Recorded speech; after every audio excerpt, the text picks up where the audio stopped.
Hey, Crystal. Crystal always steals my ideas. It's so vapid. This is hard. It's hard being Joel. It's not an easy job. Everyone over on YouTube, hi. Call in on Discord.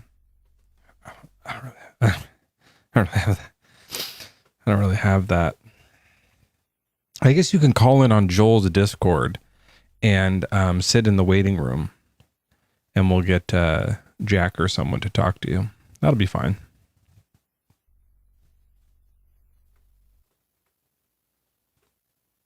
How is everybody? How's everyone been? I hope you've been good. Oh, you're right. I need to work on the vocab. Oh, thanks, Benny boy. Benny boy, my dear. Thank you. We are up on the tubes, staking it up. What do you? I cut my hair a little bit. It's been a rough week. We're having I'll just say a lot of stuff happening. And Freya? Nope.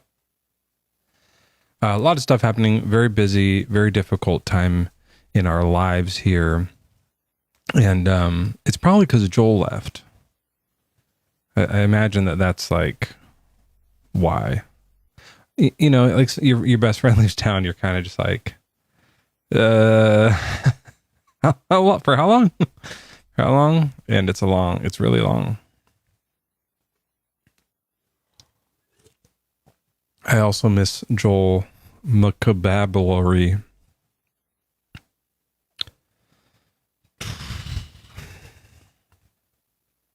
Family's a mess. Oh, hi, Amy.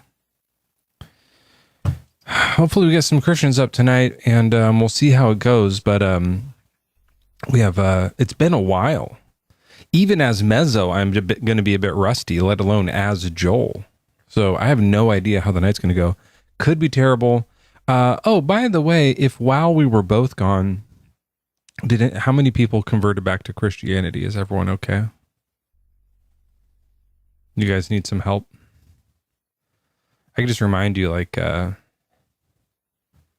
not real. If that helps.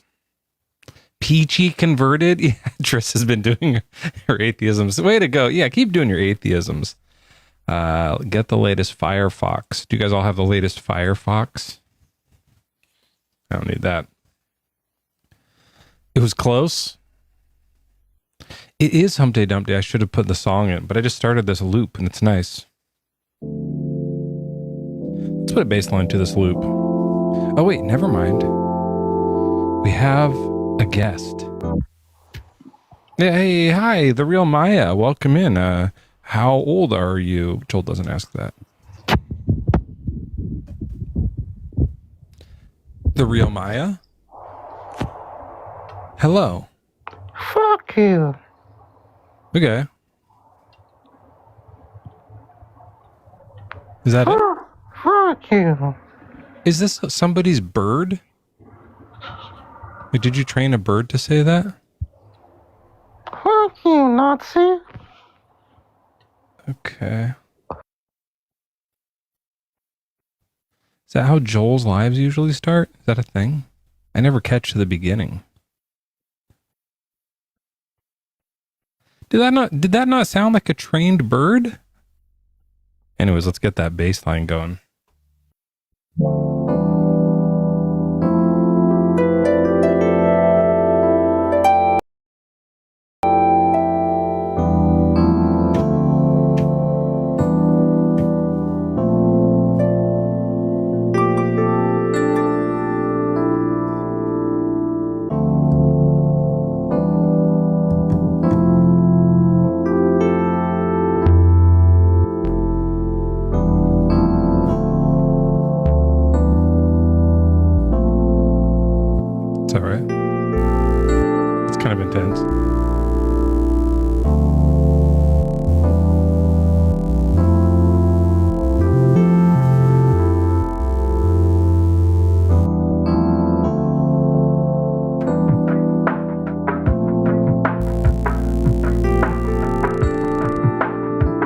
That might be too deep. Is that too deep? Is it too crazy?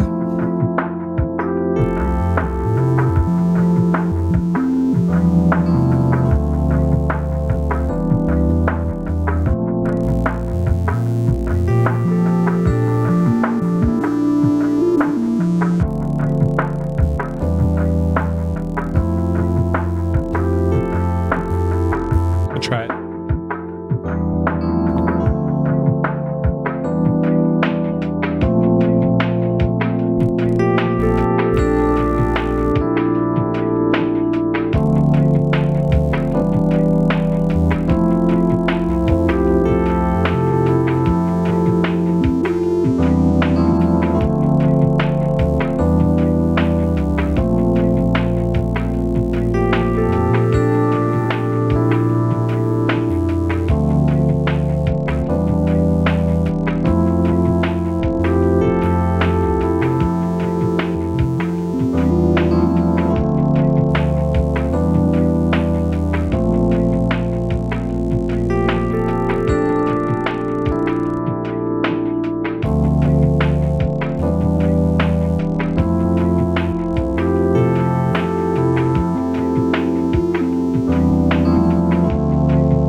Yeah, that's nice.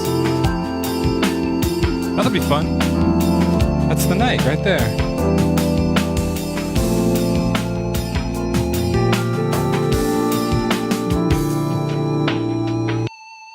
Yeah, we'll have fun with that. All I right. love that music. Oh, thank you so much. Hi, welcome in. What's your name? Thump? It's actually Marie, but it's thump around and find out. I'm a kind of a different people.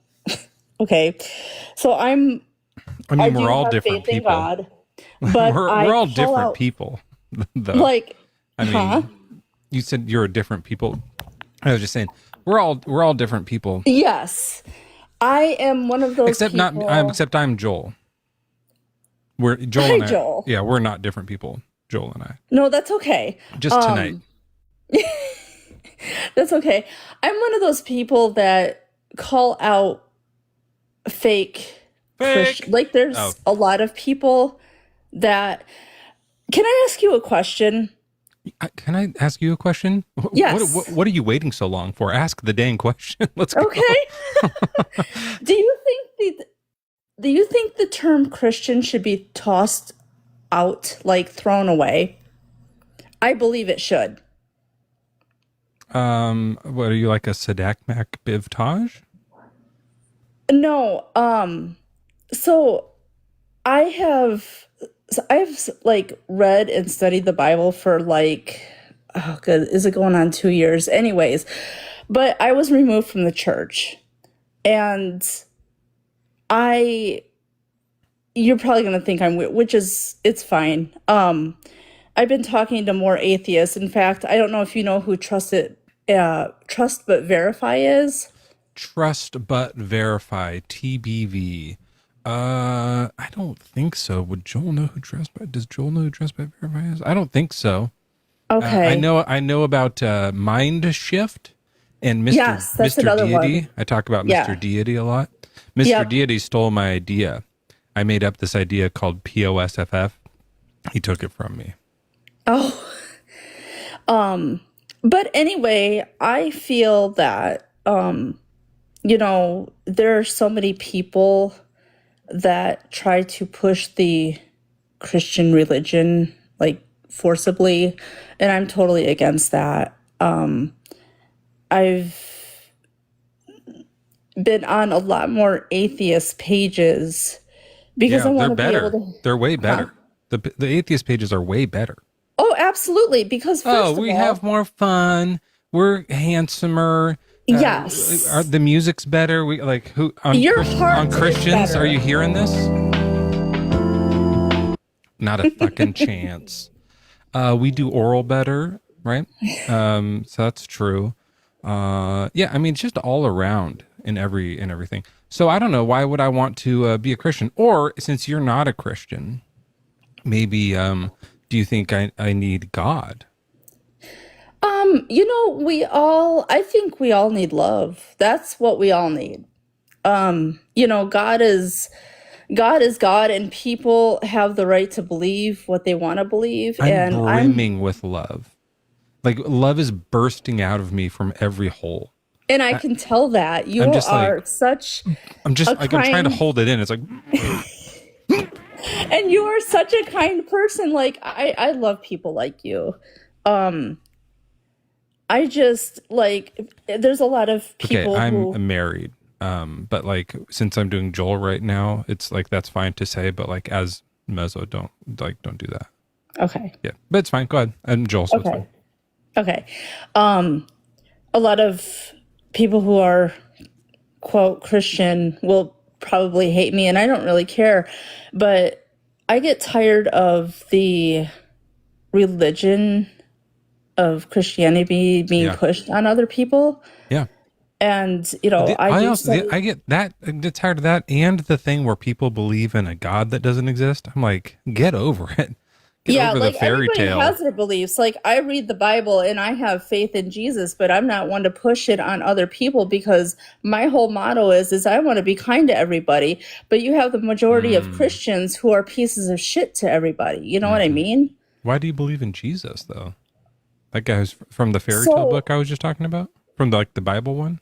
yeah. Oh yeah, Um, that's not true though. You don't have to worry about that.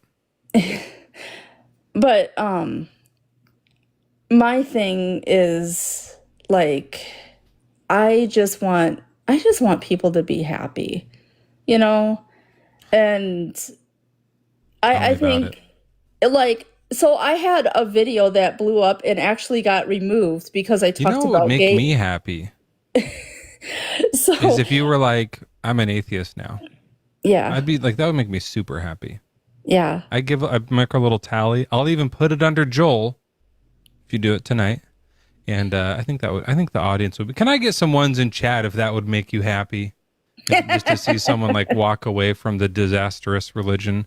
Look, honestly though, Thumper, if the religion that you're part of is causing so much trouble, I gotta Because ask, why I be can't part of it? stand people. I can't stand people. I I have a belief in God, but I don't have belief in people. It sounds weird. Because the Christian People are community, God's like favorite thing though. yeah, So, you but know, there are people that are they are manipulators, and you got 90% or more of the quote Christian community that are not kind, not loving. There's something in the Bible called fruits of the spirit, and how many Christians go and do that? Absolutely, probably fucking none of them. I'm just gonna be. I'm. People hate me because I speak truth on this, and I well, have read Thump, the you're not Bible. quite speaking truth though, because you're saying that you have faith in Jesus, and Jesus is just like another human. Yeah, That's the thing that's a little contradictory, I would say, in your worldview here, is you're saying yeah, I don't like humans, I just want to follow this one human. yeah. You see, that's a little weird. I know, but I'm one of those that I'm probably the odd one out, which is fine. Let me give And you a real quick impression of every single Christian I've ever met or talked to in my entire life on this app and outside. Here's how they go. So I'm a little bit different in how I'm a Christian. That's how every, like 100% of them think that they're all different. Yeah. It's a really common thing. That's why there's Yeah. so many different denominations. Yeah. And they all have to be different because the actual book and the actual like worldview of Christianity is in shambles. The book Yeah. is a nightmare. If you read the Yeah. book, it's a fucking nightmare. Like Yeah. actual nightmares. You could read it like some of it is bad dreams. Right? Like some people have like these visions in their nighttime dreams. And it's a nightmare. And then parts of it are like, oh, now I'm awake and God wants me to kill these babies. More nightmare. Yeah. What's happening? Jesus finally came. What did he talk about? Hell. Great. Fucking great. Worse nightmare. Okay. It's all bad. And the whole religion, and not just the religion, the part you don't like, but the whole belief system of trusting this guy, this big cult that you're in, just stems out of this book. You just don't need it. You can dump the whole thing. Yeah. What do you like to do in your spare time when you're not being like super religious? Let's see. What do I like? I like art. I like to paint. I've been getting back into painting and just putting on piano music and just painting and escaping from all the fucked up shit in the world. Yeah. Little like a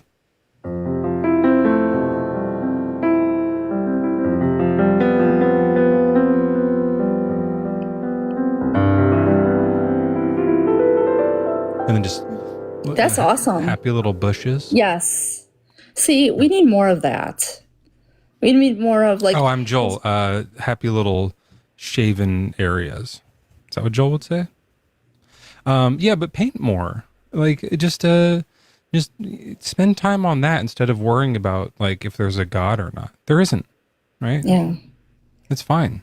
Yeah. And everybody's entitled to their belief. And I can't stand when people who call themselves Christians think that they need to force beliefs on everybody else. And that's a bothersome. And That's I think that is what we're doing here as Joel. We're forcing atheism onto everybody. So, all right. Well, thanks for coming up, and we're glad we could help you.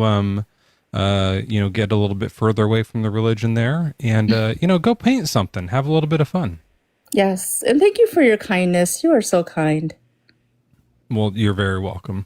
All right, everyone, give it I thought your name was Trump Around and Find Out at first, by the way, and I hated it, but I get it now. Okay, you're fine. All right, take care. All right. And by the way, that's because I'm Joel. For people in the Discord who are worried, that's not as me. That's as me, or not as me, but it's as me as Joel is me. That's why I wouldn't say that. I like a thick thatch. Yeah. All right, cool. Well, if you are a real Christian and you want to come up, the guest box is now open. Let's see how many people we have in the Discord. Jack's wrangling people in Discord here. Okay. Yeah, you can call in on Discord going into Joel's Discord.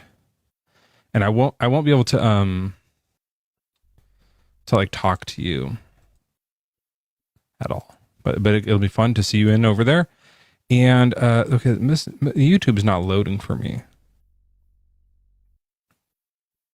Are GIFs not on? I think they are on. I actually tried to set a GIF that I thought was Joel. Does Joel do the paper crane? What gift goal does Joel set? I have no idea. There's the YouTubes. Hello, my friends over there. As my best friend Mezzo would call you, a bunch of tube steaks.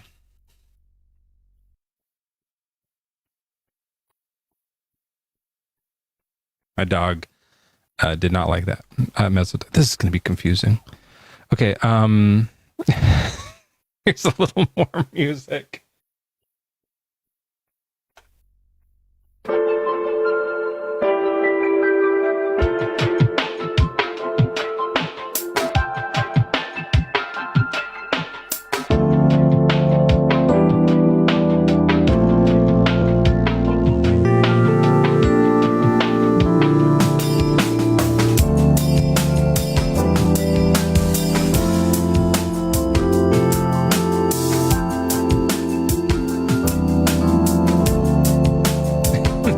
Halloween costume. That's not a bad idea.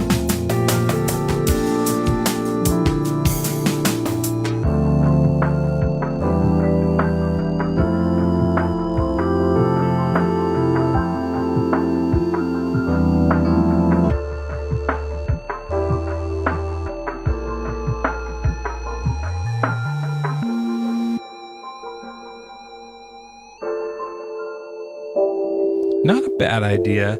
I was looking at and this is weird because as Joel, I'm not a Trekkie, but I was looking at a Star Trek jacket.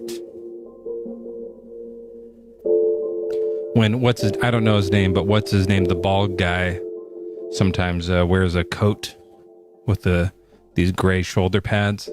I always thought that was a good look. And so I was thinking about Mezzo might really like it if I dressed like whatever that bald guy's name is. I know him as like the guy from Face Palms, doing face palms. That's it. Just looking at the thirsties here. Oh God, thanks for catching that. Whew. Yikes. Mezzo loves bushes. Mezzo loves thick bushes. Mezzo will floss with them. Yeah. What happened to the real Joel? This is in remembrance of him. We're just taking some time to remember him. People were forgetting, like, who's that guy? Who's that guy? Who's that guy we used to listen to on Wednesdays? He'd say hump day. It's Joel. So I'm just doing this so we don't forget while he's out of town.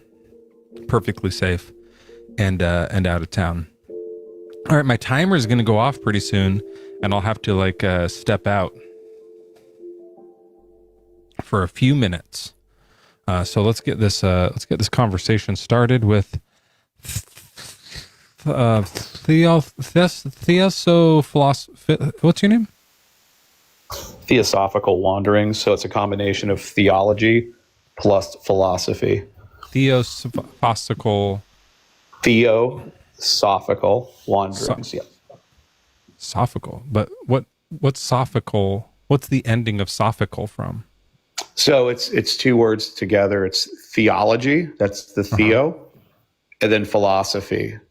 So right. So that'd be theology, or yeah, but like the word. What ends in sophical?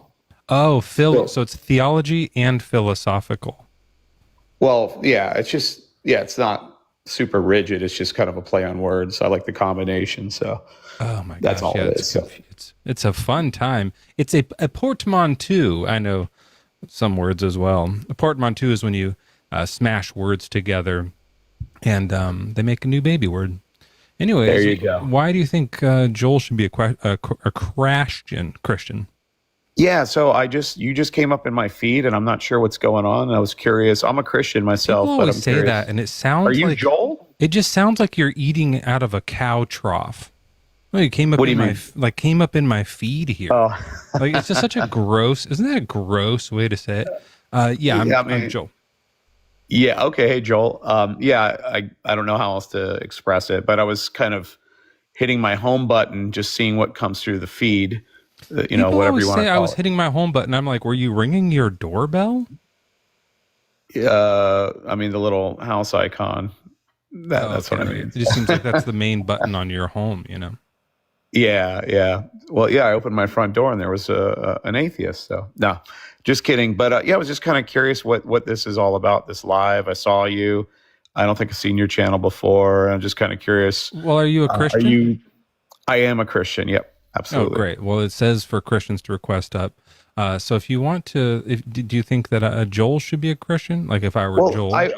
I think, Joel. So I'm kind of curious, where are you at now? Like, it's like, I just kind of want to get to know where you're at, know what to speak to. Well, I'm an ex-Christian, and I left the religion just a few years ago.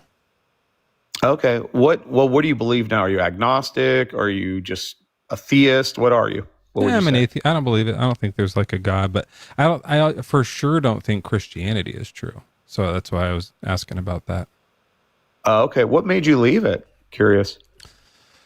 Well, I was raised really fundamental, and then once I just started having all these questions, and the more I had these questions, I was asking these questions to like my parents and stuff, and they just didn't have any answers. So I started looking into apologetics people, and we were trained in apologetics, like as I was growing up. And so I started looking into those more, and there was a lot of like questions I just couldn't find satisfactory answers to. Whereas the answer of, yeah, the Bible was written by a bunch of, guys, that seemed like a really good answer. That made perfect sense. But the one where it was like, oh, God helped orchestrate the coming together of this book, and in his like perfect moral act, he, added this part where it's okay to burn women alive. Like, that just didn't make sense to me. That didn't resonate with me. So I looked at the worldview a little bit more closely, and I realized the whole thing is vapid and doesn't offer anything. So I walked out. Right. So let me ask you a question. So when you kind of leave Christianity, it sounds like one of your big struggles was the Bible itself. Oh yeah. So you kind of like, you close the Bible. Did you know that that's where Christianity's from? From the Bible? I mean, it originated as it originated in oral form before it became written. Yeah, and I like that part a lot. I think that's really great. But the book part, not as good as the oral part. Well, let me ask you this.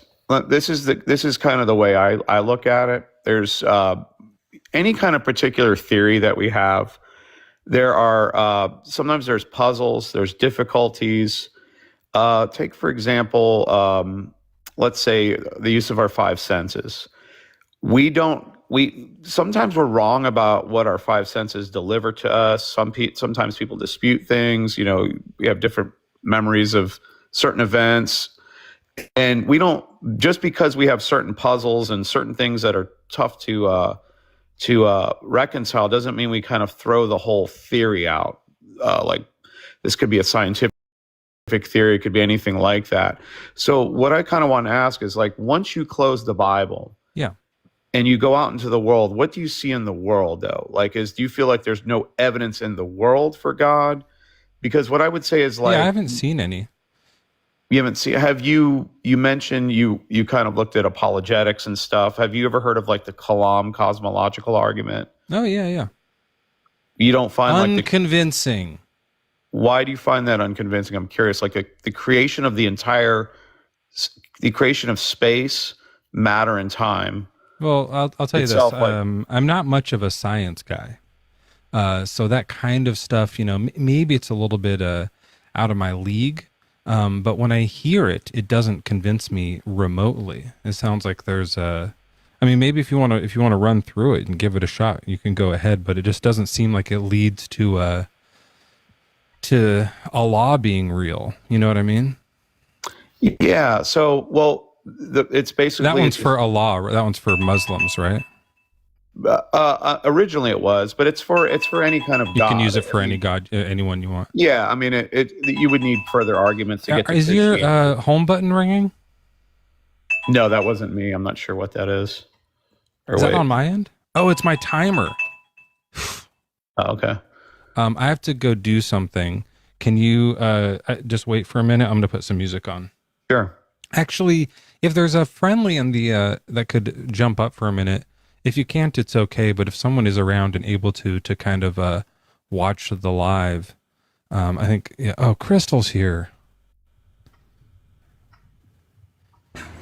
Hey, Crystal, this is perfect because you can pretend to be Joel, probably like really good. Okay. All right. Okay. I think I can do that. I got to go help the fam out. I'll be right back. Okay. So, why not try atheism? It's factually amazing. That's what Joel would say. Is that what Joel would say? I would say, here's just sort of what I was getting at with Joel. So if we close the Bible, we still have to go out into the world and we still have to make sense of things. And I would say the Bible is one piece of the evidence, but it's not all of the evidence for the existence of God. So let's say you struggle with the Bible. There's certain things in it you just can't get past. Does that mean there's no evidence for God anywhere else? There's nothing else you can kind of hang your hat on. And I would say, no, there is evidence for God when you go out into the world. And what I was explaining to Joel was there's cosmological evidence, and cosmology has to do with the beginning of the universe. So there's an argument called the Kalam cosmological argument, and it basically goes like this. It's got two premises and a conclusion. Whatever begins to exist has a cause. I The disagree. universe. What do you know that's begun to exist that has no cause? I believe the universe is eternal and doesn't need a cause. Science says otherwise. No, it doesn't. They don't agree. Well, they believe in the standard Big Bang model. That's pretty well accepted. The Big Bang is It's just the consensus. expansion.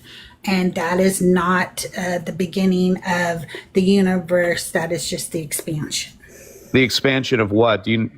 How would you describe the You know, singularity? I'm Joel right now, and I just need to go. Like, I have to say what Joel would say, and Joel would go, I'm not really a science guy, but I just know that if you're God, Joel would tell you about Joel's, have you ever heard, I've heard of the Kalam argument before, but have you ever heard of Joel's wet box? Have you ever heard of that? What is it called? Joel's wet box? No, I'm not even sure what that is. I just met Joel tonight, so I don't know. Oh, okay. Well, yeah, well, so I probably can't do it quite the justice that it deserves, but I'll try to put it this way. Joel believes that everything kind of started from this giant wet cardboard box. But I mean, it's not like cardboard, like, cardboard here on Earth, but it's like, not from any kind of material that like we would have here on Earth or anything. But anyway, yeah, so everything just comes from a giant wet box. Okay, and what's his evidence of this giant wet box? Well, where did you come from? I came from my parents, and if we Your mom? Your if we mom's make a wet long box? story short, we can kind of. So you came from your mom's wet box. I came from my mom's wet box, and that's what Joel likes to say is that, Okay. therefore there is evidence Did the universe that life, Did the universe come from somebody's wet box? well, we have more evidence that, creation comes from a wet box than we do from some random deity. Well, I mean, Did I do pretty good, chat? You guys, am I doing pretty good? Like with Joel's arguments? Are we proud? Because Joel always says I steal his, arguments anyway. You guys, what do you think? And put ones in chat if you're digging Joel's wet box right now. You guys, when he comes back, will you guys tell him how proud you are of me? You got to tell him that, right? Okay. Back to the wet box. I'm sorry. So that is why that doesn't like really solve anything. It's just not real evidence. Well, the beginning of the universe is pretty real evidence. It's carries a consensus. The Big Bang happened. No. I don't know why Can I people say finish that my because thought? there are many people who believe in an infinite regression. Can I finish my thought? Mm-hmm. If there's many, but the consensus is that the Big Bang is the standard. The standard model of the Big Bang is pretty widely accepted. I'm not going to say there are no exceptions. Big Bang is just the expansion. That is not the Okay, beginning of everything. what is the singularity? Can you describe what a singularity is? Have you read on that? Like I said, Joel's really not much of a science guy. Do you got some kind of other? Like I said, the wet box is just trying as to good give as you what you're evidence. saying. So again, it's the Well, there's I no believe scientist it's Joel's promoting a wet box. box, so I'm not sure how to take that seriously. I There think are that it's scientists. becoming very popular among scientists and philosophers. And you guys put a 1 in chat if you think that scientists and philosophers agree that Joel's wet box is probably pretty much where everything. My Look, what? Mezzo's gonna right. Yeah, I it's don't know what's Joel, going on here. I'm explaining to him. Joel's I don't even know wet what we're talking because about. he tried. Yeah, and he doesn't understand. Well, I'll try to explain it, but Crystal, Okay. thank you so much. That's super Thanks. duper helpful. Thank you, No Crystal. problem. Have a good night. You too. Everyone, follow Crystal if you don't. She is a delight. She steals all my ideas and never credits me. So she's great. And as Joel, I give you all full permission to do that as much as you want, whenever you want. So what were you guys talking about? The Kalam box or something? Yeah, the Kalam. Yeah, and then I was talking about the Big Bang, and then she went to the wet box, and I don't know what happened after that. Well, the wet box is just this theory that prior to the Big Bang, there was this like a pretty kind of like somewhat wet and fairly dilapidated cardboard box that just everything sprang out of. It was like this magical box that bursted all of everything. Our box is made of existence. Well, this one was magical, so it's like outside of time and outside of space. Well, a box by definition is made of matter, right? No, not this one. This is what's it made of? Cardboard. And cardboard is made of what? Well, so this is a magic one. I don't know if you're catching that part of it. Well, what is? So it doesn't operate in the way that normal boxes work. But it's a box. So is it? It's like made this of eternal anything? box that exists outside of time and space. It exists outside. Do boxes take up space? Not this one. Well, then how is it a box by definition? Just like from the shape of it. Do shapes take up space? Not necessarily. Just like the idea of a triangle doesn't take up space. Triangles aren't two-dimensional? The shape? Two-dimensional? I mean, the idea of a triangle doesn't take up space, does it? It's two-dimensional, isn't it? Which one? A triangle?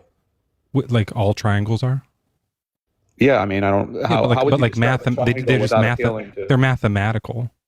You don't need like 3D space for that. I didn't say 3D. I said 2D. Okay, well, this box is 0Ds and just existed before space. Well, what does a and time. box look like if it doesn't take up Like space? I said, it was just like kind of dilapidated and wet. Okay, a box has how many corners? I'm not sure about this box. We don't know everything about it. Okay, so why call it a box? That's just the name of the theory. It's called Joel's wet box. Okay, so we don't know if it's a box, but we're going to call it a box. Can I ask you a question? Are you going to get this detailed in asking questions about your worldview too?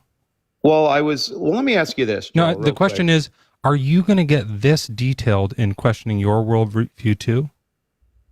Of course, but let me ask you this. So what shape is God? I'm not going to get detailed. What I want to know is sure. So what shape is God? Let's ask the same questions. What shape is God? What is your purpose here? Are you open to being persuaded, or you just want to kind of troll me? Because I don't want to waste anybody's time. So do you want a reason, or you want to kind of just troll me? Because this isn't a troll. Calm down. This isn't a troll. I feel like we're just goofing off. It's probably just because you're interrupting so much. Maybe that's why it seems like that. Do you want to know why the wet box actually destroys the Kalam cosmological argument, or do you want to just keep talking over? And you're talking about a wet box. Okay, bring up the scientific evidence for God. Go ahead.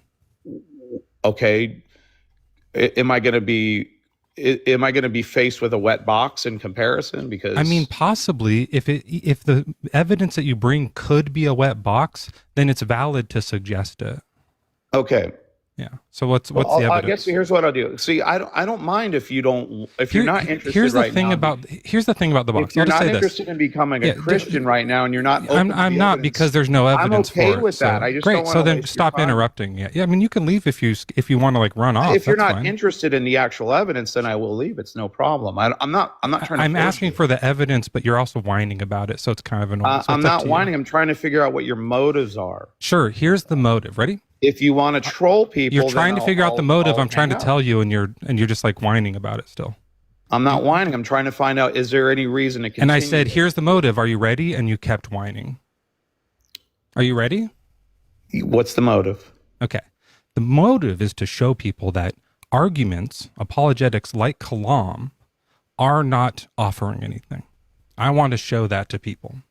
And the way that we're showing that here is by showing that this suggestion of the wet box has just as much evidence as the idea of God, equal amounts of evidence. Okay? So if you're going to use Kalam to suggest that there's some being that cares about what we do with our life, then we can use it to say that there's a magic box that everything sprang out of. Just as much evidence for both. That's just not true because... Sure, well then give your evidence that it's God. Okay, if the universe is all of space, time, and matter, if all of that had a beginning, then whatever caused it can't be made of space, can't take up space, it doesn't. Can't be made of matter. Actually, no, you're interrupting me. Can I finish my thought? I'm just checking off the thing, so it doesn't do that. Okay, Go ahead. it can't take up space. Boxes take up space. It can't be made of matter. Cardboard is made of matter. And it can't exist in time. Yep, this one is outside of time, like I said. Okay, but everything I'm asking you about, like I ask you about a box, you say it does not take up space. I ask you to describe it, and I don't know what you don't describe it. You say, well, this is a magic box. But a box has a shape. Shapes take up space. Shapes take up two-dimensional space. And then I don't know what... This one doesn't. This is like a spiritual box. A spiritual box, but you're calling it a box. What is a box? It's just a box. How many points are on it? We don't know. We don't know. It's magic. Yeah. We don't know. So what shape is God? Why are you calling it a... Well, at least if all of space, time, and matter came into existence, then whatever caused that can't be spatial. Yep. It has to be immaterial. Okay. And it has to exist outside of time. That sounds a lot like God. It sounds a lot like the wet box that I said. Boxes don't exist out of time. Neither do gods. Says who? Prove they do. God's eternal. We've seen boxes before, and we've seen things come out of boxes before. We've never seen something come out of a God. So actually, there's actually a little bit more evidence for the box, because you're just claiming God is eternal, so I can claim the box is eternal. Well, Scripture claims that God is eternal. I mean, are you agreeing with it? Of course. Yeah. Okay. But you're so asking for evidence for God. What is? But listen to what just happened though. You said, "But God is eternal." I said, "So is the box." If you say it can't be, but you're saying then I'll say God can't be. You're just making claims with no evidence. That's the point that the box shows. Okay, we have to start with some kind of concept of God. Sure. Right. And the concept of God that most people know of is one that creates, one that's eternal. That already tells us this God does not exist within time. He's eternal. He's the creator. Actually, that's not true. So how is that not true? Eternal means it's within time. That's yeah. Like, does God exist right now? Yes, he exists right now, but he exists. So now is a time. Yeah, now is a time. Right. Yeah. Right. So if he's outside of time, then that doesn't make sense, right? Well, if time had a beginning, which is what the Big Bang says. Yeah. And was he before the beginning? Physical time. We could say physical time. Sure. Was he before the beginning of time? Before the existence of physical time, yes. Yeah. So before is a time word. So he's still like in time. Maybe in some sort of metaphysical way. But let's say I grant that. So that's the same thing as the box. Yeah, the box works the same way. No, the box still takes up space. It takes a shape. No, it's outside of physical time. It's just, yeah. I'm not talking about time. I'm talking about space. Okay, so we agree that the box and God work in the same time. Now, what shape is God? How many points does God have? Okay, how many points does the box have? You still have not. I don't know. Yeah, I don't know. It's a spiritual box. How many points does God have? Okay. Do you know? All right, I think I'm gonna leave because I don't think you're really out for evidence. I think you're just trolling. All right, have a good night, sir. Where did you run, oh Christian? Where was the Spirit? I don't have the songs. That's the whole point of the box, guys. Every single thing that they say about God can apply to a box, except the one thing that he couldn't get to because he was busy whining about stuff was that he doesn't have a mind. He should have said, well, God has a mind. And then we would have said, obviously, minds exist inside of space and time because they process, and to process, you have to go from one state of existence to another. That's time happening, and also minds only seem to exist in brains unless God's some brainless mind floating in nothingness. That doesn't make a lot of sense. It makes more sense that it's a box.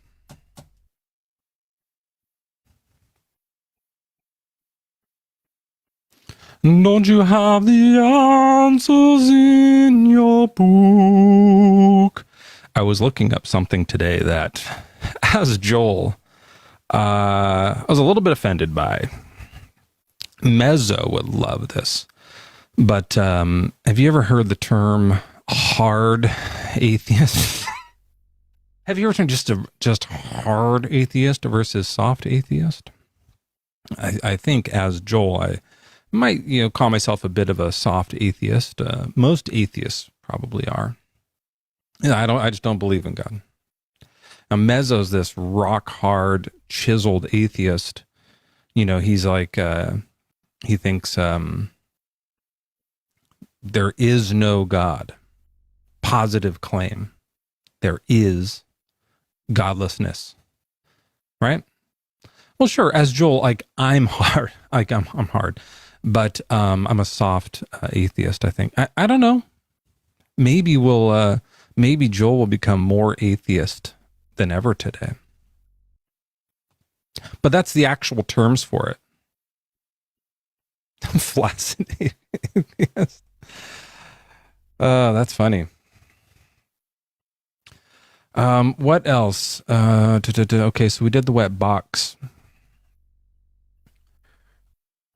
I like people who, what an interesting thing to say, like, what, do you really want the evidence?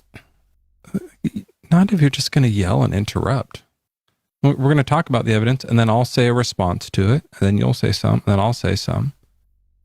And then we can go back and forth and we can explain our ideas to each other.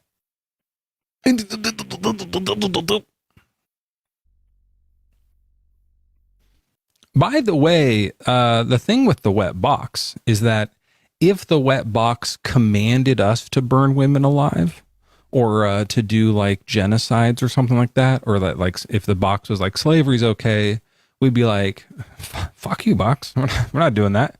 And it'd be fine. Like, it's fine to say, we don't do that. Thanks for making the universe. We're not doing that. And no big deal. But with God, it's such a conundrum. It's such a conundrum. Same with the Big Bang.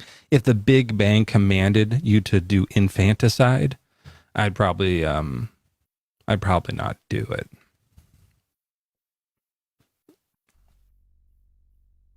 That's just me.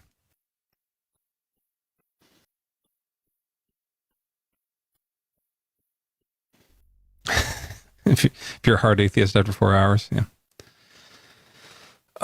What else do people say about me? I eat soup with a fork, I've heard. Hey, we got a Cash App from Garbage Man that says, you've heard of Joel's wet box, but have you heard of Mezzo's bushwhacker? Well, that wouldn't be the case, because, wait, is a bushwhacker like just a mustache? Is that what that is? Eat Oreos vertically. Buy bags of milk. Hey, Garbage Man, thanks for the $5. That money goes to the Deconstruction Junction Fund, whatever the hell that's called. You guys need a better name for that, Benny. The DCF. At least call it like the Deconstruction Tacit Fund. So at least it's DTF. That'd be probably better. You can work on the acronym. You'll figure out a good acronym. It'll be better than that one. Okay, let's see here. The box doesn't have a mind, of course. Hi, everyone in Discord. Here we go. Let's scroll down here. Okay. Who is Mezzoversary, by the way? Wait a minute. I see them typing, but who is that? I can't see the picture. Is that Carbon? I can't. If you guys change your names. Yeah, it's Carbon. I don't know who the name changers are. Putting the fun in decon function. Deconstruction, the function. Deconst, and just put a hard T in there. Deconstruction fund. I think that's pretty good. All the money here goes to the Deconstruction Fund. You guys are going to love it. It's actually, to be serious, Garbage Man, and people who want to give super chats on YouTube. It's for the group of people who are in the deconstruction community, here on TikTok, on YouTube, and in the Discord. And what they do is they kind of just set a little money aside, and if someone is in need, someone within the community is having a hard time or whatever, like needs a medical bill, needs some help, stuff like that, they kind of will put it towards that and do a little bit of maybe send some helpful gifts. Deconstruction fund. Yeah, I think that's it. Deconstruction fund. Yeah, if you're going to put a hard T in it, might as well be on the end of a cunt. And so that's kind of what it's for. So I appreciate that. And if anyone does super chats, that's where they're going. Did I miss one? I think I got them all. Yep, there was one. So off to a good start.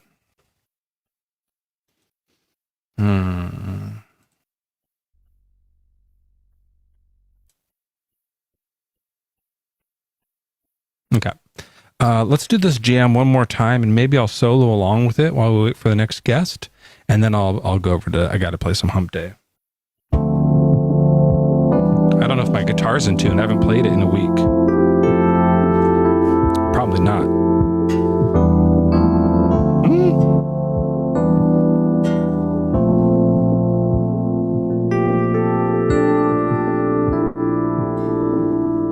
Special thanks once again to Crystal.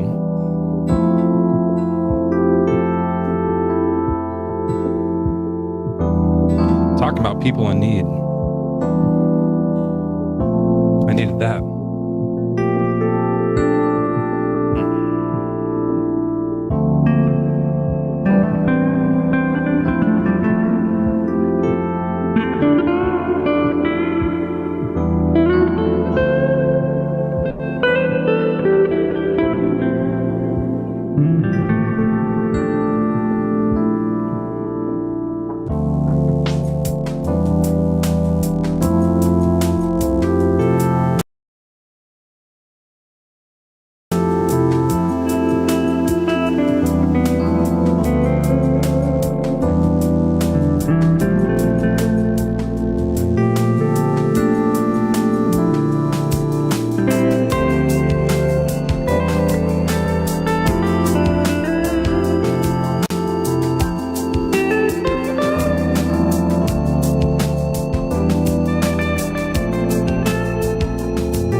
Endless Cats, welcome in. Are you a Christian? No, I'm omniism, but I'm 30. I just had a question. I had a couple questions for you, if you don't mind me asking. Sure. I guess my first question would be, why should Joel be a Christian? Oh, I don't want anything to do with that. But I just want to know if you were on Spotify for your music. No, I'm on Bandcamp. No, you don't have a YouTube or anything for your music, or No, there's just a couple songs on Bandcamp. I think like 12. I didn't know Bandcamp was a thing. Okay. Yeah, it's just like a free, like you can. I used to be on Spotify, but you have to pay money to get on Spotify, and I don't want to do that because I don't have a budding music career. But yeah, there's a bunch in our Discord. That's true. Although I don't know if you'd be in there, but if you just click at the link in bio, there's some on my Bandcamp. Okay, sweet. And then who's your music inspiration? Mezzo, probably Mezzo. Yeah. I don't know. When I grew up, it was Radiohead. Did a lot of Radiohead. All right, sweet. Well, hey, thanks for your time and thanks for answering my questions. Hope you have a good night. All right, take care. You too.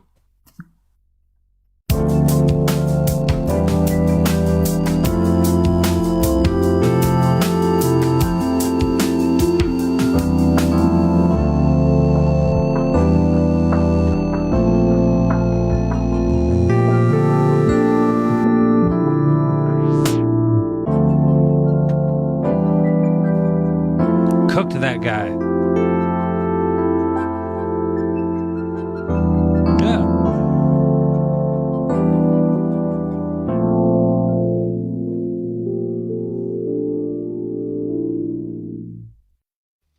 Yeah, Radiohead was like for sure my favorite band in, like in high school and college.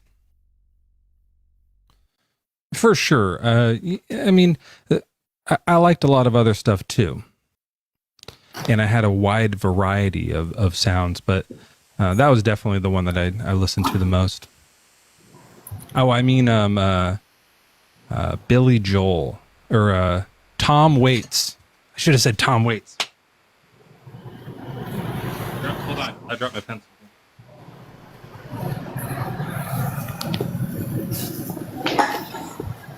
All right, Hoodlum, welcome in. What's up, Mezzo? This is Joel today, but welcome in, Hoodlum. Are you a Christian? I am. And do you think that I should be a Christian? Well, it says, why should Joel be a Christian? Yeah. I was kind of thinking like you guys could do like good cup, bad cup. Like Good one could cup, be a bad cup. Good cop. Oh, I thought you were talking Bad about. cup. I thought you were talking about my mugs for a second. No. Sorry to break your heart there, buddy. Yeah, so how's the desert working out for you? Did you want to talk about why you think I should be a Christian today, or are you just kind of bored, or what's going on? Well, when I talk to you or Joel, it's never due to lack of purpose. I understand you guys are in the desert and you guys are looking for the moment of clarity. Maybe today's that day. Yeah, I mean, it's looking good. Mm-hmm. What did you think of the rapture? Hold on, I got a big $20 Cash App coming in. Looking forward to BBD Season 3. I love your content. I love your content. To YB. Thank you so much.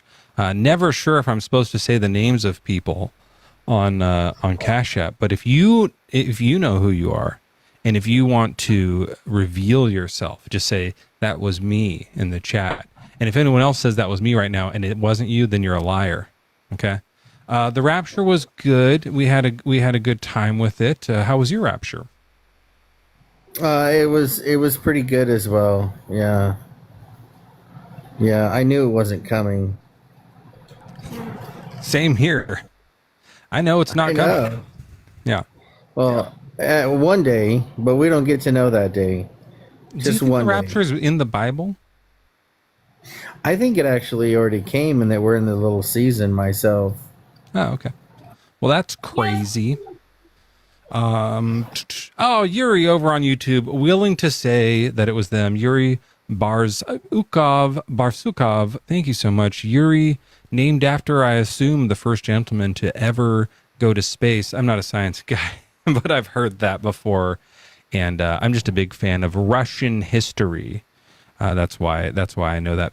Not a space thing. Anyways, Hoodlum, you sound drunk. Are you okay? Are you talking about anything? No, I'm just super chill. You know, I've already kind of spent my political cash on conversations today about the government shutting down, you know, and I'm just winding down. Yeah, ours didn't do that. That was just in the U.S. Ours is fine. Where are you? You're not in the U.S.? Canada. You're a Canuck? Joe, Mezzo, I would have never thought. I would have never thunk it. Hey? Anything else? Well, just take comfort that soon, very soon, the referendum will be complete and you too will be part of the greatest country in the world. God, you just sound like a disaster today. Is it whiskey or what's going on with you? Do you need some help? No, I'm sober. I never drink. What are you doing then? Like, no one knows what you're talking about. You're slurring. You're all over the place. It's a really uncomfortable. Like everyone's feeling uncomfortable up here. Well, I just got finished playing video games for a couple of hours. Maybe I should have centered myself a little bit better. Yeah, or just if you want, maybe talk about like why I should be a Christian. That'd work. Sure. Well, yeah, Jesus, Or center yourself sacrificed or whatever. for Okay. your Yep. sins. Oh, Unconditional love. I don't Come believe to it. him as you are. I don't think sin is real though. What? What? Excuse me? Well, how do you bear the difference between good and evil and light and dark? The duality of the world. There's always two options. Yeah. So what are the two options? Well, you have the light force and then you have the dark force. The dark force obviously is going to be That's from Star Wars. mysticism. Well, what's wrong with that? Doesn't it not work in the system of duality? Yeah, it does because it's a fantasy story, right? So that's what they do so that little kids are able to know very clearly who the good guys are and who the bad guys are. A lot of fantasy works do that. The more complicated fantasy works, like in your Game of Thrones kind of worlds, it's like a little hard to tell. There's some people who are bad, but it's hard to tell. Like sometimes they act good and sometimes they don't. It's a little bit more, there's a more nuance to it. But in things like, Sure. The younger you get, like the audience is going to be a little more clear. So like at the the dumber it needs to be, the more clear you need like just one really good guy and one really bad guy, like with God and Satan, Well, like Judas, for example, he wasn't necessarily a bad guy, but he was conned into doing a bad thing, right? So therefore, at the end of the day, that bad thing made him a bad person. He wasn't always bad, right? What happened to him? Well, he betrayed Jesus. No, I mean after. Well, he committed the ultimate sin, which you don't believe in, which I believe is taking his own life. I don't know if that's true. That's the story.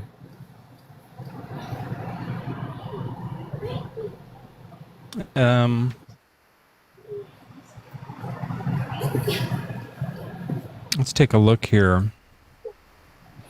What's his last name? Iscariot. Hey, it's Halloween season. That's a good name for that. Is scare a lot, right? Okay, so let's look here. It says it in Acts. It says in Acts 1:18. I don't know about this here. In those days, Peter stood among the brothers and sisters. David foretold. Judas, who became a guide for those who arrested Jesus, for he was numbered among us and was allotted his share in this ministry. Now this man acquired a field with the reward of his wickedness. So he bought a field, and falling headlong, he burst open in the middle, and all his bowels gushed out. Yeah, he fell.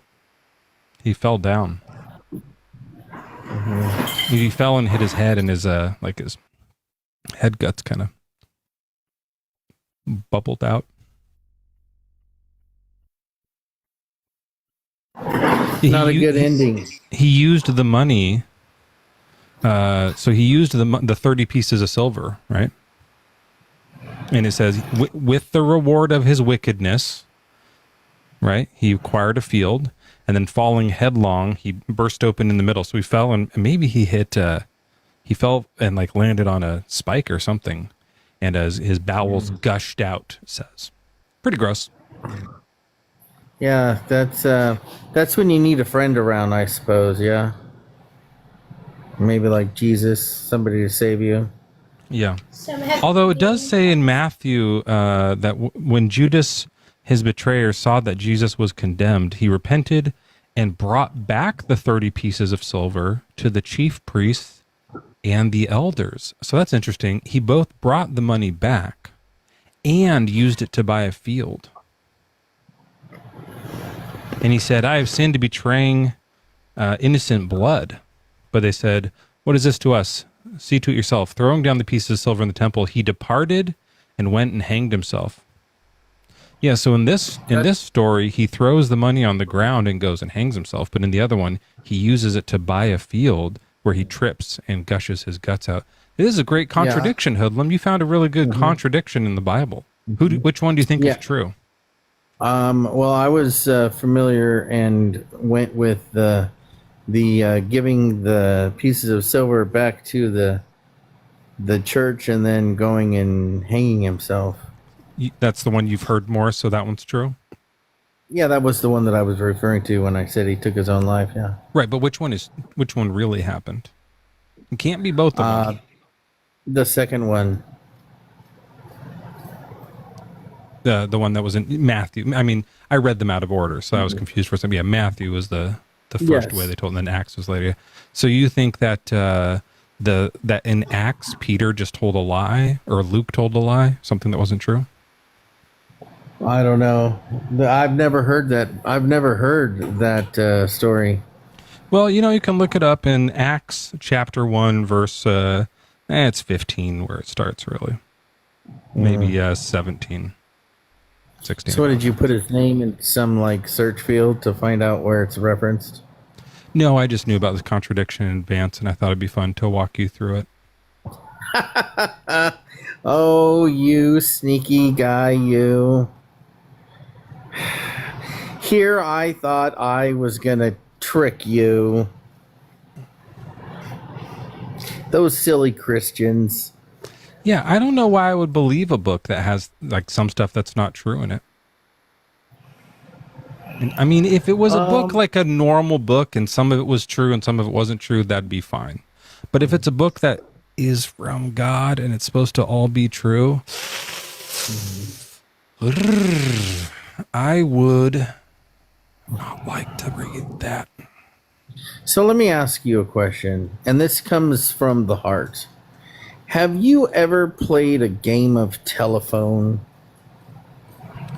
Yeah. It's a pretty effective way of kind of showing how a story can turn into something completely different just between say 15, 20 people, right? Right, yeah. Yeah. Yeah, so I think are you saying that somebody said Judas hung himself, and then they told a friend, and they told a friend, eventually got to a friend who wrote with confidence that he used the money to buy a field? That's what you're saying happened? Yeah. Okay. Yeah. I mean, because at the end of the day, they are testimonial stories, right? So, right. I mean, that's why I think when it's Jesus came back to life. Jesus came back to life. Jesus came back to life. Jesus came back to life. Mm-hmm. That's the same thing, right? That he didn't really. It was just the tomb was empty. The tomb was empty. Why was the tomb was empty? The tomb was empty. The tomb was empty. The tomb was empty. And eventually, someone heard that to mean that he had come back to life and then floated away. But actually, the tomb was empty because they just threw him in the ground. They put his body in the ground and buried him, and the tomb was just empty. Or maybe just removed him to somewhere else, right? Yeah, could be anything. Yeah. So how would you explain the Torah cloth that nobody can explain, that says that it's 300 bazillion gazillion jewels that would be required to imprint that image on that cloth? The Torah cloth, Hoodlum? Well, yeah, you decided to go to, him rising after the third day, so I figured it was relevant. The cloth in the Torah could be the thing where you have to put your hand through a towel, a sheet, in order to do sins. That's the thing you're talking about? Or are you talking about the Shroud of Turin? Yeah, that's the one. Thank you. Yeah, I would say that it's a fraud. It's fake. Oh. Yeah. Well, how would they get it bazillion, gazillion? Let me show you something. I don't know. That's just not true. But let me show you something. This is a piece of foil. We're going to try this, and I don't know if it'll work. But I usually use this for a hat. But I'm going to kind of stretch it out. And what I'm going to do is wrap it around my face here. And I'm pressing it actually on like that. Okay. And you can see kind of the glasses and the nose here. I can definitely see the nose. Okay. Now, Yeah. And you kind of have bunny ears too, by the way. in a 3-dimensional shape, you kind of can see a face here. It might look a little bit like the Green Goblin. Well, I see your nose and the horns. I see those. Yeah. And when you straighten it out to be flat, what happens is the face gets very distorted, right? The ears are way over here. The eyes are like bent out. Everything is in a strange unfolded position, right? But the Shroud of Turin isn't. So they wrapped this around his face. And then when you undo it and lay it flat, it looks like a face is on there. The person, the artist who made it, didn't think about that. They just were like, I'll have a face on here. Well, it's not just his face. Right. It's a whole body that also doesn't look distorted as it should if it were wrapped around a guy. Well, I mean, have you ever seen a cloth be exposed to like that much light all instantaneously without combusting? Yeah. You have. Yeah. The cloth is exposed to light all the time. Yeah, but that's a very controlled rate.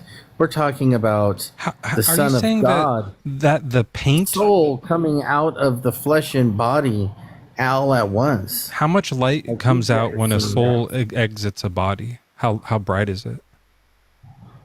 Well, I've seen some examples, but obviously it's not the Son of God or the... You've seen some examples of souls being bright? Yeah, I've actually had one go through my body. When my stepdad passed away, he went through me as he was leaving. As light? No. Yeah, we're talking about light.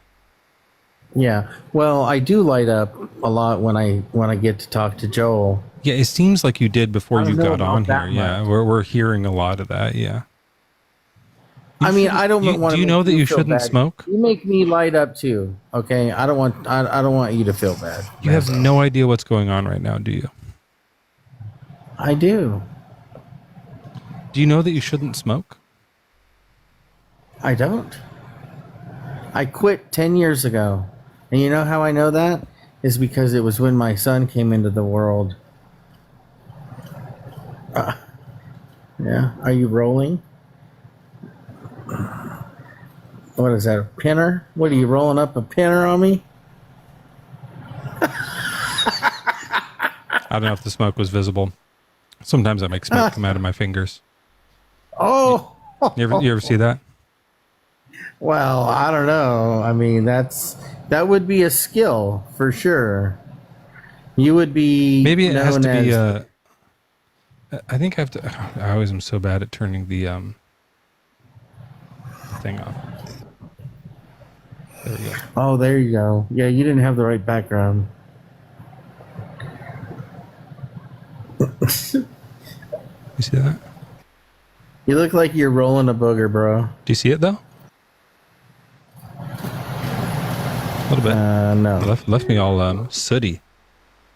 You rolling a booger? You really couldn't see the smoke there? No. I mean, they're seeing it in chat. Look close. I don't know if I can get any more. It's making my fingers sooty. What'd you put on there? Some kind of tar? No, it's just a magic trick thing. Oh, are you using the mysteries and the mystics of the dark force? Yeah, I learned it from the Egyptian sorcerers. Yeah, Solomon, the one that was in charge of being the bearer of the light and dark force in the world. Hoodlum, you are absolutely on crack. You are nuts. What are you talking about? I know, but that's why people either did the love cult me take or away your entire brain? Do you have nothing No. left? They gave me extra cups. Yeah. Mm-hmm. Yep. See, I was the guy that went around afterwards, and they're like, clean up after the party. And I'm like, oh, okay. And then I couldn't see or let all that juice go to waste. So I just, you know, being the good Christian I am, figured I would, you know, drink some more. Well, Hoodlum, did you have anything else you wanted to talk about tonight? Yeah, I just hope that eventually one day, maybe not today, but one day, you will get your sign that you've been waiting for, and you will no longer me have one. to walk in the desert. Yeah, do one. Okay. Do a thing. Make it okay. at least like remotely interesting that this could be true, rather than sputtering nonsense. Okay, so this is what's going to happen tomorrow. Okay, somebody's going to show up at your house, and it's going to be a complete mistake. They're not supposed to be there, but they're going to show up at your house, right? And based on a random conversation that you're going to have with this person, something good is going to come out of this happenstance meeting, and you'll remember this conversation with me tonight, and you're going to go, what in the heck does Hoodlum know these things? Okay. And then you next time we talk, you can tell me about it, okay? Yeah, I should be back on Friday night. That sounds good. Okay, I'll be back on Friday. Okay. Awesome. I'll talk to you then. I love that. Thanks. Yeah, I appreciate that. Okay, bye. Hoodlum, everybody. That's a good prophecy. You don't usually get someone to do something specific. They kind of like they do a whole bunch of excuses. But Pinkbeard, good question. If it doesn't happen, I bet nothing changes. He'll say, "Yeah, missed that one. God's still real." Why would God go and let a prophecy from Hoodlum not come to pass? I'm excited. Now look, in all fairness, if someone does come to my house tomorrow by mistake and something good of it comes, coincidences can happen. However, that's a pretty good one. I think that's a good one. Now, I think like if it were God, you'd be able to go like, tomorrow the entire roof of your house is going to float up into the sky. You'll see the heavens open up. God will peek down and wink at you. And then the roof will float back down and land, and no one around will have noticed. Why not? He's fucking God, right? Like it's not that hard of a deal for him. In fact, it's probably harder for him to have a random person show up at my door, because now he has to take away the person's free will to have them come to the door and do all that kind of stuff. Whereas the roofs, do roofs have free will? Roofs. Ralphs. Do roofs? Do roofs have free will? I feel like Joel would have done an accent there as Joel. Do roofs have free will?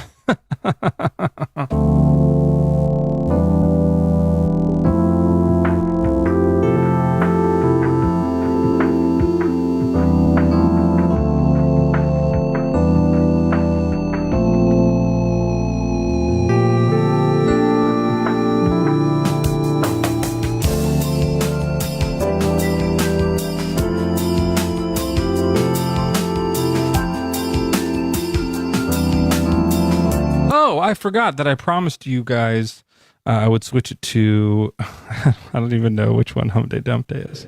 Whoa. Hey, there we go.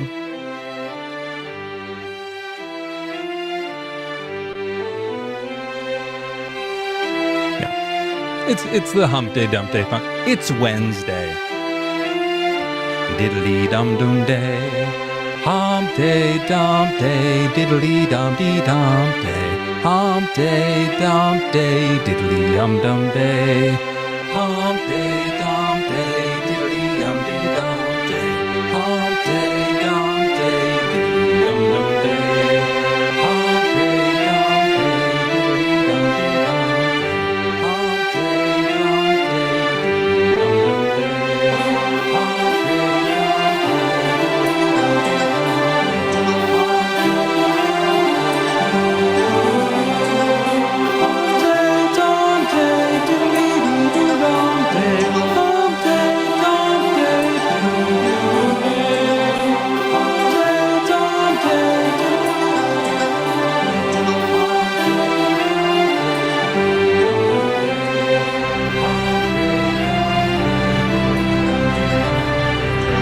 it's a good loop. He's right.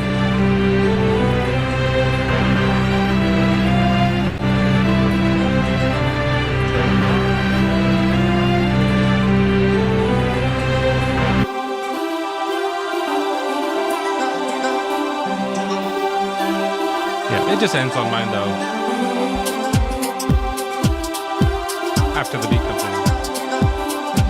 It does the beat first and then it kind of ends there. And there's the solo.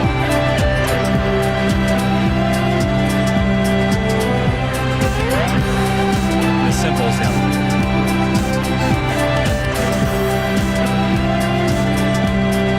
Okay.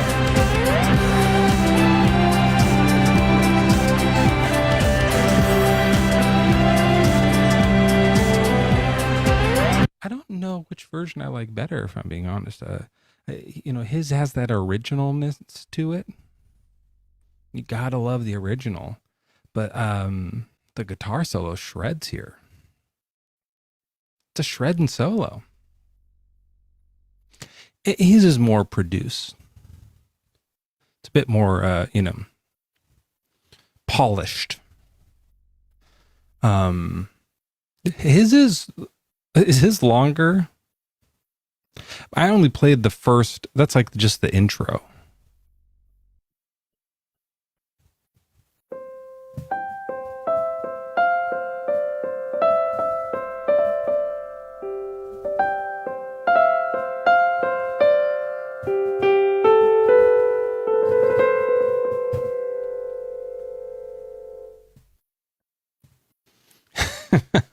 I really wish Sonny, I was like, I was hoping to get like a bunch of his songs like programmed into my looper. It's possible to do it, but it's like a 9-step process. And I just like had no time. I don't even have this time. I shouldn't be doing this. And no one's coming up. It's possible this background sucks. It's the only one I have of Joel. But I think people are like, what is this? Why would I do that? I don't mind change. I feel like I could change the background and still do the bit though, right? Let's do that. We'll switch it over. Gosh, the best thing that'll happen is if somebody comes to my door and something good comes out of it, then Joel has to be Christian and I still don't have to. Yes. Oh, yeah.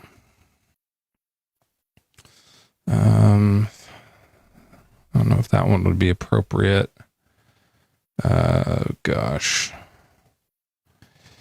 Oh, gosh. Oh, not birthday. Okay, let's, I tell you what, let's go to some classic. Let's go to some classic and get some Bible button action up here. I need some water. Let me go get some water real quick. Here's a little background music.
All right.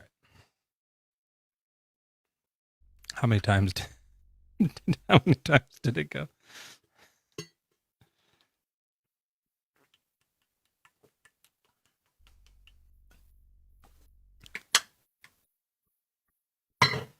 A hint of Ring Around the Rosie.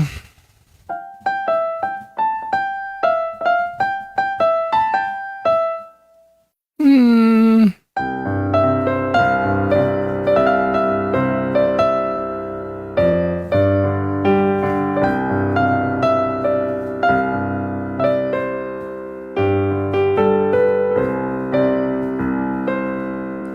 I don't actually know it that well, do I?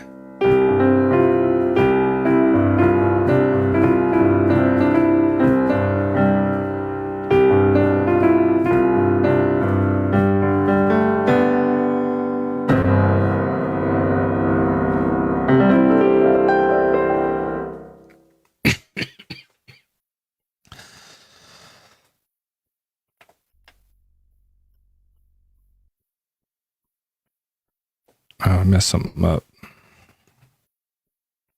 There we go. All right, everyone, if you're out there, thank you so much for tapping the screen. Thank you for sending the gifts. I see 9 of those have already come. That's crazy. I missed a whole bunch of those. Wow, thank you for those. Your generosity is, it's too little too late. Let's go with that. And, sorry. A little too late. Thank you, everybody. Oh, a raid coming in. Neurospicy. Wait, what's your full name? What's your full name? Neurospicy Cat Lady. My cat just came in. Bina. Xenobina is my kitty cat. That's her full name. Xenobina, Warrior Princina. And yeah, thank you though, everyone. I do appreciate it. Hopefully we get a few guests tonight. I've been off for a little while, so it's a little bit possible that we don't get any. But we have the Justin raid coming in. Oh man, there was a guy on Justin's live who was also on Ian's live earlier, who was just a drip. Do you guys know? Were you guys listening to those lives today? There was a fella who was like the most boring guy, just asking about time. You know what I'm talking? You guys know what I'm talking about? Oh.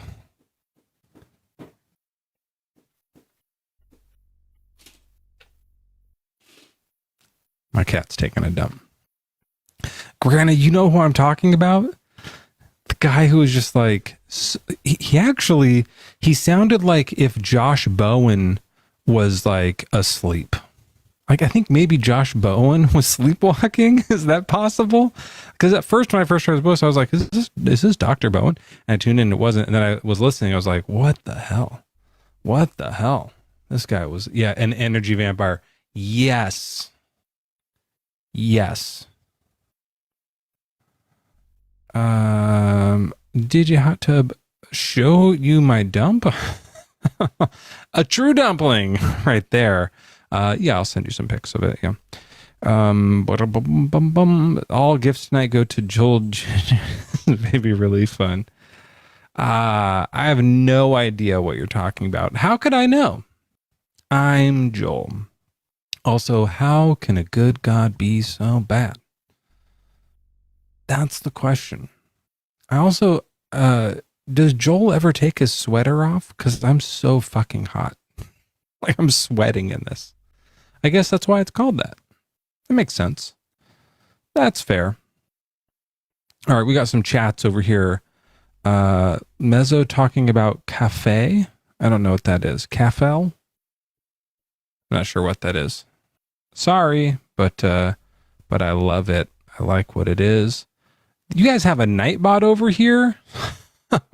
Oh, that piece of shit. They've been in our Discord causing trouble. I couldn't decide what to eat, so I came to Mezzo. Yeah, eat me. Sure.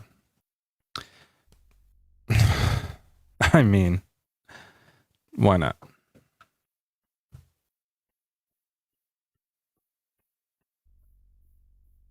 I thought only Christians complained when things work as planned. Yeah, it is a problem. All right, here's what we'll do. So I don't melt I'm going to take the sweater off. And maybe, here's the thing. You guys were missing Joel and Mezzo. Maybe it's time to just go back to Mezzo a little bit, but I'll sneak in a few Joels every now and then. We'll say Vapid. We'll say Cult. We'll say, what else does he say? Just those two, POSFF? Just those three things. I think those are his three things, right? Does he have more than three things? Mezzo's my best friend. Like a kind of like crying, whining, like some whining, crying stuff. Yeah, we'll do that.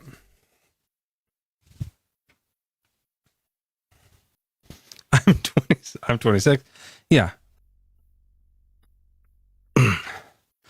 Oh, you gotta put the command at the front. Isn't that dumb? I wish it would work in the middle. I really wish it would work in the middle. Oh, someone's invited me to co-host. Don't ever do that. I actually have a as Mezzo here. Well, get my ring on. Let me get this going back up. As Mezzo, I have a argument not too different from the wet box, but just different enough.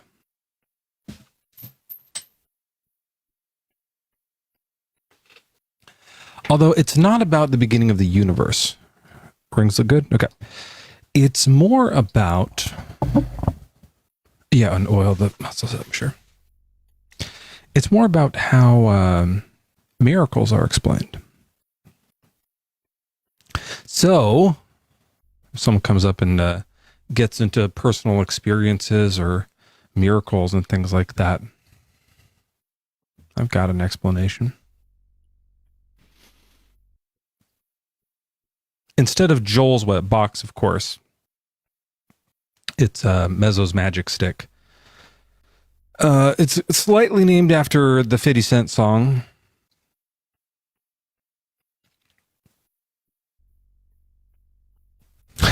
Thanks, Sonny. Thanks, Sonny. Yeah, I'm live. Yeah, let people know I'm live in the Discord. Appreciate that. That's fucking funny. Still no guest, though. Even as Mezzo? That doesn't make sense. Maybe there's people in Joel's Discord I can bring in. Do do do do do do.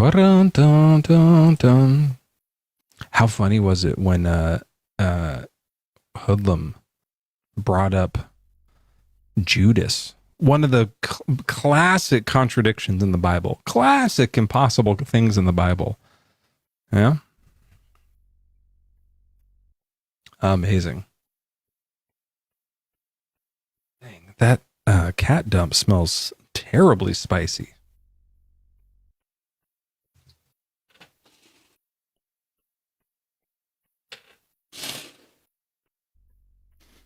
That's something else. Something smells bad. That might be from a dog. The thing with Judas is just that there's two stories about how Judas died, and in one of them he hangs himself, and in one of them he falls in his field and hurts himself. But the main difference is, I mean, that's a big one, but the other main difference is that in the first one, he uses he gives back the 30 pieces of silver, and he throws it on the temple floor and runs off and ropes himself up. But the other one, he like goes off to buy a field with it and live a life as a farmer for a while before like tripping over a rake or something, you know?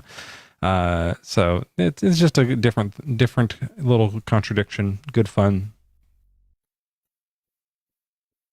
Man, I gotta check on if my dog just shat in the house. Sorry to do this to you, but here we go again.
really think it's just from the cat.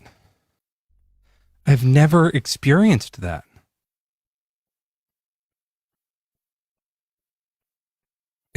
I've been in here because I'm in the garage. I've been in here when the cat has done that before. And it's like, oh, I smell a little like litter kind of smell. But something really bad just happened. I don't know what to do. I also, by the way, have a terrible sense of smell. Famously terrible. And maybe I...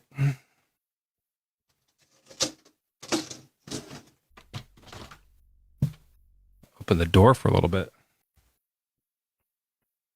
It's a whole thing in a litter box. Yeah, it's like buried and stuff.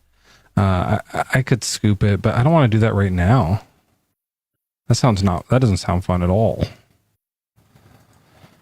Eek.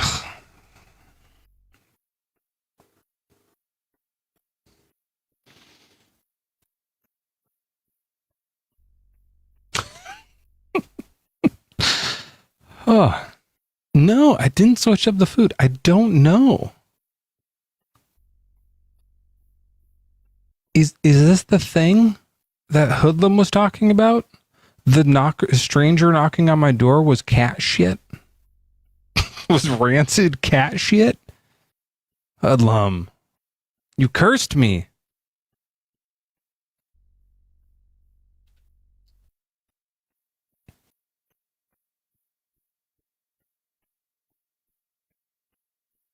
All right, let's just go to something that'll stir up a little more controversy, maybe. Sometimes you put on something like this and it brings out a few more people.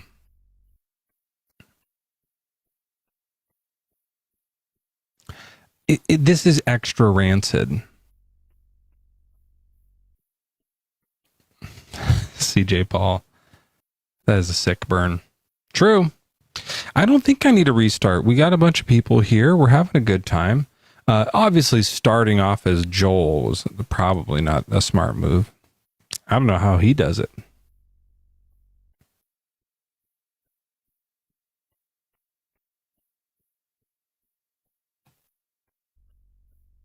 I have the door open now. Everything's better. It's all right. Okay, and let's get off. Let's go to something that's less Humpty Dumpty.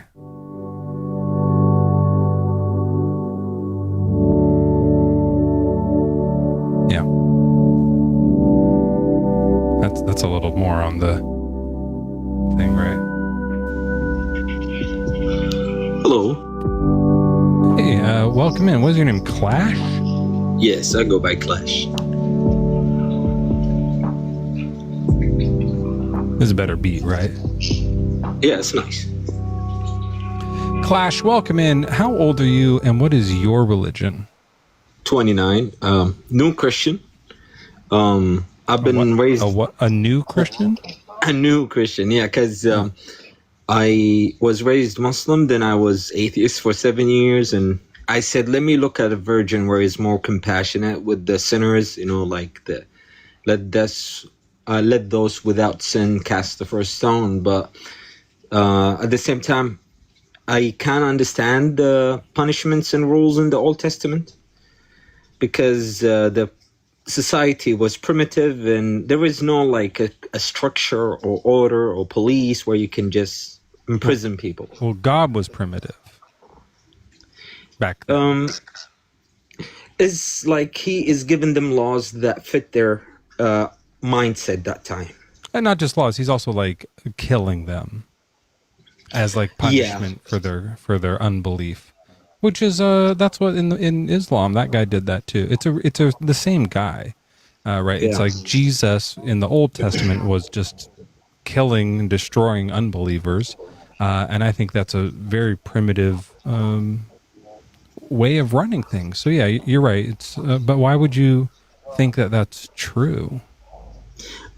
Is that sometimes some truths are cruel, so maybe because the world is just full of pain and to a certain point, and we have just to understand maybe that pain and that torment is a way to cleanse our bodies from the desires that we always go for, and to understand that we could be purer and de-associate with this life and focus on a higher purpose.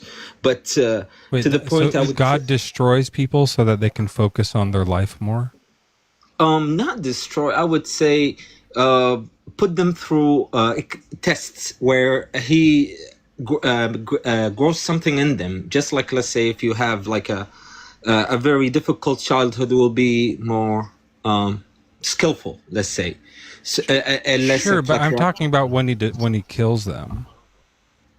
I believe that it could be like he gives them a sense of like relief or not, like he will make them bear it. I don't know. I'm not really sure, but I think he will intervene to make it merciful. I'm sad that this world Not we live really. in, like, That's not how it's described in the Bible. He makes it pretty painful. He smashes people. He uses swords, drowning. There's all kinds of methods that he uses to hurt people, and he takes delight in doing it.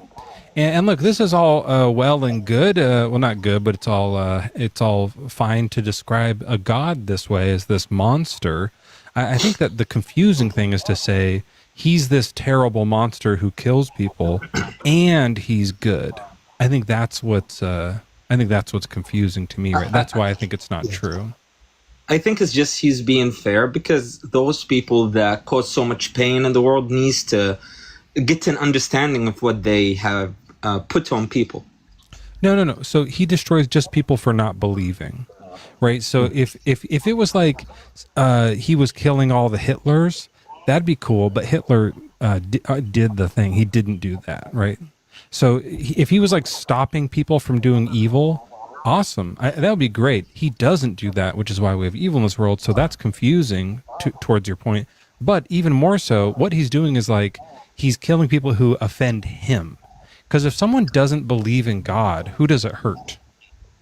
I mean, when it comes to that, it's just when you see them, people who don't have faith or doesn't believe in the system, God just take them out of the equation, because they're not gonna bear children that will follow the righteous path, and they will lead to a. That's what I'm saying. So is he good to all, or does he kill people who don't believe in him? He does as he wants, and to our perspective is just very horrible. But I think at this point I get the question though is he good to all, or does he kill people who don't believe in him? I would say he's not good to those who are not willing to. Right. So then your contradiction is going to be in Psalms 145:9 when it says, "The Lord is good to all, and his compassion is over all he has made." Right? So now that's not true. The Bible has this falsehood in it, right? Okay. Then at this point, listen, just going back to atheism is just depressing. You know, I took it for comfort, and I understand this, but I wish it was. Oh, you were correct. doing it wrong. Yeah, atheism is a blast, dude. You can just live in a worldview that's factually accurate. It's factually amazing. Some people say. I don't say that, but some people say, and you just get to like follow the evidence. Oh, it turns out evolution is true. That's fascinating. We're distantly related to trees. That's fucking cool. It turns out that the universe, these hydrogen atoms turn into us. When stars explode, we turn into people sometimes. That's fascinating. We used to be stars. Yeah, that's true. That you didn't have to get that from some Bible book, some Quran book. It comes from just like a science book. It comes from just looking at the evidence around us and following it. You don't have to follow one person who's making stuff up from the Bronze Age. You can, just figure out what's going on now in LeBron's age. Yeah, we're in LeBron's era right now. I would think that's a good joke. I wish Joel was here. Yeah, it was funny. It was funny. Okay, yeah, I get it. But the thing, it was a good joke. But the thing is that I feel like the religion of Christianity, when it says like we all created equal and the image of God, it's a nice thing, because I feel that took us out of World War II good. Because if we just relied on because they were going with taking science extremely, like racist when it comes to that point. Oh, and for sure, I think Yeah. So I think that would have become pure evil if it were not for Christianity that stopped and say, no, we are all one. Wait, what Christianity stopped? I would say like Did Christianity stop racism? No, stopped World War II from overtaking the whole world because they believed in that there is a superior subcategory of humans. Christians did think there was a inferior subcategory of humans, famously, for years. In the book, it's all the Gentiles. Then here in America later, there was the slaves and the indigenous people, right? Remember, they thought they were less than. Yeah. And then there was like Christian Europeans who thought that they were better than everybody. So they started the Holocaust. Yeah. I just hope that everything sticks to the morals where everyone will get equal rights. You know, hey, that's the thing about it is in religion, it's like especially in the Bible, that isn't the case. But your morals as an atheist can be. Your morals should be, because what you can do as an atheist is look at the consequences of history. Look at what happened when people acted shitty, and we look at the outcomes and go, do we want those outcomes or not? The Holocaust had a bunch of people killed. That we don't want that again. Let's not do that again. Okay, so Holocausts are off the out of the playbook here. We don't have to do those anymore. Great. In fact, we probably should have figured that out way earlier. But some places are still working on it. And so now, as an atheist, you can just look at an outcome and say, now I don't like how that consequence came out. That's bad. I don't like that now. That's it. That's all you have to do. You don't need a God to tell you what's bad. You can look at all the data you have from history. Oh, yeah. Okay. I'll think about that more. And thank you for your time.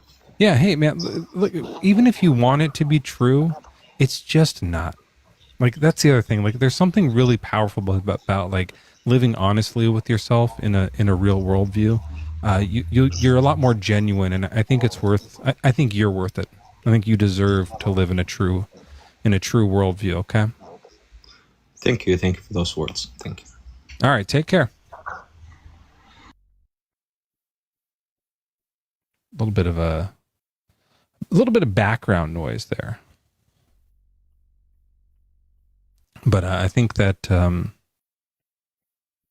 I get the desire to say, like, I want there to be something to fix all these problems. If God were doing that, I'd be like, go pray, right? Like, go do it. Go to church. Tell people Christianity is true if God were doing stuff. But here we are. Wouldn't it be terrible if we lived in a world where there were holocausts and crusades and where there wasn't equality among people and people were hated because of the color of their skin or their gender or sexuality preferences? Wouldn't that be a terrible world to live in? Good thing we have God. Oh, fucking wait. That is the world we live in. God doesn't do anything. You know? Dude, I'm trying to have you connect. It's not connecting. So I'm going to drop you down. And if you want to come back up, just request back up. I will get you next. DK to RK. Hi, welcome in. What's your age and religion? I'm 18 and Christian. All right. Well, Jesus is evil. It's a bit of an extreme statement. Okay, well, he's really, really, really bad. It was like, is there anything he's done that would be considered bad? Yeah, I mean, we were just talking to that last guest about how he used to, at least in the story, he like destroyed all these people for not believing in him, and I think that's pretty bad. I would never do that. If someone was like, "Hey, I don't think you're real," I wouldn't just like drown them, you know. Okay, so would you do that? So you were saying that would be bad, like to you, basically. Mm-hmm. But like, okay, so you think it's but not bad. You? Well, I mean, it's do you disagree? Well, it's unbelief, so it's the most serious sin out there. So you think people should be like put to death for not believing the way that you do? No, I never said that. No. And if someone is not Christian, that doesn't mean they get capital punishment. Right, but that's what Jesus did. You're not a Christian, so you get capital punishment. That's what I'm talking. That's what I'm saying. You're right. We shouldn't do that, but then Jesus did that, and so that's why I'm like, well, that's bad. Well, it's kind of different. No. We're talking about the Old Testament. Whatever example you want to say, that's divine command. You know, there's no law that says put all non-Christians to death. You know what I'm saying? No, it's not a law. It's just what Jesus did. That's what I'm saying the problem is. Absolutely. If anything, there's a law that says don't kill people. And then he did, right? But yeah, there's a law not to murder, you know? Do unto others, right? There is a difference. Do you think that the unbelievers would want to kill Jesus? Maybe some of them, not all of them. I mean, if he came back now, I mean, definitely there would be some who would actively seek to do that. Yeah, but he killed a lot of people in the Old Testament. Surely they weren't all, people who wanted to murder. All the toddlers, DK, like, come on. Come on. Of course, it's like, they're different kind of sinners, you know? Yeah, so if it were true that Jesus like destroyed a bunch of unbelievers, would you be like, yeah, that's fine? Or would you say that is actually evil? I wish he hadn't have done that. I would have to say it's fine, because we have to agree with whatever God does. Yeah. Protect the cult at all costs. Yeah. I mean, I would agree if your standards of what a cult is applies to me, then I would say I'm in a cult. Right. Yeah, I did. I'm just saying that, like, isn't it nuts that in order to protect the cult, you have to say that, like, my leader can kill whoever doesn't believe in him? That's crazy. Like, you're crazy now, right? I wouldn't necessarily say that. I'd say the leader can do whatever he wants. Right. So, like, in the case of, I don't know, like Charles Manson, he was the leader of this cult, and then he was like, what I say is that these Tate people over here need to get killed, so they did it. And I would say that's evil, but you have to say, well, he was the leader, so it's fine. Well, no, Charles Manson is a disbeliever, so no, he believes in Jesus. He's evil. Nah, he's evil, and he's going to be going to, like, when he gets raised, he's going to be going to hell. How do you know that? Well, Charles Manson, I'm pretty sure he interpreted the Beatles, one of their songs, as being directed towards him. He was a false prophet. I mean, there's laws on how we deal with false prophets in Deuteronomy. So he's not a believer. He thought he was Jesus. He believes in Jesus. Absolutely. He just thought he was Jesus. So he was confused about who Jesus was, but also maybe he was Jesus.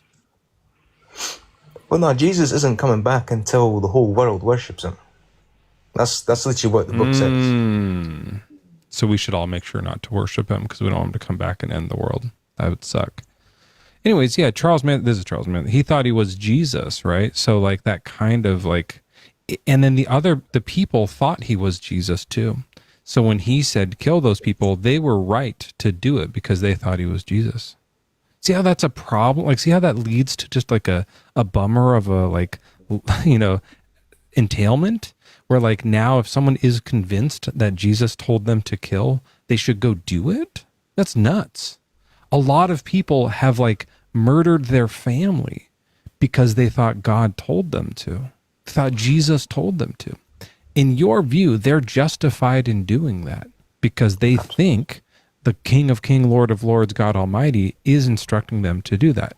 Obviously he's not, but they should, if you think Jesus is telling you to do that, you should do it, right? Absolutely no. Yeah, so now for everyone who's nuts and think Jesus is telling them to kill people, in your view, you think that they should do it because they might be right. This is like a terrible world to have to live in, when it would be better to be like, hey, if God tells you to kill someone, say no. Don't do it, right? That'd be a better world to live in, don't you think? Yeah, that's why we have to go back to the law. I mean, Charles Manson, he wouldn't get to the state where he would be commanding people to kill people if he was actually put to death himself, because he's a false prophet. If we just killed him when he made the first false prophecy, none of that would have happened. So everyone who doesn't believe we should just kill. No, I'm not saying all non-believers. Just false prophets. False prophets. Yeah, so like the guy earlier in my life who was like, did a prophecy that tomorrow someone was going to knock on my door and then like my life was going to change in some positive way because of it. If that doesn't happen, you think we should kill that guy?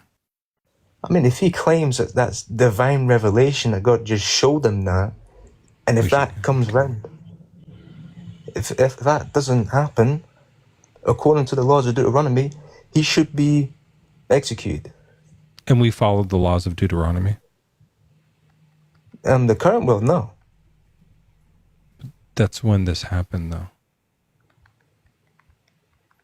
Well, and that's when Charles Manson happened too. So should we have killed Charles Manson, or do we not follow those laws? We should have killed Charles Manson because of Deuteronomy, the laws we don't follow. Okay.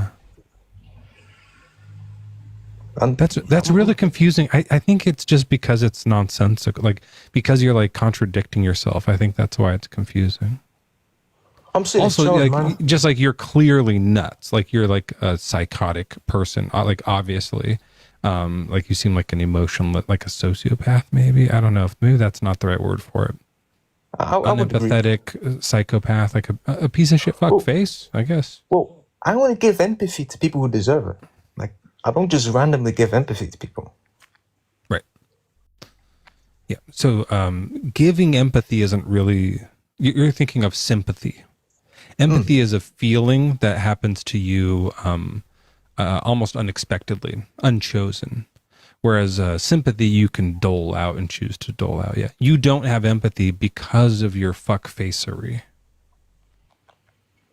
Your shitty fuckface ways that you're a piece of. I mean, if you want to say that, I mean, you can say that. I'll probably do it again. Yeah. You have shitty views. You're a fuckface, and telling people that, hey, the right thing to do if you think that Jesus is telling you to kill someone is to do it is insane. And you should really like delete your TikTok account, and like anything that talks out to the public, you should like just close that off and just exist in your own world where, and then also if you do hear Jesus tell you to do that, don't do it. I would say that to you as well. So. Well, no, if I hear voices in my head, I'm not going to act upon them. I'd probably see a doctor. So instead of saying, if you think Jesus is telling you to kill someone, you should do it, don't you think you should say, if you think God is telling you to kill someone, disobey God and go see a doctor? Wouldn't that be better? Well, God's not going to tell you to do that. That's your own thoughts telling you to do that. He used to, but he doesn't anymore. These are very special occasions. Which ones? The ones that you just referred to. Like when God told people, go out and kill these people. Right. He does it himself usually, right? Yeah, he does it himself. Yeah. That's why I think he's so evil. He's killing people. Like, are you not seeing how this is like playing out? Yeah, he just kills people. He's fine. Like, what are you talking about? Yeah. God kills people. Yeah. When Charles Manson, Boo. I don't know. Boo, bad. Evil, bad. I don't know if you said that with Charles Manson behind you, but Charles Manson, bad. Kills people, bad. Yeah, Jesus kills people, bad. Yeah, bad. Charles Manson, absolutely bad. Yeah, and Jesus killing people. No. Good. You like that one? Yeah. You're nuts. Yeah. All right. It's not the killing people that's the problem. It's not the motive that's the problem. What is it about Charles Manson killing that's like not okay? Well, for one, he's a human being. And Mhm. like I said, So was Jesus. I mean, he had the name Manson, so obviously he must be our savior according to himself. He's the son of man. Yeah, he was crazy and absolutely evil. He was the Son of Man, yeah. Or Jesus was. No, Charles Manson claimed that. He claimed he's. Well, Jesus said he was the Son of Man too. That was his like thing, yeah. Absolutely. And then he killed people. And that's during his good. Not during his ministry, no. No, but he killed people at, like before and after. Yeah. Yeah. So he took a little break. I mean, if you want to call it that. How many people did Charles Manson kill? It's actually 0. He sent other people to do that. So 0, but he told other people, I think it's 2. Is it 3? I'm not sure the answer. Well, he's still responsible for them in a certain way, because he did tell people. 9 people? I didn't realize it was that many. Wow, that's a lot. Yeah, he orchestrated them. Yeah, he sent his angels out to do it, right? And that's bad to do, to send people to kill. Absolutely. So when you say absolutely, what that word means is that every single time, if you send someone to go kill someone, it's bad. Are you sure you mean absolutely? Well, I'm saying in certain circumstances, and Charles Manson would be in that circumstantially. Yeah. So you would say in that circumstance it was bad. Sometimes it's good. Yep. I think you might be right. There might be some times where it's like, hey, there's like a school pew situation happening. We have to send someone in to go take that guy out. That's just what you got to do. Right? Absolutely. I agree 100%. Why doesn't God do that? Why doesn't he take them out? Well, then that's the problem of God letting this stuff happen. Right. Yeah, that's what I mean. That's the problem, like of evil. Like he should send the angel of God down. You know, they have like the angel of the Lord. They just come down and kill people in the Bible. Just send that guy in, and like as soon as the guy gets to the school, done. The reason he doesn't do that is because he's not planning to do that. If he wanted to do that, he could easily. Like if he wanted to give this person, I mean, I think there was just recently it's not in his plan to protect people. Oh no, he gives security. I think it's somewhere in the book of Job. He gives security to whoever he desires. Oh, so he doesn't want those particular children to be secure. He just picks and chooses who he likes. Yeah, he appointed that time for them. Yeah. So. And you worship this fuckwad? Fuckwad God? Yeah, that sucks, dude. All right, well, look, I think we have come to an agreement that God and Jesus together sometimes pick and choose which children in a school shooting they want to let live. I think to me that makes him just an absolute dog shit fuckface. Evil would be the other word for that too. But you think that that's good to choose which children get to live in a school thing? It's good. I mean, I think there was just recently something, wasn't it, in some sort of church thing in Michigan? Yeah, I didn't look up the numbers on it, but yeah, there was one recently. Yeah, like a Mormon thing. Yeah, I think that's bad. I would have stopped that if I could. Of course it's bad. Would you? It's an evil. Would you have stopped it if you could stop it? Well, if I could stop it, yeah. Yeah. Can God stop it? Absolutely. Did he? Well, no, I don't think so. Right. So like, why not? Well, because he just appointed that time. And, I mean, to be honest, they're Mormons anyway, so he appointed that time for them. And at the end of the day, the book of Romans tells us. That was crazy.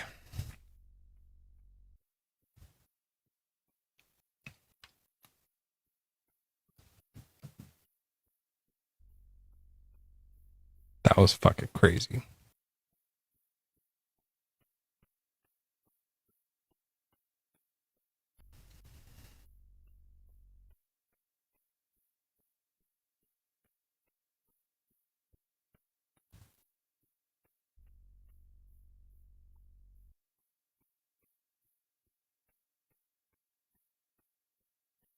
Can someone block that guy for fucking ever?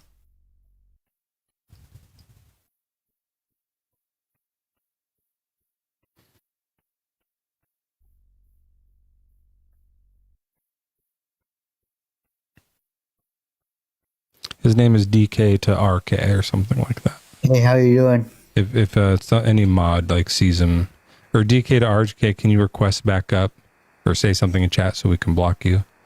Because that was like very unacceptable. Sorry about that, everybody. I let that guy go on for too long. I knew that he was not cool.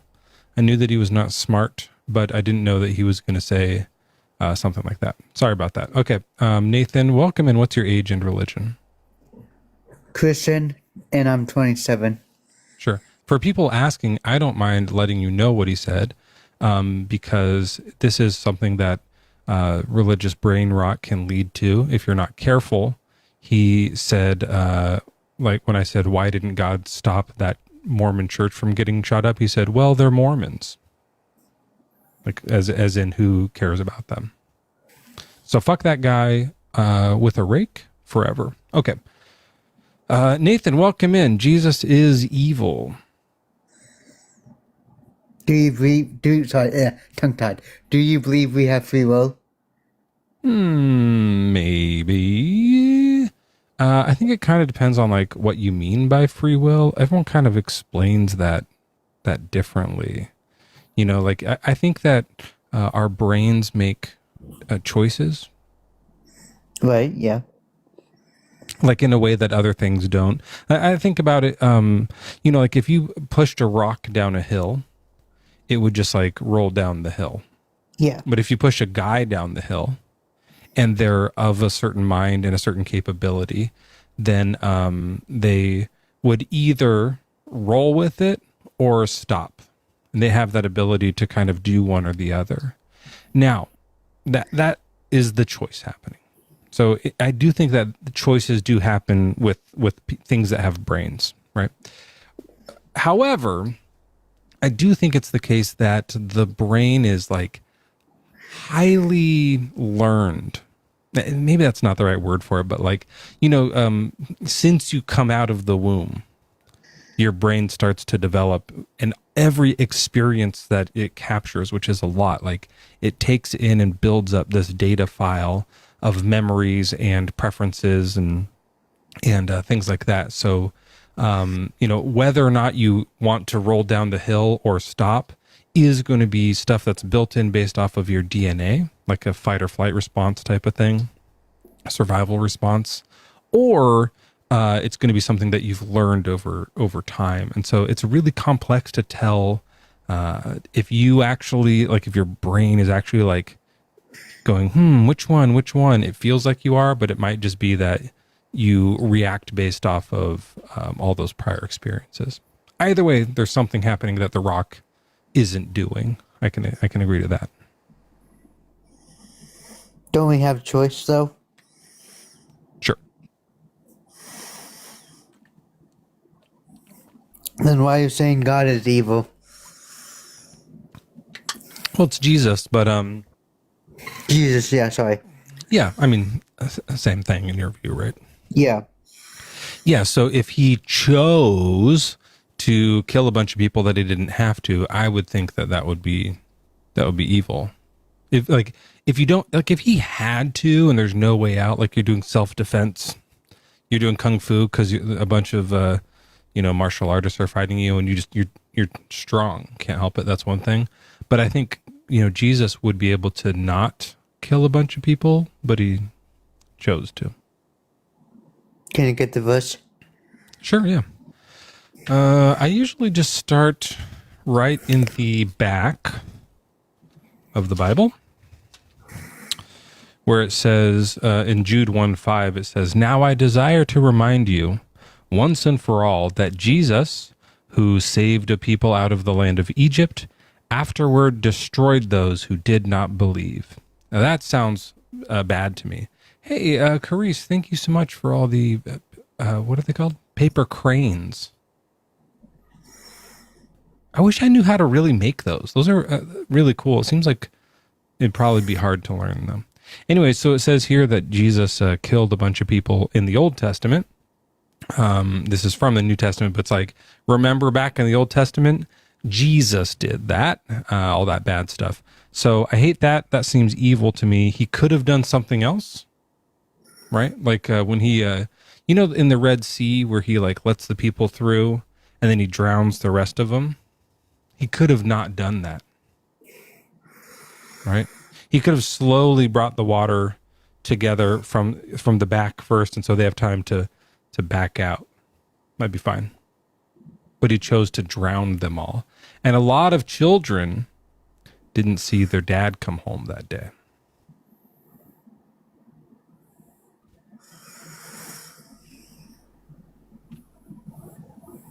Again, do you believe in free will? Yeah. In choice? Yeah, Jesus chose to kill them. He didn't have to do that. That's what we're talking about, yeah. But God gives us free will to do what we want, from right or wrong, and we get to decide. What do you mean by he gives it to? Is it a default setting that he lets us have? Or do we not have free will and then he gives it to us like, here's the gift of free will? We have the gift of free will to do So from he good or like bad. he invented free will and was like, I'm going to give this quality to you, this attribute to you. Right? Say again, sorry. Like when he's just making a guy out of clay, at first it doesn't have free will, and then he like creates free will in like free will doesn't exist in the universe, and then he like gives it to this thing, right? Yeah, we have choice. Right, but if he gave it to us, I'm just curious, like he created free will? Yes. Does he have free will? God? Yeah. Yeah. Yes. Okay. Did he give it to himself? Yeah, everyone. So he didn't have free will at first, and then he gave it to himself? So he must have been determined to give it to himself.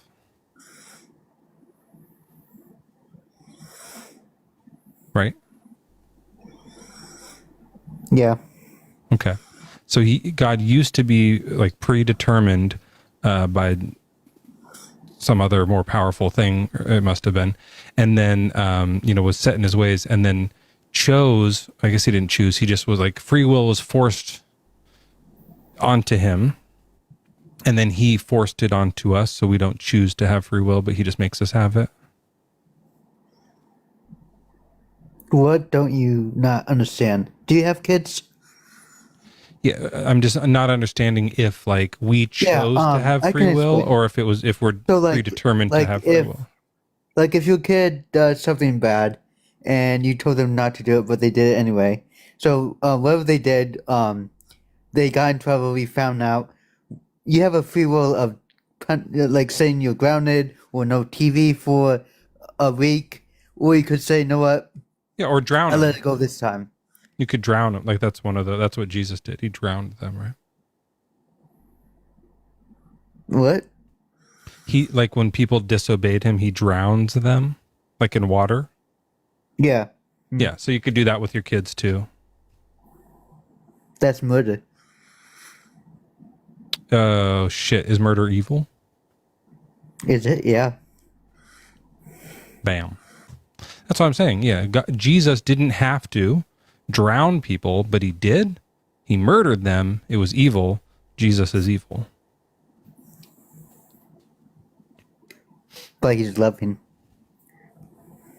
But then that's a contradiction, though. How so? To love someone and murder them, those go in different directions. Like people will sacrifice and burn alive and all that stuff, during the Bible time. But like God said, if the children wouldn't obey the parents, burn them because it's useless for them to be alive. Terrible. And Yeah, bad rule. Yeah. Good point. but he's doing that because if the child is not willing to listen to God or their mom and dad, then they should just die. Yeah, that's not true though. People don't deserve to die for not believing in God or for disobeying their parents. That's not true at all. If you disobey your parents, you should probably like not have iPad for a day.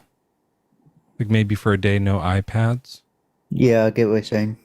But not, like my children disobey me all the time, and Yeah. I never kill them once. I never do it. Okay, it seems like I'm not trying to be rude or anything, but it seems like, do you get what free choice is that God gives us? Yeah, I What is understand it? that we have free choice. What I'm talking about is the consequence of that. Right? So you have the free will to like steal a loaf of bread or not. Right, Nathan? Yeah. Like you go to the grocery store, you could put a loaf of bread in your shirt and walk out. Or not.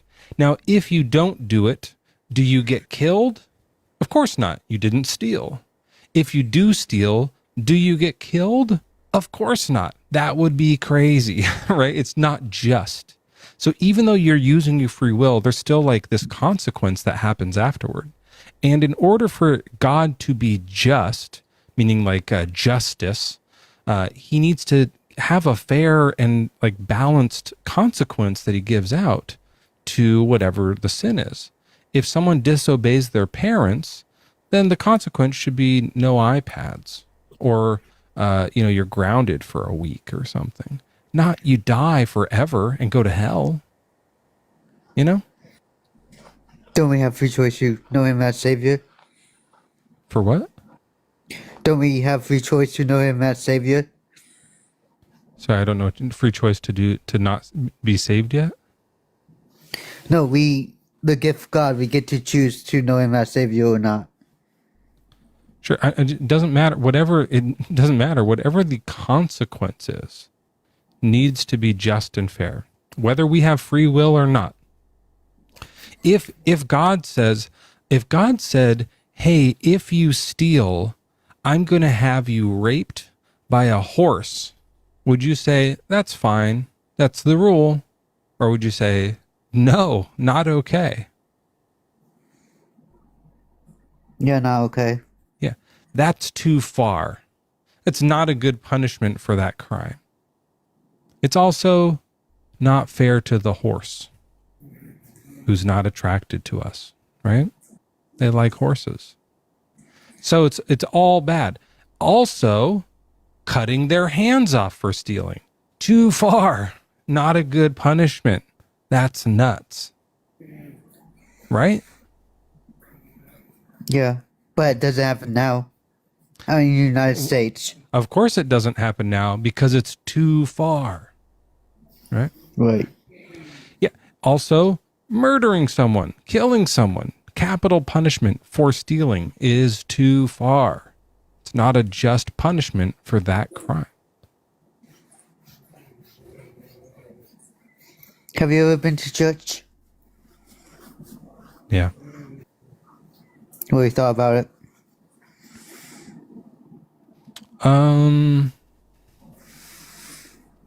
Good coffee. What do you mean? Like just the coffee was like pretty tasty coffee. They're like one of those like a pump coffee thing. Oh, going for the food and drinks. Yeah. Maybe like some donuts or scraps and stuff out there. Yeah. Yeah. But Nathan, although church is fun and all, I feel like you didn't address the problem where God is serving out evil punishments for minor crimes.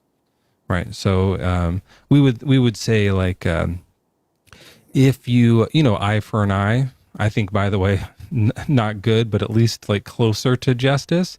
If you punch someone, they get to punch you back. If you steal from someone, they get to have it back. Right? Maybe a little extra since they spent some time without that thing. That seems fair and just. And then if you don't believe in someone, then like if like you don't believe in someone, then what should it be that comes back to you? Nothing. That shouldn't be illegal. That should be fine. That shouldn't be a crime. God should be like, oh, you want to use your free choice to not believe in me? Use your free will. Okay. See you later. Not fucking die. Right? That's crazy. That's a bad God. That's an evil, evil Jesus. It says he does it in the book. People still worship him. I don't get it. We get a choice to either worship him, choose him as Savior, or go to hell. Because he died on the cross for our sins. So he lets us make the decision to follow him or not. Yeah, but we didn't get to choose if he was going to die on the cross or not, right? We didn't get that free will. No, he chose it. Yeah, he just chose for us. So he has no problem choosing things for us and taking away bits of our free will. Right? That's fine with him. Oh my. Yeah. Yeah. So what's that? So why can't we have the free will to not believe? Okay. Let's do this. Let's pretend. What's your name? Mezzo. Okay. Let's pretend, Mezzo, that you are born again Christian, and you go to church every Sunday, and you worship God, and you sing the praises, and you read the Bible, and you worship him, and you think he's all good and mighty and all-knowing and loving, and he wants people to come to Christ. And you do this every Sunday, and you just think that Jesus is all-knowing, loving, and powerful, and you finally understand who Jesus is, and he's not evil. And you take your kids, they come, they receive Christ, they go to Bible study, wherever kids Bible study, and like Terrible, that. Yeah. But no, what I'm saying is you will realize that Jesus is not evil, that he loves us, and he died on the cross for our sins. In the hypothetical? Huh? In this hypothetical, we're just pretending pretend, that I yes. think Jesus is good. Okay. Yeah, just pretend. And you will finally realize that there's floodgates that it's pouring out, that you just have this relief of knowing who Jesus is because he cares about you. Okay. Just like mom and dad would All right. care about you. So I'm tricked into thinking Jesus is good. That's the hypothetical. I'm just saying, pretend if you were a Christian, you would finally realize who Jesus was, and he cares about you, and you know that. Sure. That's what I'm saying. That's the end of the hypothetical. Yeah. Okay. I did that. That was fun. Let's switch it. Now pretend you're an atheist, and for a moment look at the Bible and what it says for what it actually says, and read it just for the words and realize that it says Jesus is a monster who killed people for minor crimes. He's an absolutely evil God who has terrible intentions for people who go against him in the slightest way.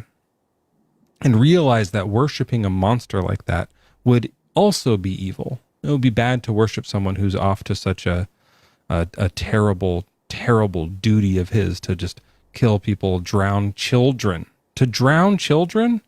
Worshipping that would be awful. Are you imagining that you're doing that? Yeah. Okay. And so then, what would you say then? What would you say about God?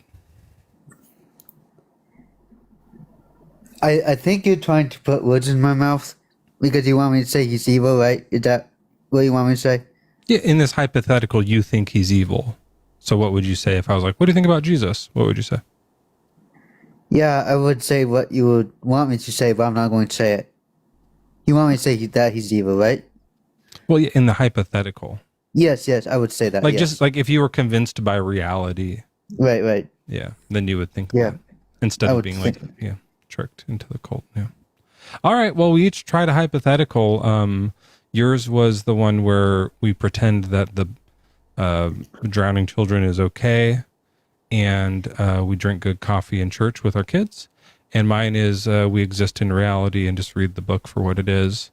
So I think we did pretty good, Nathan. Yeah. All right. Catch you next time. All right. Bye. Good stuff. I like Nathan. He's close. He's going to come around. Your church coffee was terrible? I don't think our coffee was good. It's just that we had day-old donuts. So, you dump them in there and then the coffee just tastes like donut. Chio, did you not mean to be here? No, yeah. I'm chilling, bro. What's your name? Mezzo. Mezzo. Nice to meet you, bud. How you doing, man? That got really loud. Yeah, I'm sorry. So Are you a Christian? I'm studying Christianity right now, but I do believe in Jesus. I'd be a hypocrite to say. Studying it where? Own research. Okay. Are you like in church or anything? Yeah, I'm studying Catholicism. So, hey, whatever you're doing to your microphone is fucking terrible. It's ripping my ears apart, and you got to either hold it steady or set it down and not touch it. All right, for sure. Which one are you going with? With what? Sorry. Of those two options. Oh, I'm just keeping it steady. Okay. All right. So you think Jesus is God and you think Catholicism is true. How old are you? 23. All right. Well, Jesus, it turns out, is evil when he, you think he's God. So he kills people for petty crimes like lying or something. What evidence, what Bible verse did you get that from? Sure, it's in, I'll just read it. I always forget where that one is. Chapter 5. What version are you reading? I have a few. This one's the NRSV UE. Do you want to do something else? NRSV? Do you want to do something else? Probably the New King James Version or King James Version. It's like the closest to translation, I would say. Yeah, it's famously the worst translation. The King James? Yes, all real scholars hate it. It's just the worst, yeah. But I'll do it. I have it right here. Agreeable. We don't really use the King James Version, but I mean, I don't know. So you chose the worst version. Here we go. But a certain man named Ananias with Sapphira, his wife, sold a possession and kept back part of the price, his wife also being privy to it, and bought a certain part of and laid it at the apostles' feet. So what happens here is everyone in this town area is selling their property and giving all of the money to the church that they're starting, this new church that they're opening up. But they kept a little. They sold it and they kept a little, this guy and his wife. And so God kills them. But where does it say that he kills them? Like, where? So they said, why hath Satan filled thine heart up to lie to the Holy Ghost and to keep back part of the price of the land? Was it not thine own? And after it was sold, was it not thine own power? Why hast thou conceived this thing in thine heart? And thou hast not lied unto men, but unto God. And Ananias, hearing these words, fell down and gave up the ghost. And great fear came on. That means he died. Right then, yeah. So they're saying, you lied to God, and then he dies. And then they pull him out and bury him, and then his wife walks in, and they do the same thing. They said, you lied to God, so she dies, and they go bury her too. So if I lied to you and then I die, does that mean you killed me? If you lie to me and I say, you did not lie to me, you lied to God, and then you're stricken down dead, and then it happens again to your wife, I would assume that God did that. But that's assumption. That's you think they just both coincidentally died? Well, God doesn't exist in your eyes, right? It's written in for sure. In my eyes, this didn't happen at all. This is a made up story. Yeah. In your eyes, did this happen? This is like evident account. I don't see this as a story. These are accounts. Sure. Do you think that this really happened? I believe it did, yeah. Yeah, okay. So how do you think Ananias and Sapphira died? I'm still studying it, but from the story that you're telling me is that you lied to an all-powerful God and nothing good came off of it. It doesn't mean that God strike. It doesn't say God strike them Yeah. down. So how do you think they died?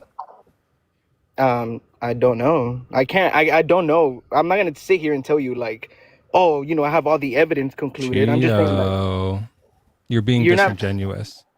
I'm not being disingenuous. I'm telling Yeah, you. you are. I'm being honest. So you're saying I have no idea what it could be. No, I just told They you. said, hold on. You said they lied to God, and a millisecond later he died, and then they brought the wife in and said you lied to God, and a millisecond later she died, and we have no idea what it could be. We could be anything. They could have both just had the cold. What are you talking? You know it's God that did it. That's the story. I told you that it was a consequence to their actions, but I don't think God struck them down.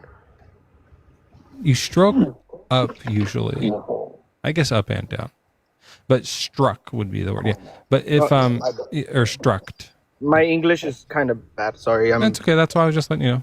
Yeah, Spanish. stroke is up and down. Struck is just down, and then struck is dead. Okay. So sorry for the audience. he fell down straight to his feet, yielded up at the ghost. The men came in, found dead. A great fear came upon all the church of those who heard these things. Yeah, it's God that kills them. That's the story. Are you saying that like it's a coincidence? Is that what your point is, though? No, I'm sure it has to do something. I don't know if God struck them down. It doesn't specifically say that he did, but my conclusion is that there's a certain consequence to when you try to do evil or some sort of evil to an all-powerful God. That's just my opinion. It's not. You do evil to an all-powerful God. What's the consequence? You die just a natural, random death. I guess you can say that. Yeah. Yeah, I mean, yeah. If you want to be disingenuous, that's a perfectly fine. I'm not being disingenuous. I started this conversation by telling you that I'm studying this religion. That I do put my some sort of study that story up. It's Acts 5. I will. But this is what I'm talking to you. See if literally fucking anybody ever will say that that's the case. That it was just a coincidence. I'm being totally honest because. If I have an answer to some sort of your question, I will answer it with truth. But if I don't know something, I'm also not going to lie to myself and be disingenuous with myself because. All right. Well, it's okay. Let's go just a little bit farther. What verse was that? So I can't study that. It's Acts chapter 5, verse 1. Okay, now let's go a little bit farther to Acts 12. We have Herod, who's angry with the people of Tyre. They come to him, and he's, in charge of stuff. And on this appointed day, he puts on his royal robes, takes a seat at the platform, and he's delivering a public address to these people. The people kept shouting, "The voice of a god and not of a mortal." So what they're saying is this guy, Herod, is God. Now, what should Herod do? He should say, "I'm not God," right? You don't want people, I don't want people to think I'm God.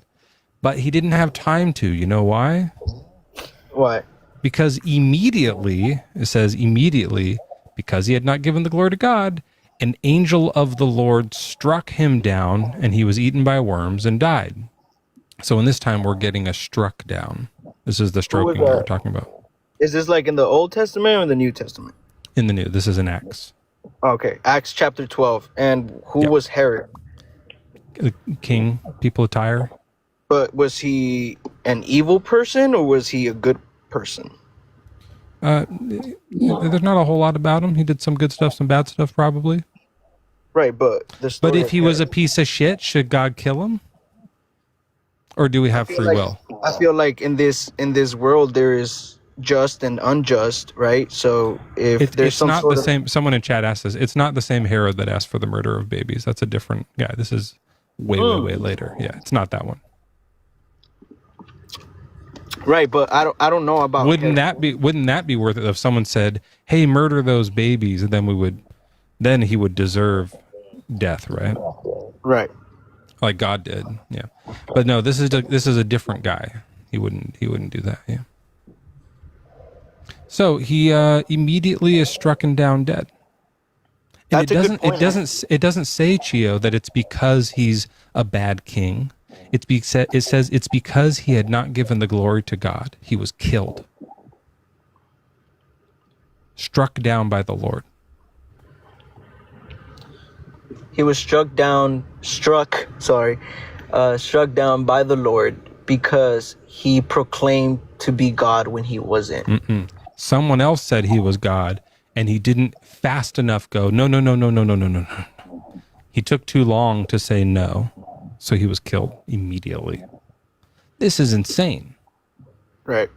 Yeah. If the way you're putting it down, or the way it is written down, I would say the same thing, but I do need to read the context of the whole story and actually know what's going on or who he is, because I don't know who Herod is.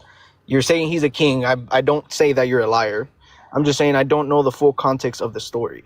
You know, like if you tell me a man killed a man, then I would say I can't say he's an evil man because I don't know if that man was hurting his family, or but I don't know the full context of this story. Because the Bible has to do a lot. So who he is Herod Agrippa II. There's Herod the Great is the one who ordered the massacre of the innocents. Not so great in my opinion. And then there's a different Herod who is the son of that. He ruled Judea and Samaria, but was deposed by Rome. And then there's another Herod, and then Herod Agrippa. So this is the grandson of the bad Herod. And he wasn't great. He wasn't like a super good guy. But the thing of like being killed for, not saying, oh no, I'm not God. Like Chio, by the way, Chio, I'm worshiping you as God right now. I think you're God. Okay? So you've had more than 5 seconds, and since you didn't say, no, I'm not God, he's going to strike you down and have you eaten by worms now. See how dumb that is? Yeah, but I also don't know what Herod has done in the past. I don't know what led, because the Bible, it leads to something. It should say that, yeah. It would say for all of his acts. It wasn't for the other things he did. God let him do all those other things. He stopped him when he didn't say, I'm not God fast enough. All the other stuff, God is like, you have free will. I don't like it, but you can do it. But as soon as he's like, God like is worried that someone thinks he's God, done. This is the God of the new. This is Jesus doing this. Jesus in heaven. Yeah. By the way, I do appreciate the way you're talking, because I've talked to multiple people on this platform already, and it's just usually shit talk. It's never an intellectual talk, I would say. So you're bringing up really good points that I do need to study, because like I said, I'm studying this.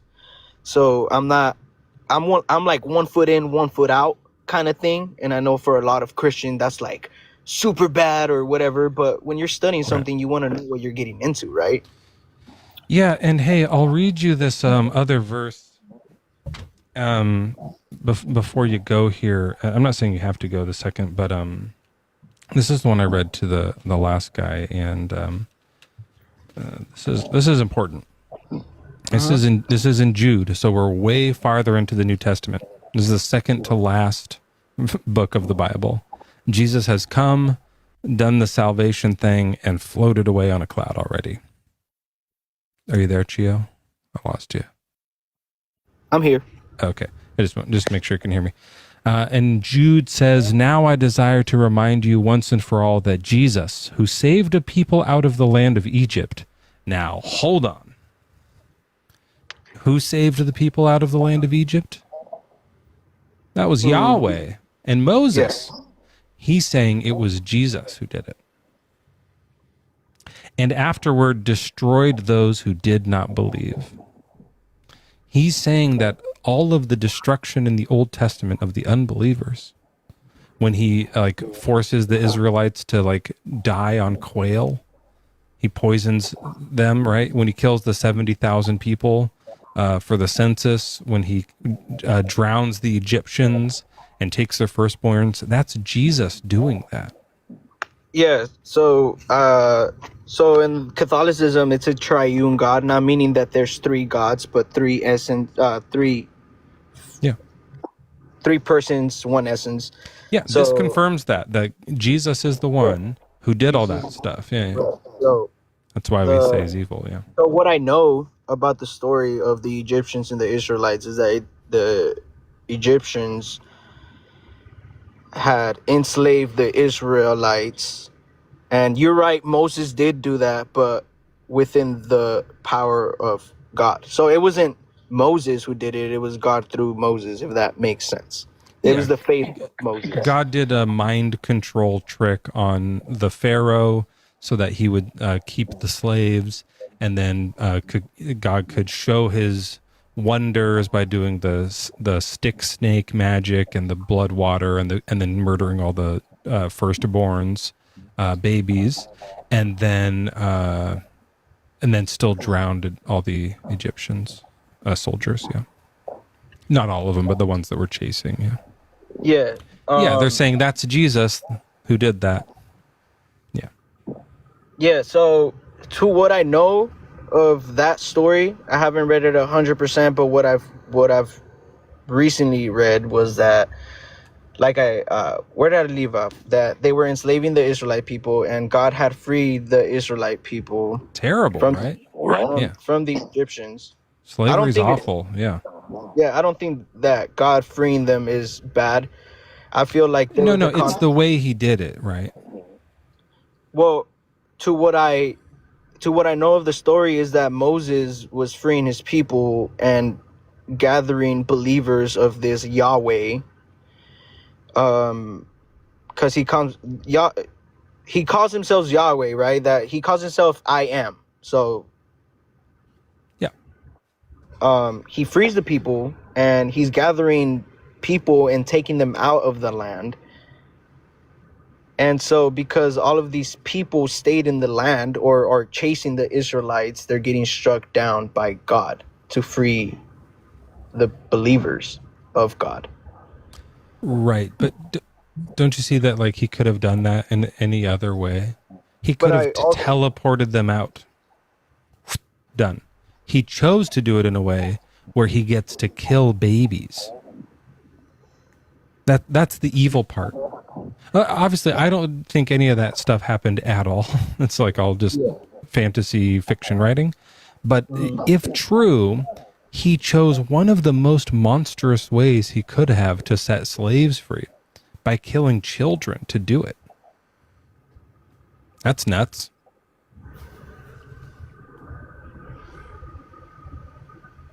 That's why I say he's evil, because he could have not killed those children.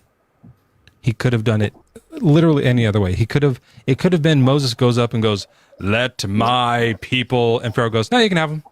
You don't have to finish that. Good. You guys are free." But the people of Egypt didn't want to free the people. Right. Because God had warned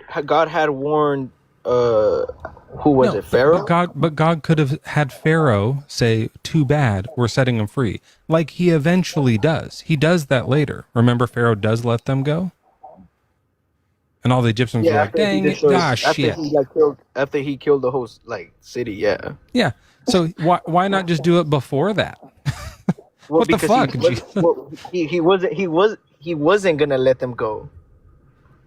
Yeah, but God is commanding, is like playing with Pharaoh's mind and either hardening his heart or softening it depending on whatever he wants. It says in the Bible that he's like, when he's planning this with Moses, he's like, what I'm going to do is harden Pharaoh's heart so he keeps the slaves, and that way I can show how strong I am to everybody.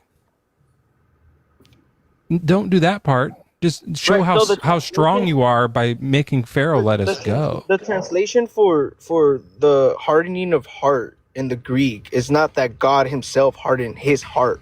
It was that Pharaoh was already... This would be in Hebrew, though, not Greek.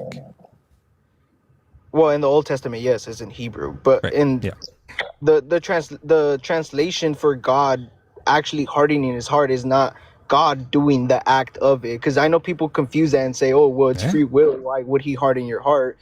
The translation to that, from what I know, is that Pharaoh already made up his mind.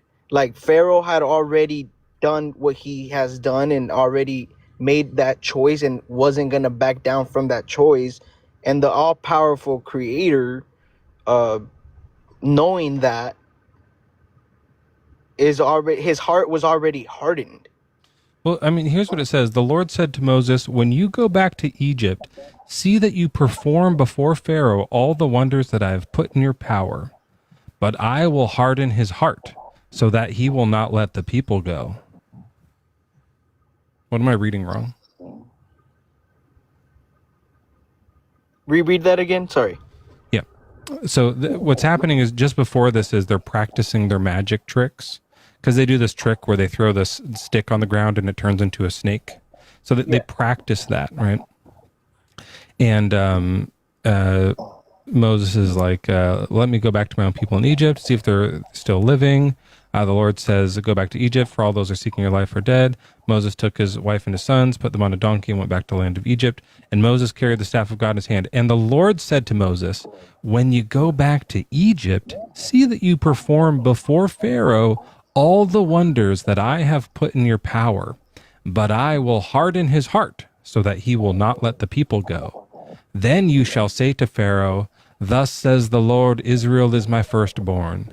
I said to you, let my son go, that he may serve me. But you refused to let him go. Now I will kill your firstborn son. They planned all this.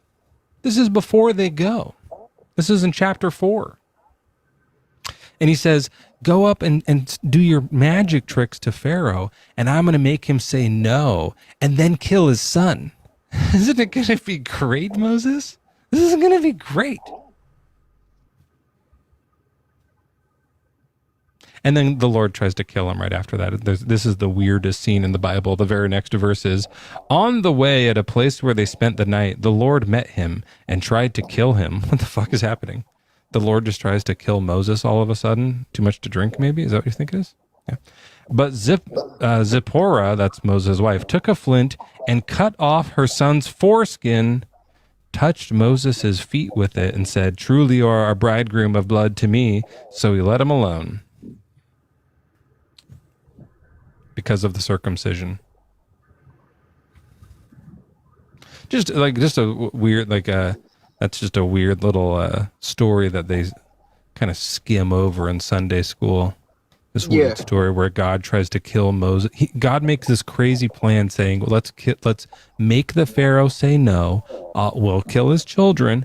And then he tries to kill Moses, and the circumcision saves him or something like that. Yeah. Anyways, it's just fucking weird. So they go and they do all the stuff. Yep. Okay. That seems terrible to me. It's definitely worth looking into. Look, if he's going to fuck with Pharaoh's free will anyways, just fuck with it in a way where it's like, hey, let him go. Okay. That's a good point. These are very good points that you're making. It's all made up, Chio. Like, it's just a story. It's easy to rip this apart when you look at it. You could do the same thing with Cinderella. If you looked closely at Cinderella, you're going to be like, why didn't the glass slipper turn back? She didn't have glass slippers for real. Those were magic. And at midnight, everything turns back, but the glass slipper stayed. That doesn't make sense. You're going to like debunk Cinderella if you really look at it, because it's just a fun fantasy. That's not the point. That's what this is. That's why you can debunk this. It's so obviously not true. And if you really look at it closely, it just kind of unravels, and you have to go like, I don't know, his ways are higher, or, that's a weird translation. You just have to make up these excuses because people want to believe in it, What I can say, because like I said, I don't know 100% all of these stories that you're telling me. I do know some. I do know, the typical, I assume you would say, because you're intellectually smart. But what I don't agree with is that you can't just call something fantasy when it also can't just be proven to be false, if that makes sense. I don't know if I'm making any type of sense. So this is the proof, though. If there is an all-powerful God, then supernatural things can occur. If there is, right? So saying that the story is just false because you don't believe in an all-powerful God. No. Sorry to interrupt. No, it's not just that part. It's if he's omnipotent, then he can change Pharaoh's heart. He can kill the firstborns with magic. That's all possible. Like that's not within. true. What? Omnipotent doesn't mean that you could turn a triangle into a square. Right. I didn't say that he could do that. I said he could change Pharaoh's mind and kill babies. Those are within his wheelhouse, right? Not even gods, but just like let's say there's some new being named Fluffer, and Fluffer is omnipotent, and that's no. it. I understand. I understand. Fluffer can kill babies with his mind. Yeah. Okay. Yeah. What I understand about this a powerful God. Yeah. In Christianity, I would say, because multiple religions, but we're talking about Christianity, this all-powerful God. It's like, what I know about this all-powerful God, it's like when you see a movie and you know that the kid is gonna fall, because God is outside of time. You're not gonna change the fact that the kid is gonna fall. You know that the kid is gonna fall, and you can probably tell the audience, hey, I bet you this kid is gonna fall, even though they haven't seen the movie and you have. It doesn't change the fact that he can't make that kid not fall, right? So this all-powerful God already knows that he's going to fall. He knows. That's not all-powerful. The all-powerful one could stop him from falling. He can turn gravity off. I'm talking about Christianity. I'm not talking about... God can turn gravity off. Jesus floated. Well, no, you can't take gravity off. Yes, you can. That's exactly what Christianity says. It does miracles. People float multiple times in the Bible. Jesus floats away, and he walks on water, and other people float away. Elijah gets lifted up in a flying chariot. That's the all-powerful God, though, right? Right. That's what I'm saying. If you're all-powerful, you can do that stuff. You can't do a square circle. That was part of God's plan, right? Yep. You can't do a square circle. Right. Yeah, I get that.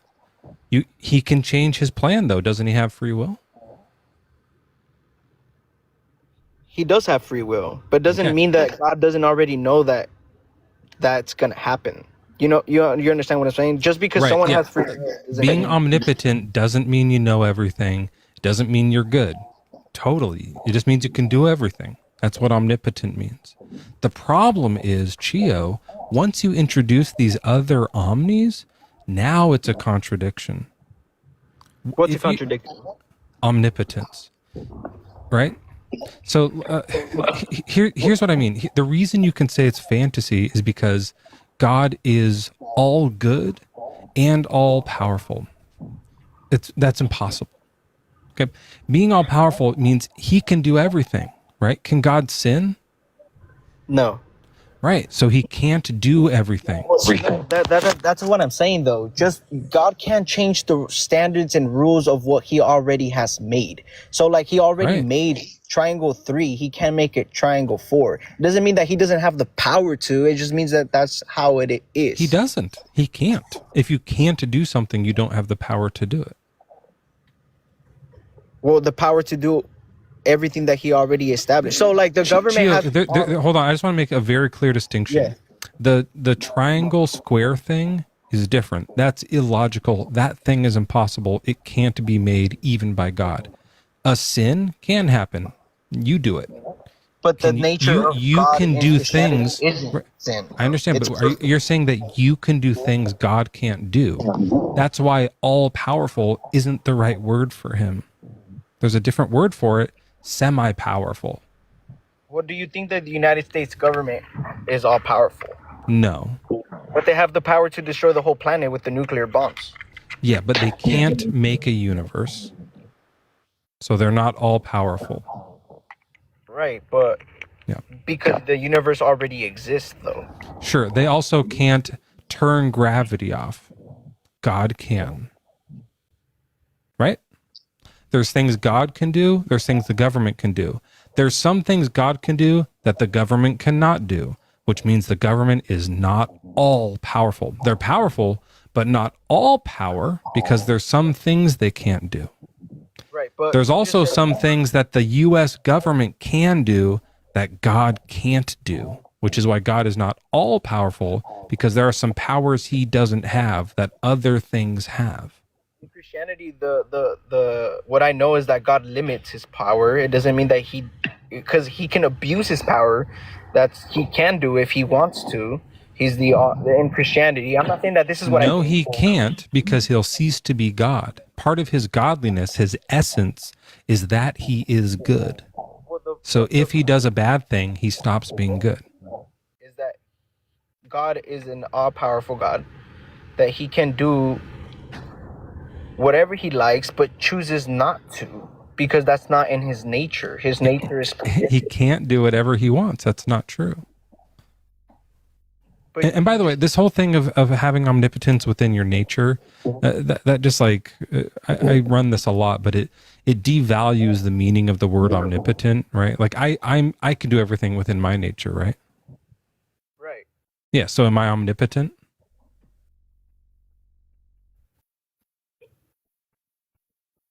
It seems like you walked away from your microphone. I don't know. I didn't walk away from you. You got me thinking. Oh, okay. I thought you just walked up. No, you're tickling my brain, dude. So Yeah, people say this all the time. I think it's from Aquinas or something.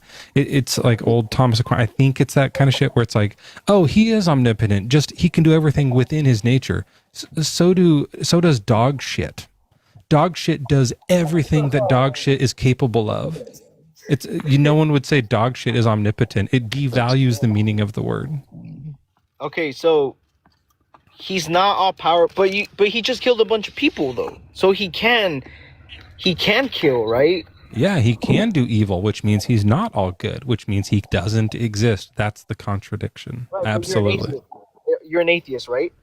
Yeah, because of this, yeah. But you also can't tell me what's good or evil though. No? Well, I mean, according to him, so you do this internal critique. If Christianity is true, killing people is evil. So I'm just asking you because I feel like I don't know if I can ask you a question, but what I'm saying is I'm trying to tickle your brain. Sure. So let's kind of, also your microphone's being weird again, but so let's step out of Christianity. The Bible's false. God's not real. God is not fake, right? God is fake, right?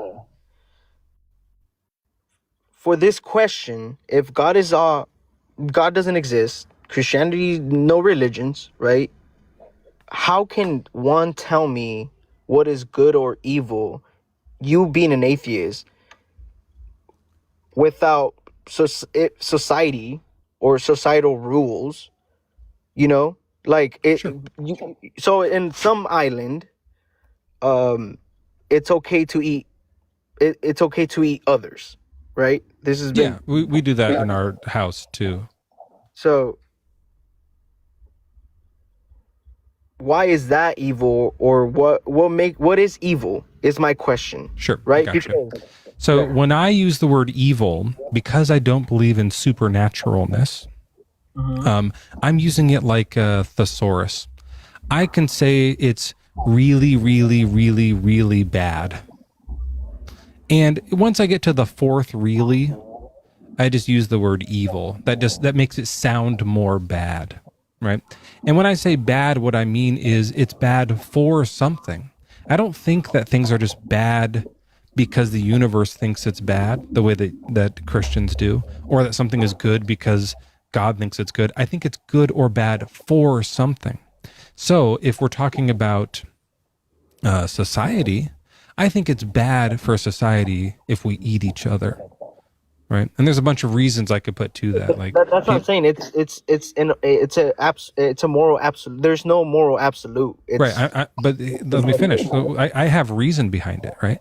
I can say it's bad to eat people because, everyone's going to be scared that they're going to be eaten. Also, the flavor is like not as good as you would expect. Like it's it's actually like a bit more chewy than you expect it to be. You kind of think it's going to be soft because people seem soft, but like even like really soft people, they're like you just kind of like, it's harder to get through with your teeth.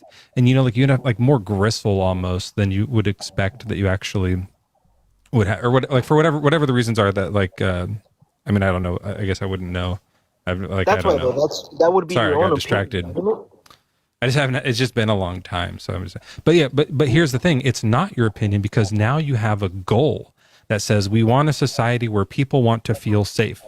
If that's the goal, then don't eat people is the rule. Right, but what if some part of society doesn't agree with that, and you're making now you're That's setting not up. their goal. Yeah, absolutely.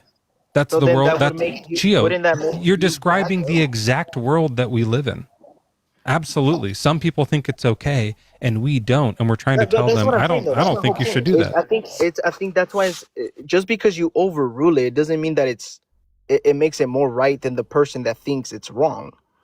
It's yeah. still just subjective. Chio, you're perfectly describing the actual world that we're in. Some people think it's good and some people don't.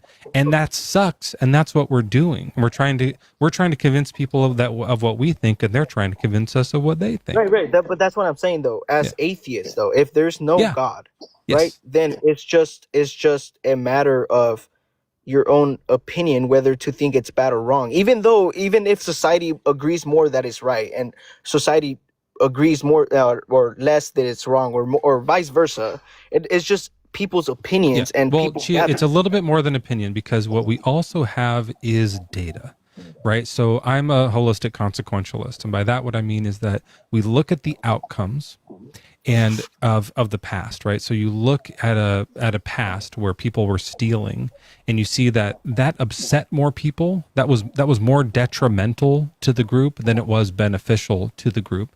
And so we have these data points, and we clock as many as we can, and we calculate as much as we can holistically, and try to say, are the consequences of this act going to be beneficial or detrimental? Then we can use that. So it's not just like, hey, this is just my opinion. It's like, look, we can show Holocausts turn out bad. No one is liking it. And not just no one's liking it, but it's like, it's bad for the environment. You can see that like stocks are down or whatever. Like you can use all of these like holistically as many data points as you can to determine if this thing that if you do it again is going to be, helpful or hurtful. Yeah, but data changes, right? With society. Of the As past? society, No, you use the past ones that you've already. As we move to the future, right? The data will and then we'll update. Yeah, absolutely. If something new happens where it's like, oh my God, these guys did a Holocaust and honestly, it was great, then we'll adjust. That's probably not going to happen. That's probably not going to happen. But yeah, we adjust based off new data. But here's the thing, Chio, think about this. Just to go back to your worldview for a second. So when we go, on my view, we go stealing is bad because here's why, and we have all these data points, and we can show charts and show it's like beneficial or detrimental to society, or people feel safe and secure with their belongings, so they're not anxious, so they have more time to like do art and fuck and do fun things. Then we can show all the why. Here's why. With God, why is stealing bad?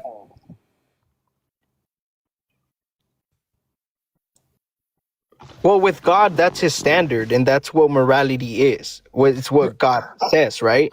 Right. He says so, but why? Like, why does he think it's bad? Well, I don't know why he thinks it's bad. We don't know. There's no why. It's just that's what it is. With mine, here's all this reason and logic and argumentation and stuff behind it. And with yours, it's literally. Well, it's not just there's why. no reason. There's no reason. Well, it's because God already knew that it was bad. Because when people were doing the sin, it was in bad action. There was so he's doing the same thing we are. He's doing holistic consequentialism. Yeah, but that's not my argument though. My argument is even though you have data, let's say it goes to worse in the future, that data has to support that what you guys are doing is good. Because back in the day, in the medieval times, it doesn't have to. If the data changes, we adjust. But in the medieval times, or in the past, even right, if we're talking about the past, most people agreed to what they were doing. Right, and then right, and they thought it was good, and then we look. Now we can look at the outcomes. They couldn't see the future, but that's what you think it's good. But we can see their future because their immediate future is our past, and we can say, "God, that turned out to be shitty."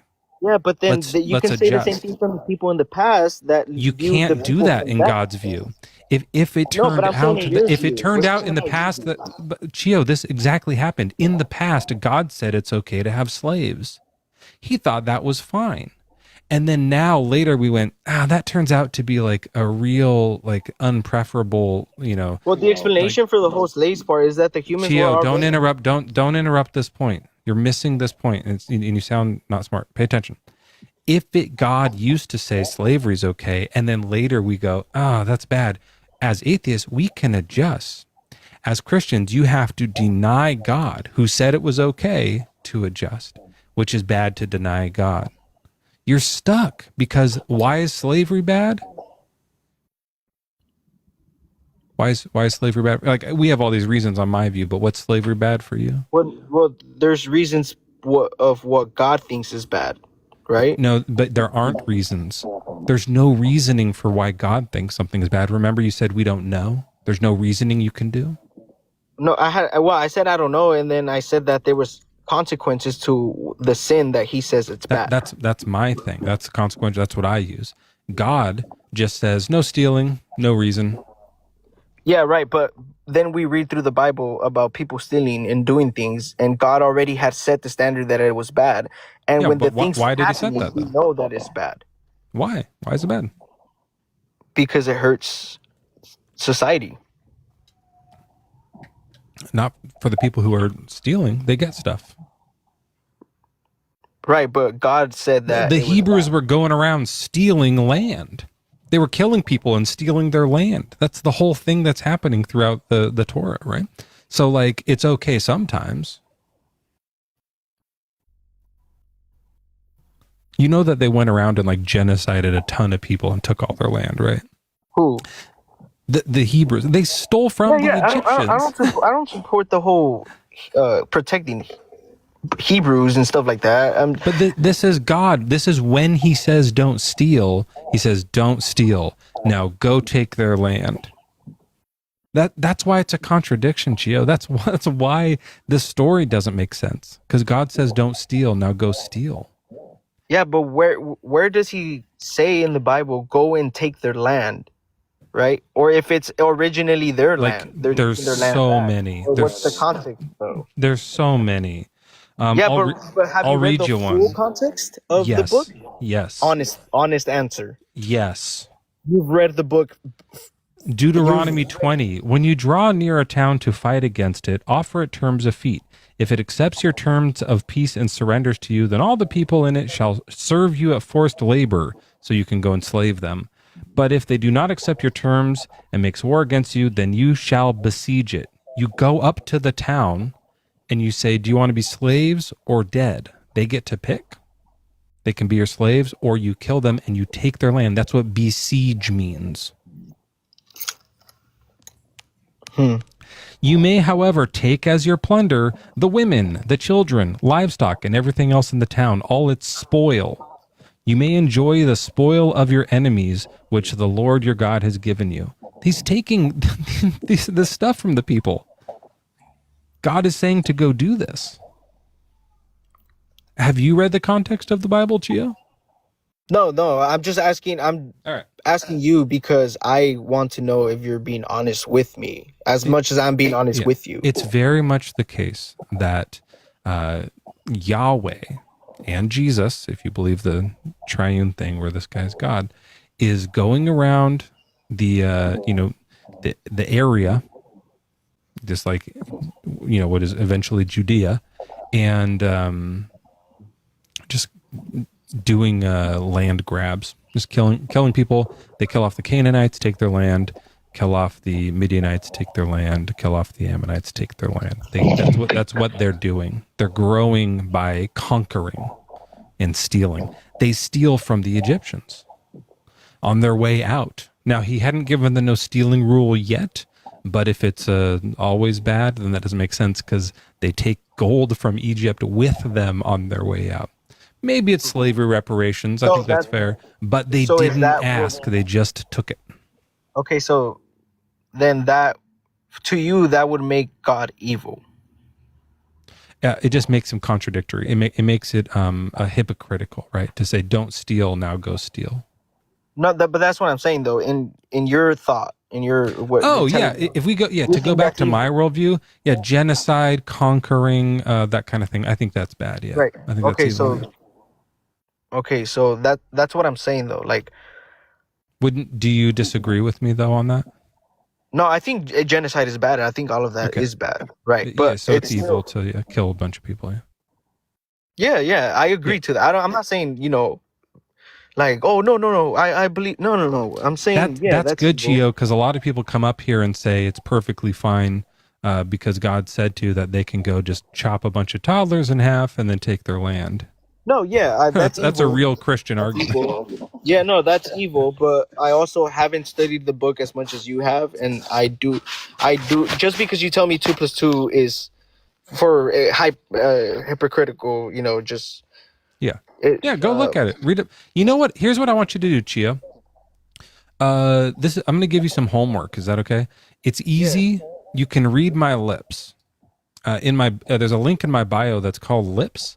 And what we've done, me and my best friend Joel, we combined a whole bunch of verses that are irreconcilable.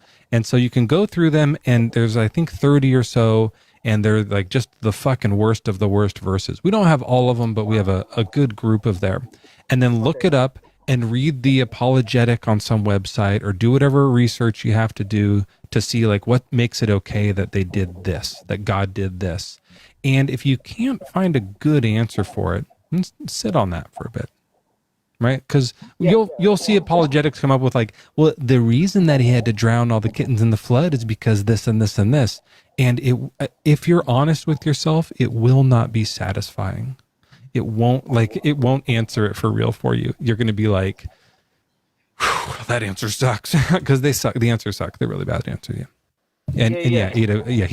God drowns kittens for sure in the Bible. Yeah. I actually will do that. I will write. Yep.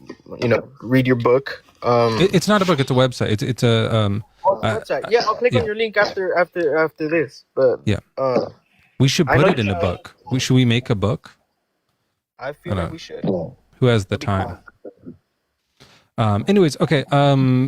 Look at that and come back some other time and get a better microphone, and we'll talk some more. Okay. Okay. Yeah, that's fine. All right. Thanks so much, Gio. Hey, nice having you. Good, very good talk. I appreciate you. Okay. Yes, sir. Good guest. Good conversation there. Everyone say thanks for that. We're going to bring up a few other guests here. I could have talked to that guy all night. I really appreciate people who, are here for the discussion and passionate about discussion, but also willing to be like, yeah, that makes me think.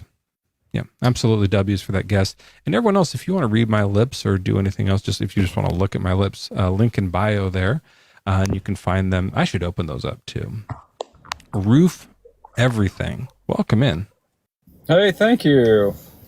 What's your age and religion? 35 and recently a Christian, like a week ago. Oh, man. Yep. What happened? You were doing so good. Well, I was raised in a fundamental Baptist home, and my dad was the pastor, and ultimately that pushed me far away from religion in general. Yeah. And so I kind of avoided it for 15 years, and then... Smart. Yeah, just decided, I kind of felt like there was something missing, some hole inside, and I started just digging, and here's kind of where I landed about a week ago. It's a classic, like, God of the gaps thing. You feel this gaping hole inside of you, and you don't know what to fill it with. Some people fill it with booze. Some people fill it with Hinduism. Some people fill it with just like sex, like crazy, like upside down, swinging from the rafters, sexual like activities with like multiple partners or whatever fills your hole up. And you went back. I might be down for that too. We'll see. Well, you can't anymore. You're a Christian. You're not allowed to have that kind of fun. Well, dang it. I guess I need to read some more. But, no, the whole Jesus is evil thing, I couldn't quite wrap my mind around that. But I've been kind of listening. And well, sure. I mean, as a Christian, if you think that Jesus is God, and you think that like he's everywhere and he's all good and he's all powerful, then it means that, somewhere right now, a baby's being born with Harlequin's disease. And God, or Jesus in this case, knows the cure to Harlequin's disease. We humans don't know it, but he knows it. Now, if I had the cure to Harlequin, do you know what Harlequin's disease is? I don't, but it sounds terrible. It's one of the worst. It's babies who are born with it, which in America there's about one a day born, and they're the one they look inside out. Their eyes are like scaly and red. Their skin is hard, and it gets so hard that it cracks open, and they are in excruciating pain for the first year of their life, and then their life ends. Usually, it ends at about a year, sometimes less than that. Occasionally longer, but it's really rare. Usually, it's less than a year, and they just suffer and suffer and suffer and suffer, and then die. And so, the cure for this would be, man, that would be a big one. That would be a really big one. If I had the cure and wasn't giving it to the doctors, don't you think I'd be a bit of a piece of shit? Yeah, I can understand why you'd think that. Yeah. So Jesus has the but you cure. would have the choice to do that, though, right? I mean, we do agree on that, the free will side of it. Oh, yeah, and that's exactly it. I could choose to be good or choose to be evil. Keeping it would be choosing to be evil. Yeah, totally. Right. Yeah. And Jesus has the cure. He could choose to be good and give it, or he could choose to keep it. And he's choosing to be evil. Yeah. Yeah, totally. Okay. I guess I'm kind of separating the whole Jesus and God thing just for the sake of the debate, because ultimately the way that I look at it is, with things that are evil, I don't really see Jesus doing that at all as a man, as we talk about in the flesh, Jesus. But I mean, ultimately with God, I see judgment and sin or whatever, kind of being overlooked or not really talked about, when I see it as Old Testament stuff where sin, created judgment. God's really just a judge in that space. He's not really... Sorry to interrupt. It is biblical that Jesus is God, but even if not, Jesus, while he was on earth, do you think he knew everything? I think so, yeah. Yeah, so he knew the cure to Harlequins while he was on earth as a human and didn't give it while he was here. So that still sucks. So Harlequins was a disease that was happening when Jesus was walking around the earth? Probably, yeah. Let's see how far back it goes.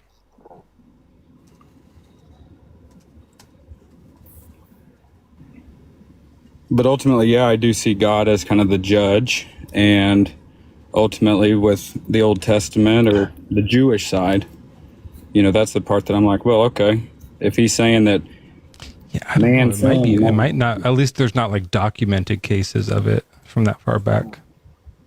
But documentation hasn't been around.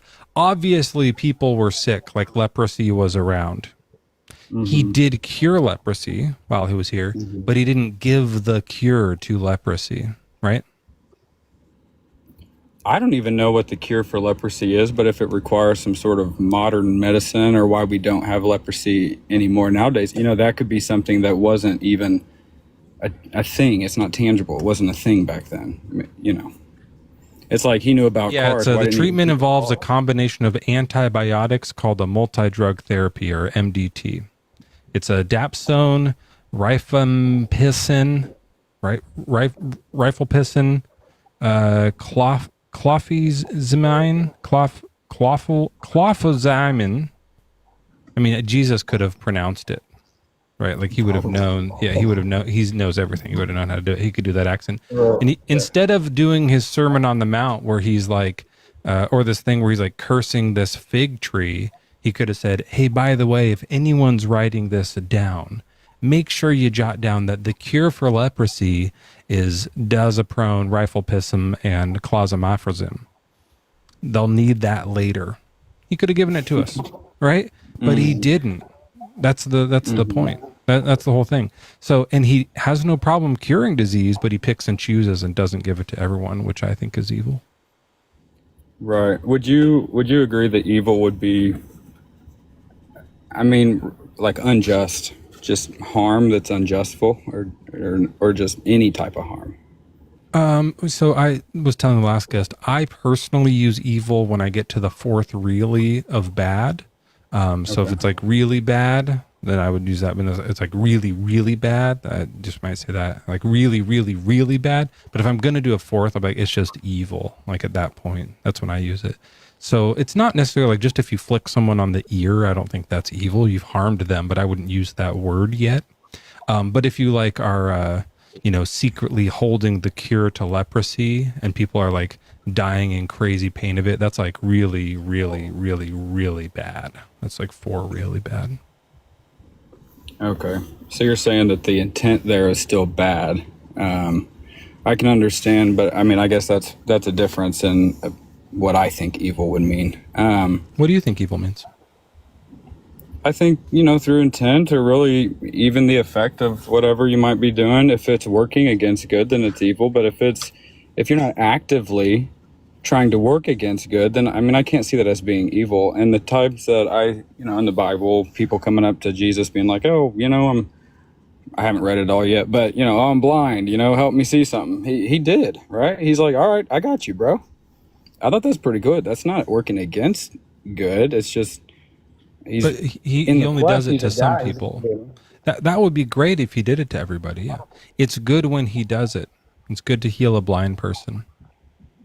If you can heal a blind person and they ask you to and you don't do it, then I think it's bad. It costs me, like, imagine this. I have a eye drop that I have the like I went on Shark Tank and they said no. So I'm the only one who has it, and it cures blindness in every case. And to make it is free. It costs me nothing to make it. And then some blind person asks me for it, and I say no. And then even if they're like, we'll pay for it, I'm like, still no. Like at some point I'm a dick, right? Yeah. I would Don't say, you but I think mean, that's every blind person ever has prayed for sight. Like, maybe not all, but like a lot of them. And he says no to all of them, except for the 2 or 3 that he fixed in the Bible. I don't think that he says no. I just think that defeats the purpose of free will whenever you have intervention, like mathematically. No, their will is to be cured. That's why their free will choice is to be cured. That's why they're asking. Him not doing it is blocking their free will. Yeah. I guess maybe the free will to decide would be like, to decide on believing in God or not. Ultimately, right. Biblically, it would be saving your, self for the afterlife or whatever. I mean, I can't really see it being... That's all well and good. That's not the contradiction. Like, the reason that I don't believe in God, and that the reason I don't think anyone should, is because the description of him is impossible, and impossible things can't exist. He's described as being all good and all loving and compassionate to everyone. But when some people ask to be cured, he doesn't do it. That's not, that doesn't, there's this old expression in Hollywood. I used to work in Hollywood. Have you ever heard of that place? Oh yeah, I've been there. Bad spot, not a good place to work. But if you're pitching a movie and you're like, I have this new idea for a movie, and they love it, they love the movie, they want to make the movie, and they're ready to like go into production, the question they ask is, how do we want to make this? Fast, furious, or good? You can only pick 2. Right. Mm-hmm. You can make a movie really fast, like you can turn around really quickly, and it can be a pretty furious movie, but it won't be good because it's a Fast and the Furious movie, right? It won't be good. You can make it fast and good, but that movie just like won't turn out very furious. And you can make it furious and good, but it's going to take a long time. Like it won't be fast to make that movie. As soon as you have these other things, you can't do the other one. Right? Mm-hmm. Which is fine for movies, but when God can't do something, now you have a contradiction. He's all powerful. He can do everything, but he can't do this, right? He's got this meatloaf conundrum. But I won't do that, So like That's fine for everything, literally everything else in the world. That's fine for. But if you say he can do everything and he's all good and he doesn't cure people, that's impossible. That description is impossible. It's impossible to believe in that. It can't be real. That's why no one should believe in it. I don't really think, though, that it's that he can't heal people. I think in the Old Testament, there's probably a lot more intervention. But with Christianity or Jesus, the way that I understand him or it or whatever, all of it together, it's, it's like the idea. I'm not saying he can't cure people. I'm saying he can cure people and doesn't, which means he can't exist. Yeah. People wouldn't. Then he can't be all good, is what it means. Yeah. And I guess then I go back to like biblically, that people would be all good and wouldn't need cured. There wouldn't be these issues had humanity decided to, eat the apple and all that kind of stuff. So, that all plays back in. Yeah. But ultimately, Eve fucked up for sure. Kick her out of the garden. Mm-hmm. But then wouldn't that just continue down the path of where we are now? And you get you just make the next people back. Just make everyone in the garden. And we don't have to all be cursed because she fucked up. That wouldn't be compassionate to her offspring, right? But he's compassionate to all. Well, that wouldn't be if they didn't get a chance in the garden. That's not fair. Mm-hmm. Do you think that doesn't add up? Do you think that it's possible that everybody does trace back to like mitochondrial Eve and why Adam? Do you see them? I guess the biblical story of Adam and Eve being feasible. No, I think like the smallest population of Homo sapiens there ever was like 1,000 that we've determined. I'd have to fact check that, but that's pretty small for us. Like that was like nearly like super endangered for sure. But like it's it's not just two people fucking and making everything isn't really the case. It's like they're fucking and then they fuck and then this aunt fucks the brother and then the brother fucks the grandma. And like there's kind of it's a little bit gross, but that's just like how that kind of plays out. When populations are that small. Okay. Well, I guess that doesn't really change the fact that I ultimately, if I'm going to believe that Jesus is real, that he's good, or that God, himself is all powerful and all good, then, I don't understand how this couldn't just be, ultimately from humanity's sin. Like, that's not really a bad thing. That's just the absence of a good thing, which has to exist for good to even be in the conversation. Sin isn't really like, oh, it's a power or oh, I have the power to heal this person. I don't really see it that way. I see it as, well, this person has that problem because we're humans and we are just, we're just bad and good. We're both. And ultimately for us to have free will, we can't have intervention from a higher power or else we no longer have free will. Absolutely. We can be bad and good because we're not all bad and we're not all good. Once you use words like all, omni, perfect, 100%, absolute, total, maybe in total, maybe that one. I don't, like once you use these like 100%ish words, then you get locked into some positions. So like you said a minute ago, you were like, so I can still believe that there's this all powerful, all good God. Whoa, no, you can't. All powerful means you can do everything. All good means you cannot do bad things. That's a contradiction. But religiously, you're sticking everything to like our human bodies or whatever, when in reality, I think God looks at it as like, whatever's supposed to be in heaven, I think, right? Isn't that the idea? Like, our escape from anything bad is to go to heaven, I guess, right? That's the goal, right? That's that's the escape from all of that. I'm not sure why you're saying that, though. What does that have to do with God being an impossible contradiction? I don't really see it as an impossible contradiction. I just see it as if you're isolating, our time. Like, so if we're supposed to go to heaven if you're good, or go to hell if you're bad, right? You believe that if you're a Christian. Then I'm like, well, then ultimately that time needs to be taken into consideration as well, which is like after our earthly life, right? It's a great point. Yeah, absolutely good point. So like the amount of time we spend on earth versus heaven is, like less than a fraction of percent, right? But if God were all good, then all of our time would be good. If he loves all of us and he wants the best for us and he's all good and he wants us to all be loved, 100% of our existence would be in heaven. It's not quite. There's a little teeny fraction that is not good. That's now. And it's, that includes the Harlequins and the Holocausts and all the bad stuff, Right. and living with Satan and leprosy and all this stuff. And even though it's that tiny bit, it's not all anymore. You have to say God's very, very good, but not all good. And he's very, very powerful, but not all powerful. You have to reduce it a little bit in order for it to not be impossible. Which a lot of people do. Some Christians are like, yeah, he's not all, there's stuff he can't do. I mean, you can't do something that doesn't exist. It shouldn't be, I don't even think, part of a conversation. If it doesn't exist, why are we talking about if it's possible? Oh, yeah, like a square triangle. Yeah, you can't do that. Yeah. So all powerful doesn't I'm with mean you on that.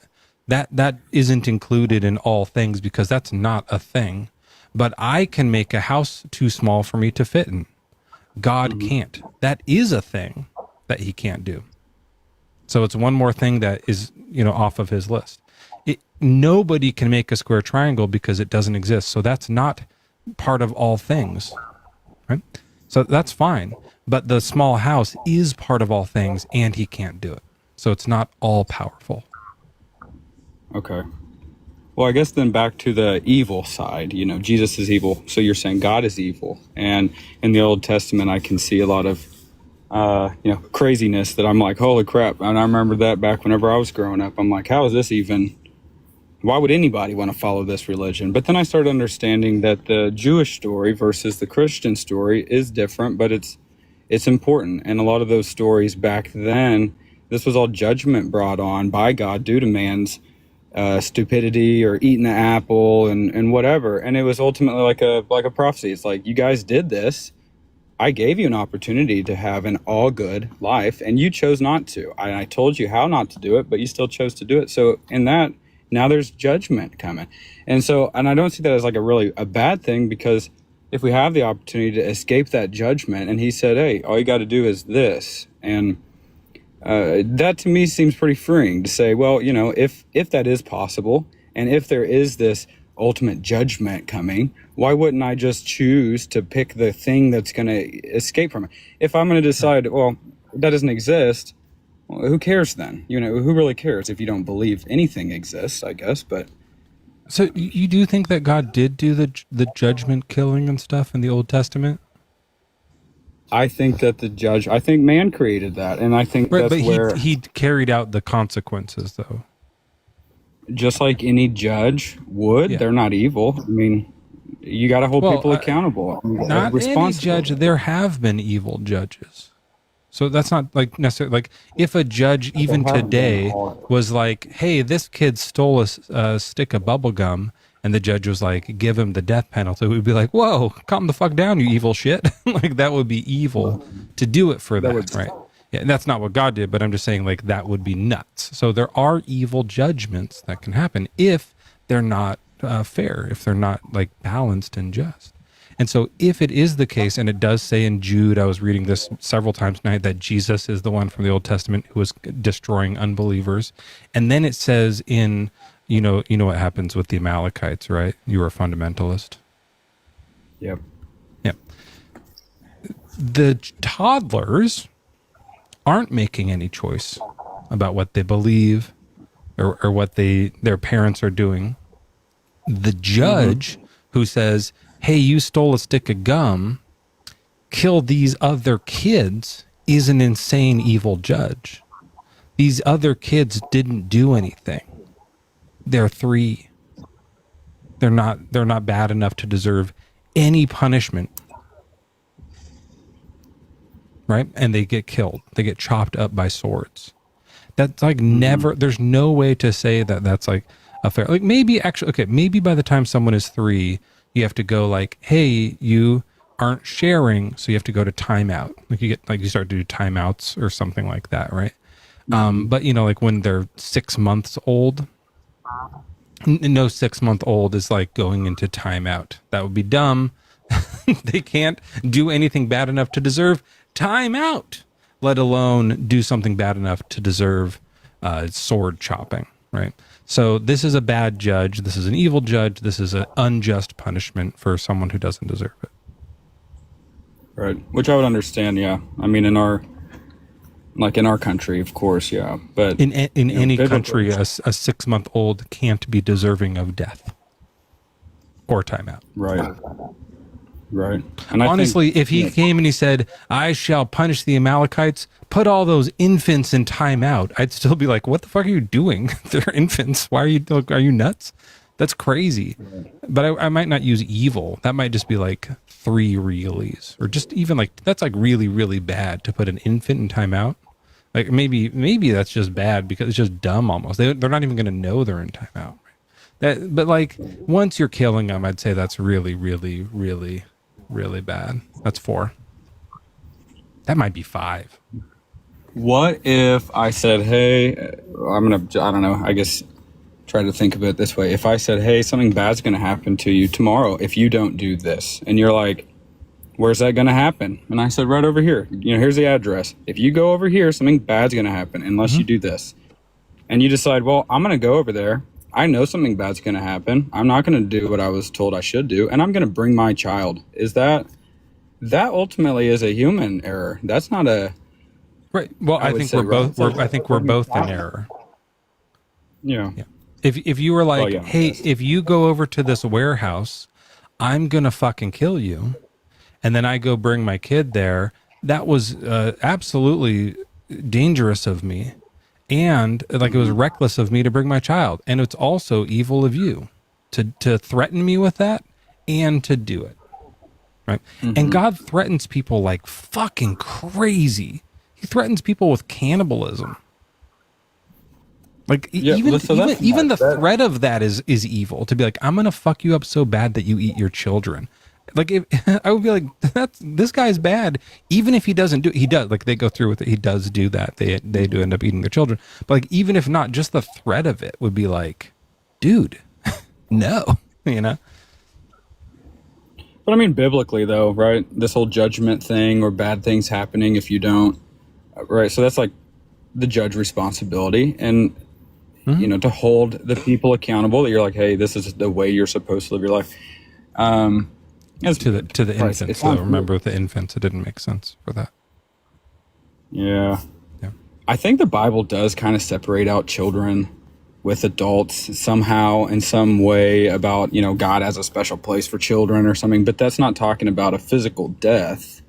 That's talking about whatever this forever life is in heaven. And I was like, I don't know. That's hard to think about, and nobody wants to think about it. It doesn't really say that anywhere. It says that if both parents are atheists, then the child goes to hell, or they're like unclean. But as long as one of the parents is a believer, then the children are clean. So something more like that. Yeah. Is that in the New Testament or the Old Testament? Do you know? That's New Testament.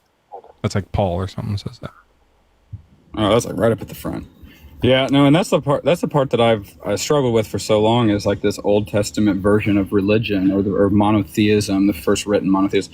And then we get to Christianity, and it's the freedom from all of those rules and those laws, and hey, you have to do this to avoid this terrible judgment that's going to be coming because you did this terrible thing of sin, And so I understood it as that, but it was mainly the idea that I really, really liked, I guess, which is that Jesus was absolutely not evil.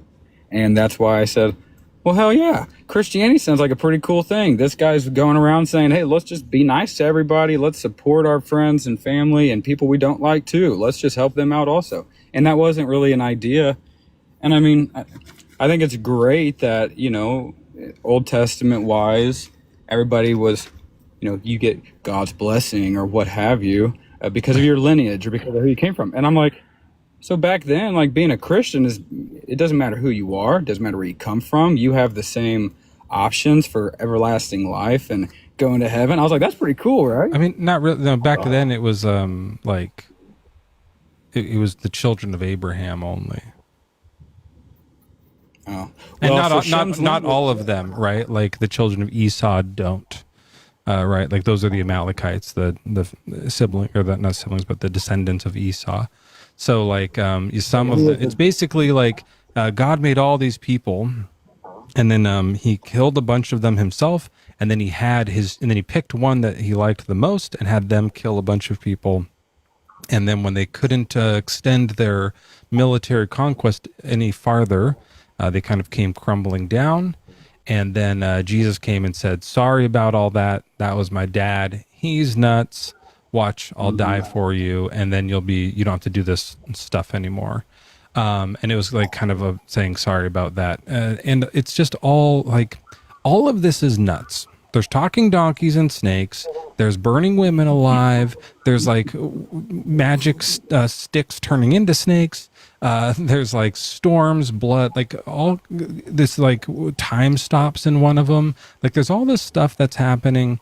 And if you read it like it's real, you get into all these puzzles, right? Roof, like these are the things we're hitting here, where it's like, how can it be all good and not cure leprosy? Like there's all these like conundrums that you find yourself in. And if you just like look at it from the perspective of like, back then the people who wrote this thought that this was going on, and they kind of made it up because they wanted to have like some power. Like it's the priests who are writing the Old Testament, and they're the ones who like get all the stuff in it. Like you read it, like they just get land and stuff. Right. And so like if you just read it like that, every part of the puzzle is solved. Every part. If it's real, then you get these things where it's like a Rubik's Cube, where you solve one side and then you have to go fix the next, and you fuck up the first one, right? And you're like, fuck, I have to solve this puzzle of God, and it's messing up this other thing because I want to have free will, but now that has to go away because I need to make the leprosy cure thing make sense. And so like you're stuck undoing all the things that you're trying to do as you're going. And the only one explanation, the one answer that solves every riddle, is they made it up. It's just the book's made up. It solves all of them at once. Easy, done. Right. If you look at the Bible through that lens, everything just goes completely away. Every which way I've looked at the Bible. Now, granted, and I walked away from it for a long time because I didn't understand it, but I decided to really just dive. I happened to be at a bookstore and I saw a philosophy of religion, and so I started kind of reading and stuff, and I'm like, yeah, maybe I'll try this out. It seems like a good thing. And I have not found a contradiction in the Bible. I haven't. And what you're saying, you mean I've found contradictions on our beliefs, on what you believe something means. I see contradictions there. I see contradictions with the fact that you say, God killed all these people and that's evil, right? And when in reality, evil, if it has to work against good, and he gave an option and said, hey, here's how you can avoid this judgment, just do it, and you choose not to do it, there wasn't really free will back then. I don't right? I mean, right? That was like the whole big thing. I don't know. No one knows what free will is or when it started, or if God invented it or not. But there are biblical contradictions for sure. There's plenty. But I'm more concerned with the things that either it is the belief that's contradictory, like the description of the God is, that means that God can't exist, or they just contradict fucking reality. The snake talked, Roof. Snakes can't talk. Like, well, that just contradicts reality as we know it. Later, the donkey talked, Roof. Okay, what do we do? Like, well, it fits within the story of like, I know, but it contradicts reality. Like that. Let's like come back down to reality here and like stop playing in this make believe sandbox just for a second, and realize like if it were made up as like a fantasy book, then could snakes talk in it? Yeah, totally. That makes sense. If not, can snakes talk? No, it doesn't make sense. And then within the story, there's contradictions because the snake becomes Satan, but he's cursed to crawl on his belly, but Satan doesn't crawl on his belly ever. Mm-hmm. So like it doesn't. There's within the belief there's these errors because they didn't all get together and write it as like we're making the Bible. It was just a bunch of random diaries that people were keeping that later people put together and stamped a Bible word on it. That's all it is. It's just made up stuff. Anyways, we've been talking for a really long time. I will read a very direct contradiction to the next guest. So I want you to step down and just stay tuned and listen to that next one. Yeah, Okay? I appreciate it. All right. Everybody give a round of applause for Roof. Thank you, Roof, for being here and being a guest. Leave the religion, man. Just get out of the religion. They're not offering as much as you think. And man, I really got to pee. I wonder if I can get through this. Contradiction. Hey, Jay Young, how What's old up, are you? brother? What's your religion? I'm 35. I'm a Christian. All right, I'm going to read you this Bible contradiction. Are you ready? Okay. In 2 Samuel chapter 24, it says, "Again the anger of the Lord was kindled against Israel, and he incited David against them, saying, 'Go count the people of Israel and Judah.'" So he does. The king commands the people. They go count everybody. Okay. What happened? The anger of the Lord kindled against Israel. God comes to David and says, "Count everybody." So far, no contradiction. Then later, God gets mad about this and he kills 70,000 people because he did it. So he obeyed the Lord and got punished. That's a bit of a contradiction, but that's not even it. That's not even the one. It actually is the case that this story is retold. Later in the book of Chronicles, they tell the exact same story again. And when that happens, you have an opportunity for a contradiction. Jay Young, can you mute your mic? There's like a bad echo happening. You can respond. I got you, brother. I'm One done with this sec. prayer.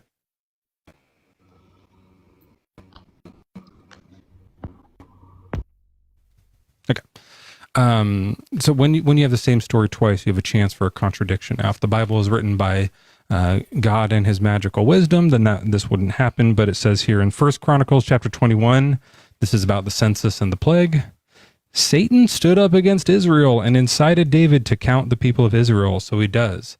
Remember, in the first one, it's Yahweh. In the second one, it's Satan. Bit of a contradiction. All right, Jay Young, what do you got for us?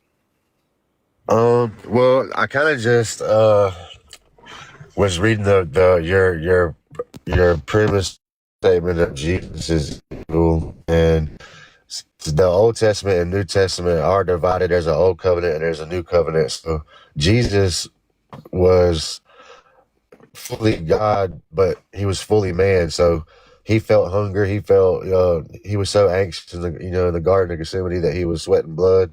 He was tempted. So he still had to feel and go through everything man can go through. I think that way, when we pray and say, "Lord, I'm anxious," or "Lord, I'm hungry," he actually not only cares about it, but he relates. So Jesus wasn't everywhere at once, though. So to your argument of he knows the cure of leprosy, and he didn't cure everybody. I don't think he came down with Are there any real quick? Are there any list of friendlies who can cover me for a quick pee? I just got to go pee real quick. If there's any friendlies, Oh, you good, but yeah, go ahead. You good. yeah, but someone will come up and talk to you and stuff. Also, like, what if like you I got start you. doing slurs or something? Then people have to drop you down. You know. No, I can do that.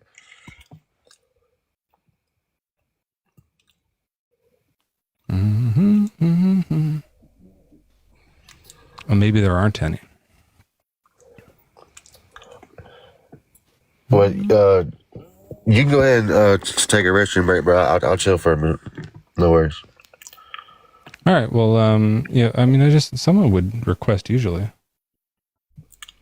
Mountain Man said he. Here we go. You got me. You got me. I got you, Mezzo. I'll be real quick. So, Jay Young, Yes, ma'am. why'd you skip over all that contradiction he read to you? Well, if I don't have a confident answer or a surefire way to debate it, then but I've been listening for about 30 minutes, so my mind's been going 100 miles an hour just based off the conversations he was having, kind of just, so I kind of came up with a certain, point of interest just based off of what I heard for the previous little bit. But if you want to, speak on it or whatever, I mean, I don't have all the answers for sure, but the statement of Jesus is evil, I can't get behind that, because I think Jesus and God the Father are obviously in a Trinity. They're both God along with the Holy Spirit, but they're also separate. So I don't think Jesus did anything evil, or what you can even conceive as evil. Now, I can't argue, God the Father with all his judgment and stuff, but nonetheless, that's just Jay, kind of... can I Yes, ask you a ma'am. question? Do you Yes. think that it's important that the things you believe be true? Or do you think it's like, I guess I'm struggling with the contradiction not mattering to you. Is it not important to you that what you actually believe is rooted in truth? Well, no, I just think that, like, for instance, when God flooded the earth, the uh, a majority of the population was the Nephilim offspring. So he found Noah and his family, which was fully human, just pure bloodline, I guess you want to say, and and gave him instructions. And then there's a lot of other contradictions, or not, just times where, like, when David killed Goliath, I don't think him killing Goliath was evil, because I think murder and killing is Jay, different. So, yes, ma'am. let me ask you. So, but you do realize that the actual contradiction in a pure-blooded family being able to reproduce the entire world, right? That's not genetically or biologically possible. Inbreeding will cancel itself out. I mean, yeah, it does.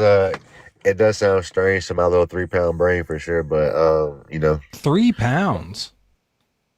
Ain't that what it is? Your brain? It's like 2 or 3 pounds.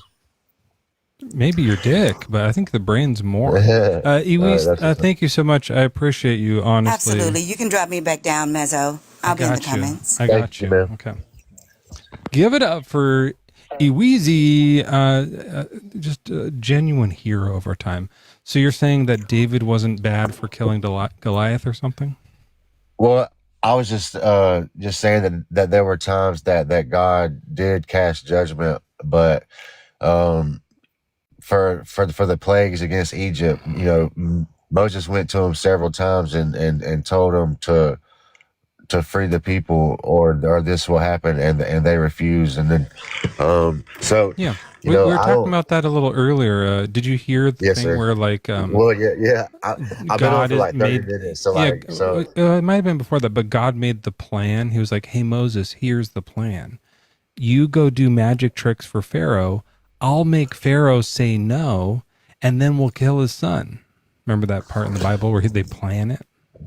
Well, the sorcerers that the pharaohs had also was doing the magic stuff too. So they threw their staff down first to become a snake, and then Moses threw his staff down. Moses goes first. Well, his snake ate their snake, so. Right. So in this totally true nonfiction documentary reference story, Moses throws his stick on the ground as he practiced. He and God and Aaron had practiced to this. And, but he was doing it in God's name, though, right? Like, yep. And they do it, and God turns it into a snake. And then Pharaoh sends his 2 sorcerers to do the same thing. And does God turn their sticks into snakes? Or that's just I regular think black sorcery. magic and witchcraft, and it's real. I think all that's real psychic. Yeah, I mean, you have, like, as a Christian, you have to accept that, like, witchcraft, sorcery, magic, Pokemon. So I think he was just trying to show all this them stuff has to be real too. Yeah, and so right. they did it with sorcery, and then he eats him. And then what happens? He says, "Let my people go." And does he say yes? No. No, he says no. Why? Right. Why does he say no? Well, I mean, I think that was. It says in the Bible. It says why. Oh well, yeah, yeah. Go ahead. You don't know that part. Well, God I mean, God brainwashes Pharaoh and makes him say no. He forces him. He takes away Pharaoh's free will. What's the verse say about it? It says, "I will harden his heart and have him say no." So they do that. Gotcha. And then, and the reason that he's doing that was, do you remember what it was? It was so that he could kill his firstborn. So he could kill his firstborn. Yeah. God wanted to kill Pharaoh's babies, and not just his, but like all the Egyptians, even like Egyptian slaves. There's like some slaves around, right? And their children, because it wasn't only Hebrews who were slaves. Like some slaves were like maybe an indentured servant. Yeah, that's right. She has no say in what happens to the Hebrews, but her son dies too. Jesus wanted to kill all of them, and so he hardened Pharaoh's heart, brainwashed him, and made him say no so that he could kill the children. Classic Yahweh. Well, Jesus knows the will of his Father, so Yahweh for sure, I guess, had that in his game plan, but I don't think that was Jesus's decision. Yeah, I mean that's just what the Bible just says, that Jesus destroyed the unbelievers in the Old Testament. But yeah, whatever you want to make up for your own version of it is totally fine. It doesn't make us much of a difference to me who did it. Whoever did it was fucked up and evil. Is it safe to say where we're at? Because God gave Satan dominion over the earth when he was cast out, right? At some point he did. So where we're at now, as far as bad move for sure. That's for sure a bad move to do that. Yeah. Well, I mean, but I think that was done in mind to make sure that we do have the ultimate choice to choose. Because see, angels don't have the choice to, choose to believe in God or whatever. Free will. No, but they get to hang out in heaven. Well, he created them to do just that. Right, but so, do they like heaven? They get to enjoy it? Well, I guess the ones that stayed up there did, and the ones that followed Satan down, that was cast out, wanted to come down here. Oh, so they do have free will. But they got to choose. I think they were able to try to defy God. But as far as, because some people don't believe in God, in general, so they don't have the choice to believe or not believe, to accept it or not accept it. Like the demons believe in, God, they just don't follow, his will. And demons are just angels, by the way. Whose will do they follow? I guess. Well, I would say Satan, but there's a lot of different, ways to look at it. Satan has free will. Satan had the choice to want his own worship and to be put, just as high as God, and he was told no, and then, so he had a defining moment, but we actually have the choice to not believe. Sorry, the question is, does Satan have free will? Well, I guess with his dominion over the earth, he has to, because he's like, but in the same sense, he still believes in Jesus. Oh yeah, and he wants. Is Satan? Does he? So he gets to go to heaven, first of all. But second of all, like, does he want more people in hell, or what's his goal here? Yeah, but see, Satan knows he can't go to heaven, so his goal is to. Yeah, God has crazy rules. I get it. Yeah, but so Satan wants more people in hell. Satan wants to pull as many of us down to hell, just to in spite of God the Father. Just Can Satan kill people? Well, I think that, for instance, like all the chemicals in our food that causes cancer, and no, well, but it's just when everything was set in motion with his dominion, because there are cures to all these diseases, but Right. So can Satan kill people though? Like, can he just yeah, like up and kill somebody? I mean, he's not gonna like come to my house and shoot me in the head or why not? Well, because because you'd go to heaven, right? He doesn't want that, right? But I mean, whether he does it, I do it, a car crash does it. This is really important to the theology, though. Is the reason he doesn't come up and kill you is because he can't, or is he choosing not to? I mean, if that's the case, then he can go ahead and off all 8 billion of us and just be done with it, Yeah, why not? Well, I mean, you got to ask him, and I don't really know what. Sure, but I don't believe in him, so do you mind asking for me? You can do like well, a quick. Like, I don't talk to him either, though. That's Oh, okay. So, all right, let me just say this before I go. I really locked in with the whole. Oops. Oh, he's gonna leave. I don't want to hear him drooling anymore. Guys, that was a drooling dumb idiot. But it's Wednesday, so that's what we're doing. Okay. Reclaim isn't joining up here. Let's try to get Ashley. Ashley, are you there? Hey, can you hear me? Yeah, you sound good. What's your age and religion? 37, agnostic Christian. So sorry about that last drooling idiot. I should have been talking to you that whole time. The guy was a drunk monster. Well, I do agree that chemicals in food are bad. So yeah, but I said, can Satan kill people? And he said chemicals in food are bad. Like, what are you talking about? What are you talking? Okay, so. But what you got for us here? Yeah, my starting point is that I think we're responsible for our thoughts and actions. So thoughts include beliefs.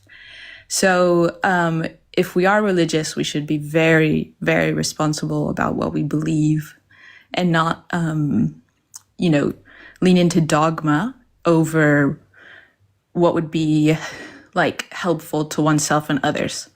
So like if my beliefs are harmful to myself and to others, then I need to modify my beliefs, no matter what that goes against in terms of like a written book. So now, most atheists are going to say that you can't control your beliefs. I'm a little different. Most of them are going to be like, belief is something that you're just convinced of. Like, if you could choose your belief, believe I'm a frog. You can't, right? No, you can't. You can't. Yeah. So I think you have to. But I'm going to tell you, I'm a little different.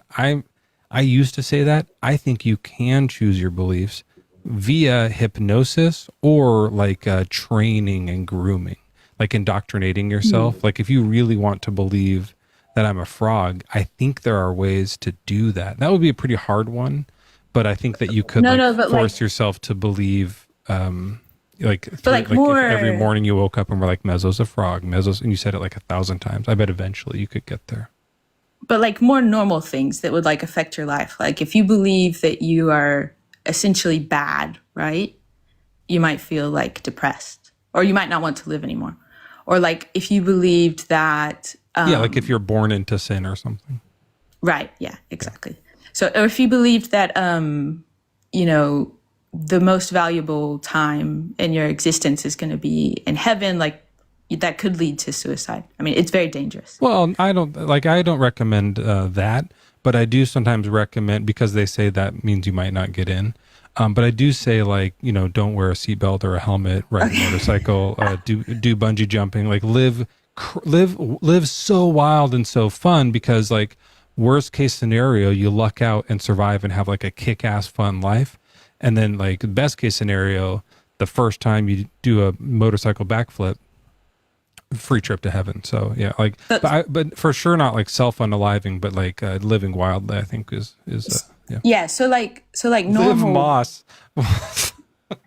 so, so like normal kinds of beliefs, like, I don't know, like maybe in your family they always said like, oh, men are stupid and women, they're smart or something like that. Yeah. And as an adult, you could, kind of listen to that tape that you have playing and be like, well, actually, I want to evaluate that belief.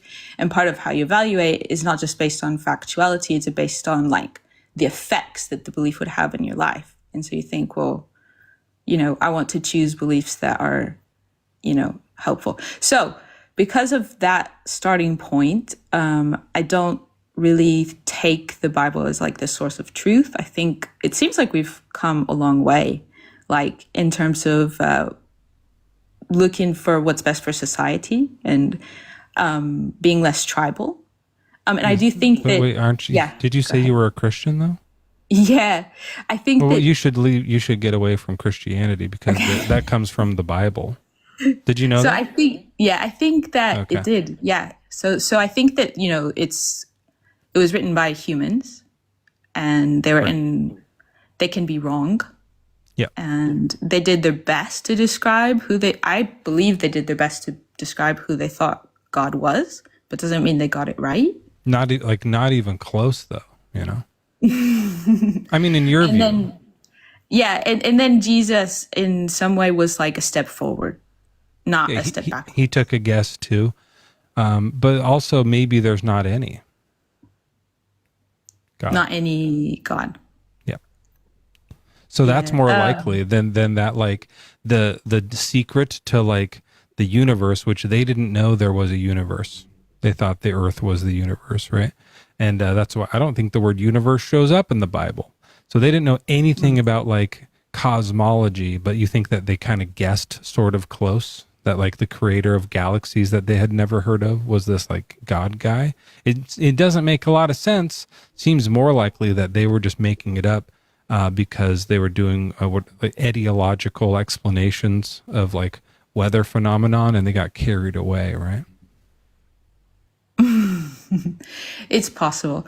Well, it's interesting. It's not just possible. It happened. And I don't just mean like for sure with what you believe, but with other cultures, right? You do think that does happen where humans make up stories that aren't true. They think like coyote is a god of some kind, or they think Brahman is something, right? And so like or Zeus, right? So you do think it's the case, I assume, that people made up gods and were wrong about them. And so all I'm saying is that's probably what like it happened. Yeah, all the other 50,000 times that happened, this is another one of those. But you're saying that happened all over, but that this one they kind of got right by luck or something. No, I think it's interesting that a lot of the myths are repeated across cultures and religions. Like a lot of stories about, a savior, a messiah, a sacrifice. Yeah, I think there's something there. The idea of a savior? Yes. Who does that in like Greek mythology? Oh, you got me. Who does that in any other mythology? I guess I read it somewhere about, but yeah, I don't have the example. Okay. So well, that's all. That's all I had. Okay. Yeah, that's all I had to say. If I were you, I would step away from it, because if you're far enough away from it to say like it's not the Bible, then it's not Christianity, right? It's not the right word for it. If there is something out there that's like holding together the fabric of reality, God isn't the right word for it. God is what the people made up in ancient times. They were dumb. They thought the earth was flat. Like the farther back in time you go, we find with every other topic, the more wrong they were about things. The more wrong they were about medicine, the more wrong they were about chemistry. Like the farther back in time you go, we're always more wrong about stuff. So if there is some sort of being holding the fabric of reality together, or justifying existence in some way that doesn't make sense to me. But if there is something, they are the most wrong about it back then. You're more right about it. So dump the old shit, look into the new shit, figure out what it really is, but don't lean on this because this is nothing. This is a guess. It's mythology. They said it to keep their women in line. That's what it was for. They wanted to keep the women down. That's why that's most of why they wrote it, is to keep women in their place of control. And it's what it's still used for today. So supporting it can be really dangerous. Yeah, I think, okay, so I would say that how you believe what you believe, like the details are more important than the religion itself. So I would say like what, no matter what religion you choose, if you think the essence of that religion is hope and like good towards others, that's more important than what religion you chose. Okay. I have this like these religious tenets, which I think is kind of what you're talking about. Like, well, for some of them, that's like the details or like the theme. And this one, so like there's just 4 of these. I'm going to read these 4, and you and I can both agree with them or disagree with them. The first one is God, or the divine being, I don't know if you still use the word God, so that's fine, is majestic, supreme, and good. Now, I don't think that's true. Do you think that's true? I would say good. Not majestic, though? I mean, that's kind of subjective, tricky. But sure, why not? Or supreme, I mean, if he's all anything. Yeah, I would say not. Yeah. Not supreme? Yeah, I mean, maybe like has more power than the average person for sure, but like maybe some kind of source of life, but not like a supreme means more like he has like an authority of some kind. Like he's in charge. Okay, yeah. Okay. Yeah. I had never looked that up before. I just think of burritos when I hear it, or Cutlass Supreme because of Tenacious D. Okay, that's the first one. So you're in. I'm out. But there's 3 more. Second is, do you live in the USA? I live in Argentina, but I grew up in Tennessee. Oh, no shit. Cool. All right. Well, this one's specific to the United States because this church is in the United States. But I think you still might agree with this. I do agree with this one. It is, do you recognize the USA has a high quality constitution and that we should follow its excellent principles and ideals? I do agree with this one. I think we have a pretty good constitution. Maybe not perfect, but it's a pretty good one. Okay, so you're 2 for 2. I'm 1 and 1 on, 1 off. Okay, the third one is, do you appreciate the intrinsic value of a practical relationship among men of kindred thought and honor? This could be men and women, but just the value of the practical relationship among people who are think in a similar way and are on. I actually agree with this one too. Okay, so I have 2. You're 3 for 3. Okay, last one. Do you avow the distinction between the races of mankind and maintain white supremacy? I don't. No. I'm going to say no to that one. You know? Okay. No. Okay, so you went 75% on this. I went 50%. I would say at 50%, I would probably, even though I do agree with some of the stuff in this, that last one really, the first one and the last one both really throw me off. So I wouldn't join the KKK. But you're 75% in. Do you think you would? This is the Ku Klux Klan. This is their creed.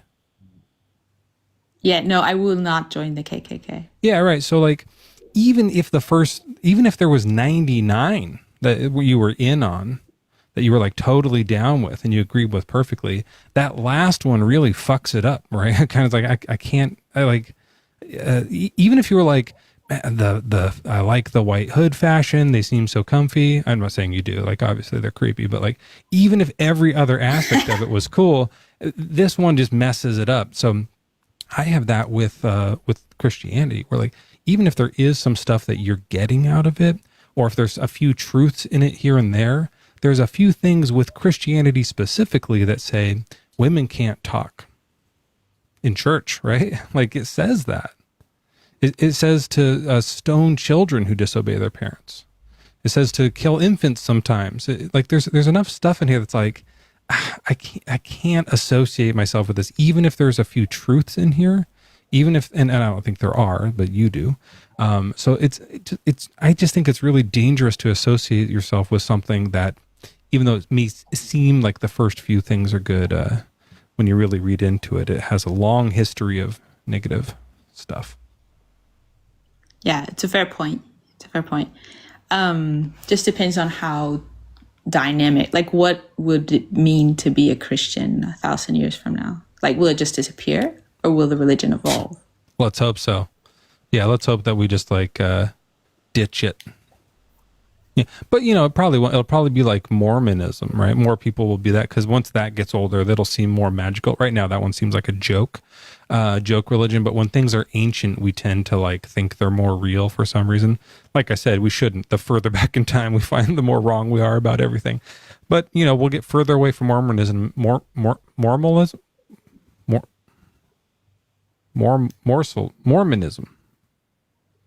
Well, yeah. And that one, and we will, people will think it's so fucking cool.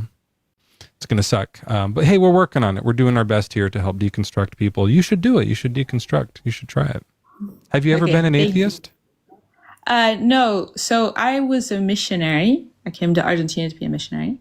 And I left the church because I'm a lesbian. And so like, I liked a friend. And then like lots of my male friends were gay and got kicked out. And I thought it was really sad. So I stopped thinking about religion for the past 15 years.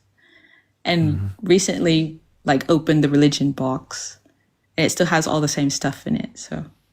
Yeah, it still says don't be lesbian. I guess technically that isn't, like, that word isn't in the Bible. It's more about men, but it's not favorable to your community, right? Yeah, exactly. It's really not. So, and of course it's not. It was written back then when we were wrong about more stuff, right? They were wrong about that.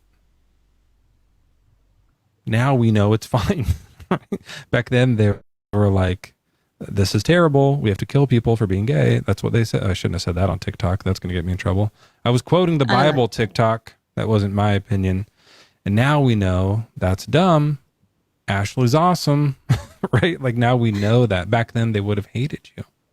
I mean, even now you said that, wait, did they kick you out or did you leave the church? I confronted, one of the leaders and explained, I wasn't sure if I should continue participating. Mostly because I stopped believing in hell and then also stopped believing in, God dictating sexual morality.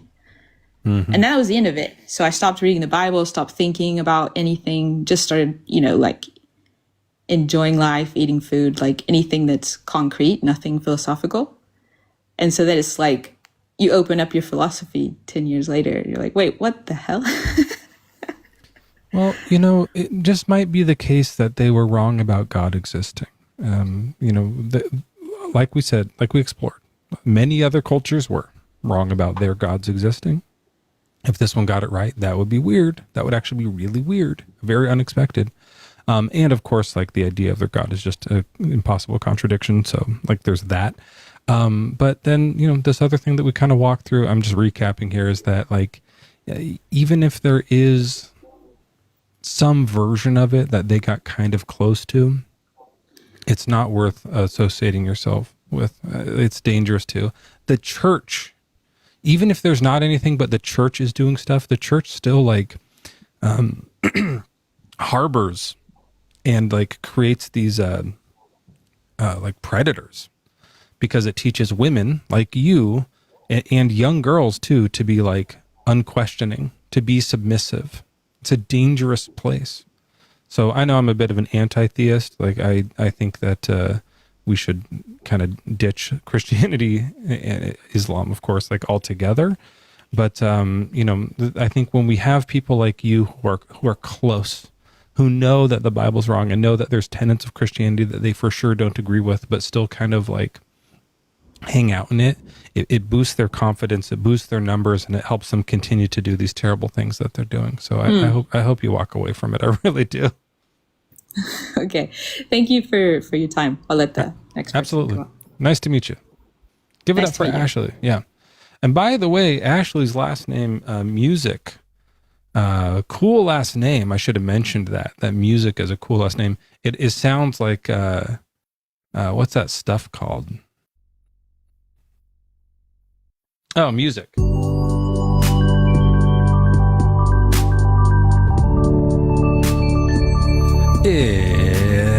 It's the top of the hour, ladies and gentlemen. 11:53 on the dot. I forgot. Without Joel here, I forget to do the top of the mother friggin' hour. And here you guys, as far as you know, it's 7 o'clock, right? Like no one can keep track of time. We're outside of time like a quad. But we're back. And our next guest here is Dion.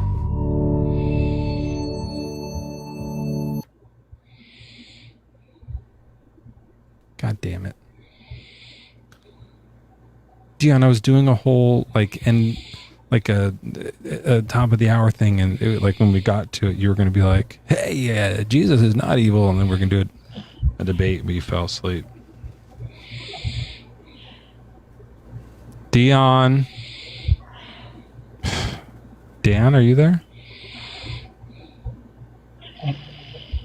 You're both asleep?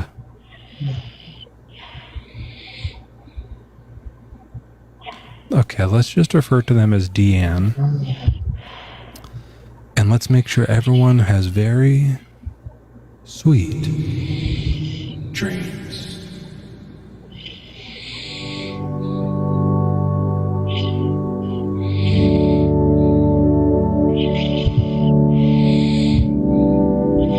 Hello, Deanne. Are you dreaming about Mezzo?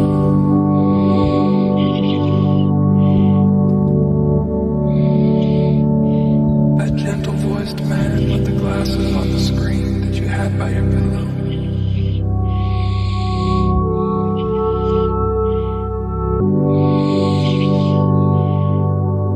In your dreams, you are walking through a meadow, a gentle opening in a big forest. The sun is low and golden hour is approaching. As you walk forward, there before you, it's Mezzo, the man of your dreams.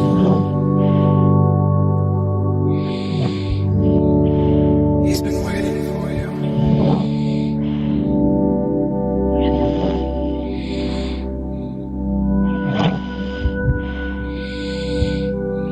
You approach him. Place your hands gently on either side of his hips as he puts his hands on your shoulders.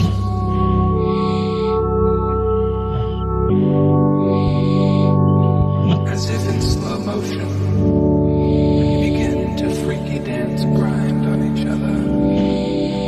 Knees between knees.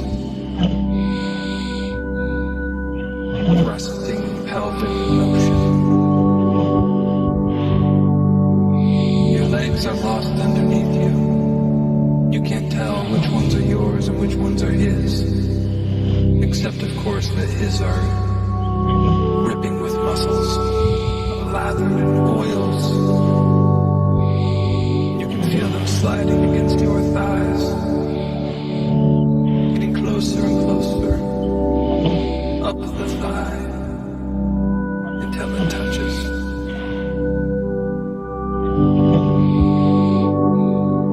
His knee sweeps across the tip of your butthole. Is it against the rules on TikTok to do this? It might be against the rules. I don't know. Anyways, it touched your dick. That was the end of it. Kinryu, welcome in. What's your age and religion? Hello. Hi. I'm 24. I was baptized Catholic, but I'm an ominist. Nominist? An ominist. Oh, cool. What does that do? An ominist is one that believes that there's truth to be found in all religions. Even Scientology? Even Scientology, my friend. What's the truth about Scientology? I've never looked into it. Thetans or something? Well, actually, I was hoping you could tell me, since you strike me as a Scientologist. No, I don't know anything about it. I think there's something about thetans. I'm gonna look it up.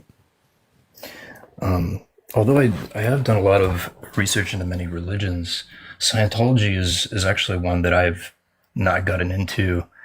I think it's called a thetan? Engrams. Oh, thetans. There's thetans and engrams. You don't know what they do? It was no, I don't. I just assumed they were Scientologists were akin to atheists in the belief that there was more truth to be found in the science that we can understand rather than a faith in a God that we don't really Scientology is a whole ass religion. There's all these things like soul type of things, these thetan and engrams, and these other implants things. But you're saying that you think there's truth in this thing you've never looked into? Absolutely. I believe there are known unknowns and there are unknown unknowns, and there are things that I don't know yet that there is truth to be found in them. Do you think there's truth in atheism? Absolutely. The whole thing of atheism is just that God doesn't exist in any way. So what's the truth in atheism? The truth is that it's just the one thing. So if there's truth in it, then it's just there's no God in any way. I think that's why ominism is so contradictory to me, because God both exists and doesn't exist, and that's impossible, you know. Well, you also said earlier that nothing is all one thing. So by that logic, God does exist. I said nothing is all one thing. Right. So you said nothing is total. Nothing is omni, or nothing is ever painted one color. So I never said anything like that. Some things are one color. Like my cat. I have an omni purple cat. It's all purple. And I believe earlier you said that when you use 100% ish words, as you said, things start to get contradictory. Yeah, so that's like the thing with my cat, right? Like it's all purple. It's omni purple, head to toe, front to back, inside and out, top to bottom, tip to tail, purple. Its teeth are purple. Its eyes. No, it's not. It sure is, because that's wrong with being all purple. That's not based in reality at all. It's not realistic at all. What do you think a contradiction is? I'm just going off of what you said, where when you start to deal with words that deal in 100%, that's fine. You start to find contradictions. Oh, not if you just have one. Things can be all purple. There's no contradiction there.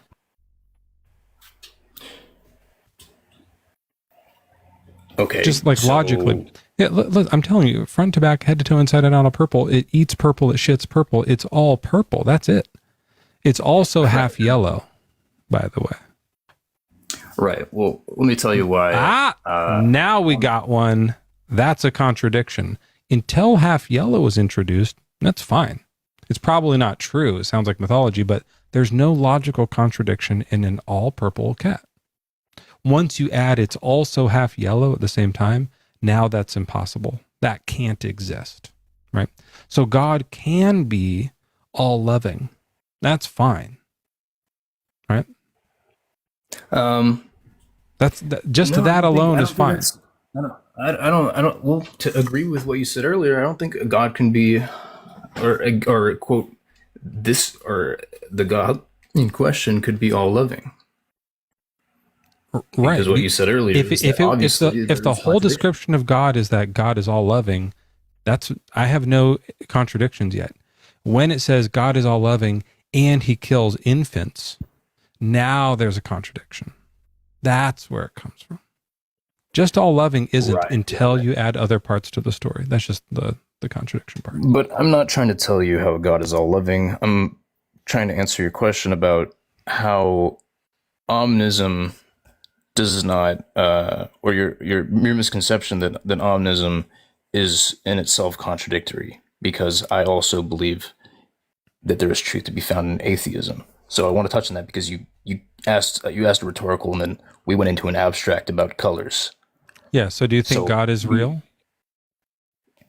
I believe God is real and God is not real, but it's subjective. There's a Depends on what perfect your contradiction. definition of God is. Fucking nailed it. Yeah, that's a contradiction. Say that one more time. It depends on what your definition of God is.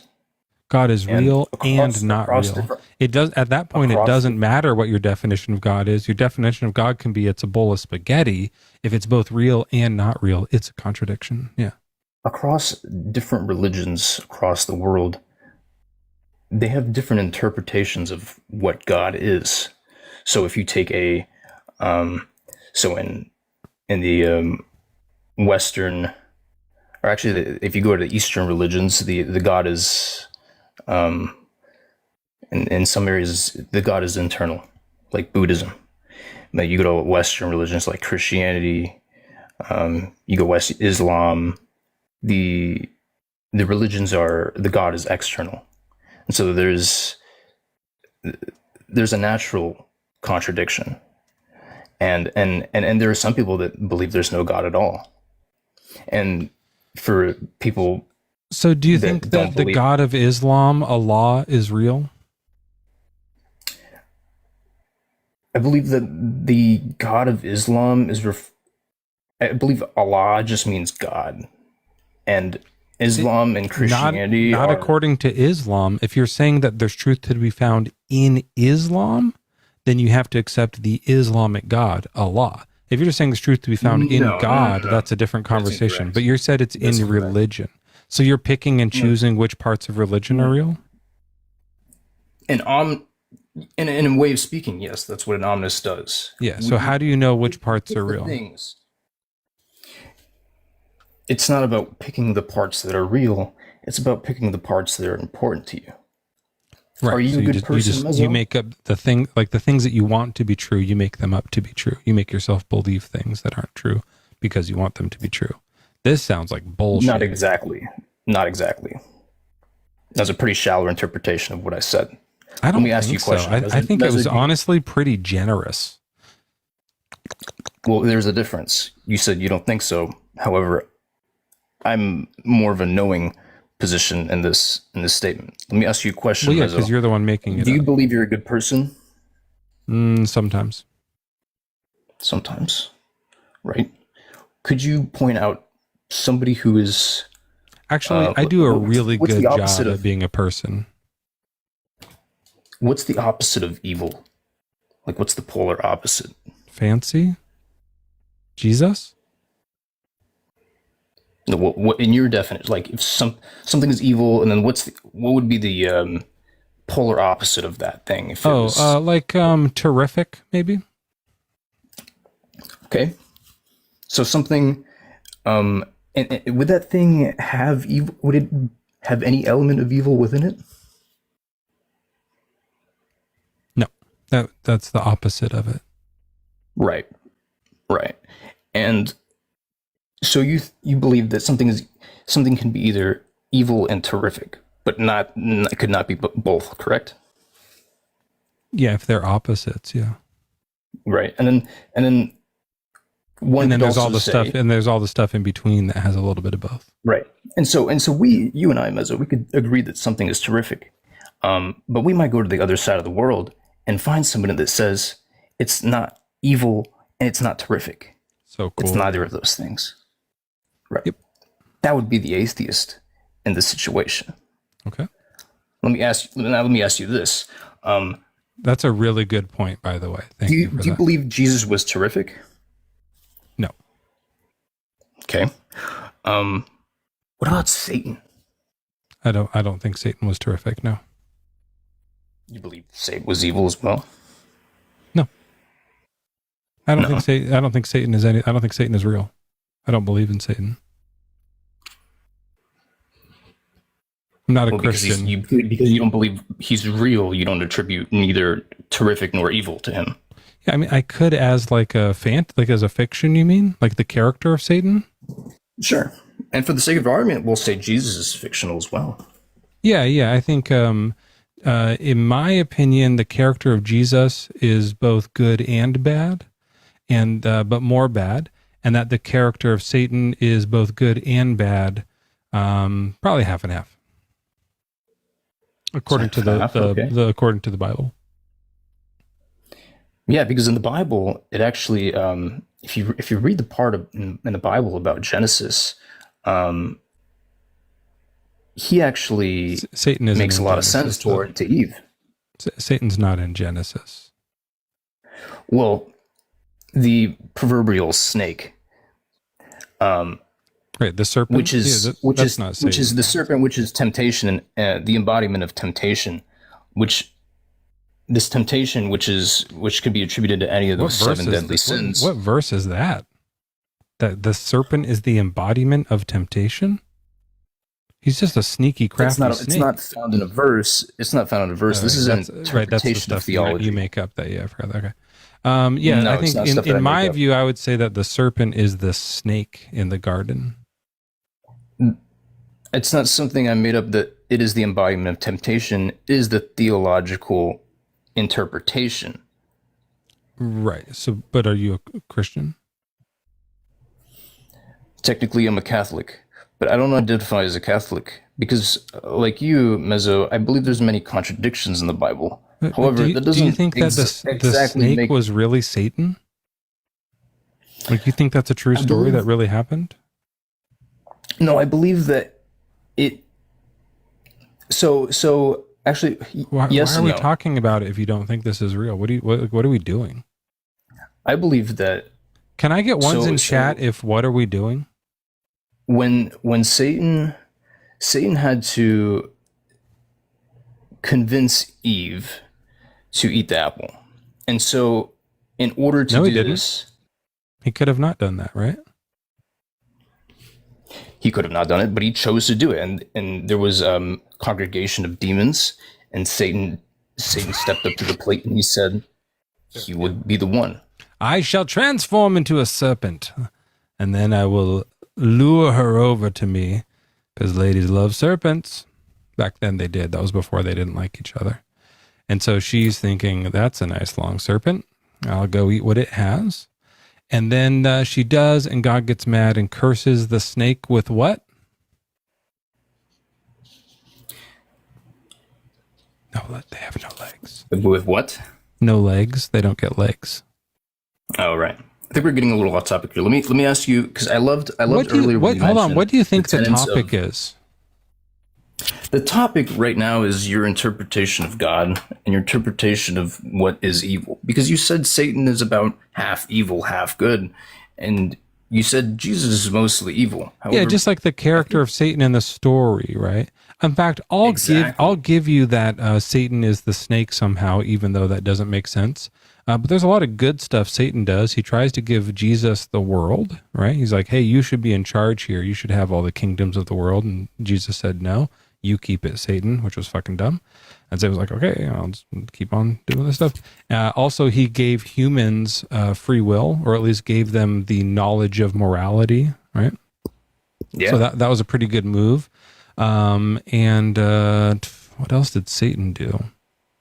Oh, he helped. Name some bad things that he did. What are some bad things that Satan does? Because you have good and bad things that Jesus does, and when you weigh the two on a judicial scale, you deem Jesus evil. So what are some? There's that time Satan told David to take a census. That was bad. Because what a waste of time, you know. I agree with that, Mezzo. Earlier you gave a set of questions about that what was 4 tenets of the KKK. Can I read you some tenets real quick? And if you don't agree with any of these, just stop me real quick. This isn't for the KKK, obviously, but it's for a religion that. Well, let me just ask you really quick. If I read you all 10 of these tenets and you agree with all of them, would you say there's truth to be found in this religion? No, the whole point of that list I did was to say that even if you agree with some tenets, you might still reject the entirety of the philosophy based off of other points. That's the whole point of that. So Right. So no is the if answer. you agree with 100% of them, you could still not join. Right. Okay. Yep. Saves us a lot of time, actually. All right. I'm glad you cleared that up because I had misunderstood you actually. Yeah. So there's a lot of racist people who aren't in the Klan. Right. So what you believe that earlier you said if something is evil, it cannot have any good. It cannot have any not good. Was it fantastic? I think that the real way to phrase it would be if something is all evil, then it can't have any good. If something is all good, then it can't have any evil. As humans, as a person, you can be a little good and then you can be a little evil. I think that makes perfect sense. You can like stomp on a cat one day and then like feed a hungry child the next day. Now, I do think that overall I would not hang out with that person because even though the feeding was nice, the stomping creeps me out. So I would say some of the acts were good, some of the acts were evil, but I'm going to probably not hang out with that person if given the opportunity. Right. But these things are all subjective. And as we've noticed in modern times, we've grown morally as a species and we realize, some things we did in the past were in fact evil and we're considerably less evil at this point. But that's our belief. Still, humans perform hideous acts to this day. Right, Mezzo? Yeah, I can still hear you. Just, keep going. I got to find some. So it's really about what the popular consensus of what people believe or would deem evil and something that people would deem good. And by your logic, it would not be good if it was mostly evil, right? Couldn't find it. All right, what were you saying? Yeah. If it's mostly evil, it can't be good by definition. If it's mostly evil, it can be a little bit good. Right. But would that dismiss you from being able to find the good in it? I think making a painting is a good thing to do. I think that's a valuable a use of someone's time and creating a bit of art in the world is valuable. I wasn't listening. That's not the part of the question. Kenru, I'm just making a point here. I understand, but really quick, it's a really simple question. Just All because right, something I guess is you're in charge here. Go ahead. You agreed that because something is majority evil, it may have a little bit of good. It's still evil. You agreed with that? No. But just because it's majority evil, and we would deem it evil, we would agree it's evil. We can agree that Jesus is evil. Yeah. But just because of that, does that dismiss you? Does that completely dismiss you from taking the good from it? Yeah. So here's how I explain that. I've talked about this before. So there's no way you can find. There's no way. Hey, what I'm going to do is talk, and what you should do is just not for a second. Okay. I listened to you, and now I'm going to respond to you, and it would be rude to interrupt me. Okay. No? I'm waiting for you to go ahead. Yeah, so you would be like, oh, okay, sorry, go ahead, something like that. Yeah. Okay, so I read on TMZ today, and this is going to seem unrelated, but it's not. And Keanu Reeves, he cheated on his partner. Now, this bums me out because I'm a big fan of his. Point Break, The Matrix, John Wick is whatever, but like Speed, Bill and Ted, like these are really great movies. And I don't know if I'm going to watch. I might not watch Speed anymore because that fucks with me. I don't like that, and I don't want to support that. I'll probably watch Point Break still, like that's and like Bill and Ted and The Matrix, but not John Wick and not Speed. I'm like maybe like Speed 2, but not Speed 1. Okay, so that's fine. Not great though. Not happy about it, but he still has done a lot of a lot of good stuff. Yeah. There's another alert just coming in here, though. This is from today. It says here that Keanu Reeves did a genocide yesterday. I'm not watching any of his movies now.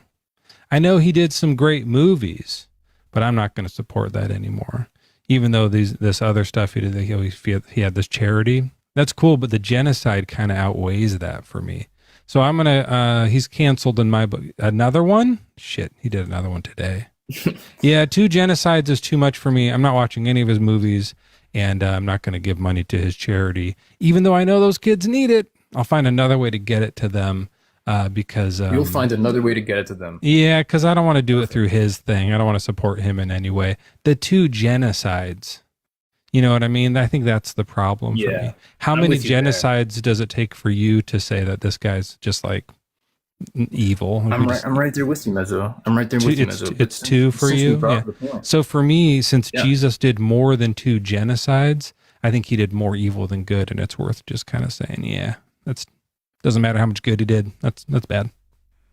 Yeah, but something really important you said you'd find another way to do it. Why would you find another way to do it? That is, I mean, is that since the topic of him giving charity to children was of the topic, why would you find another way to do it?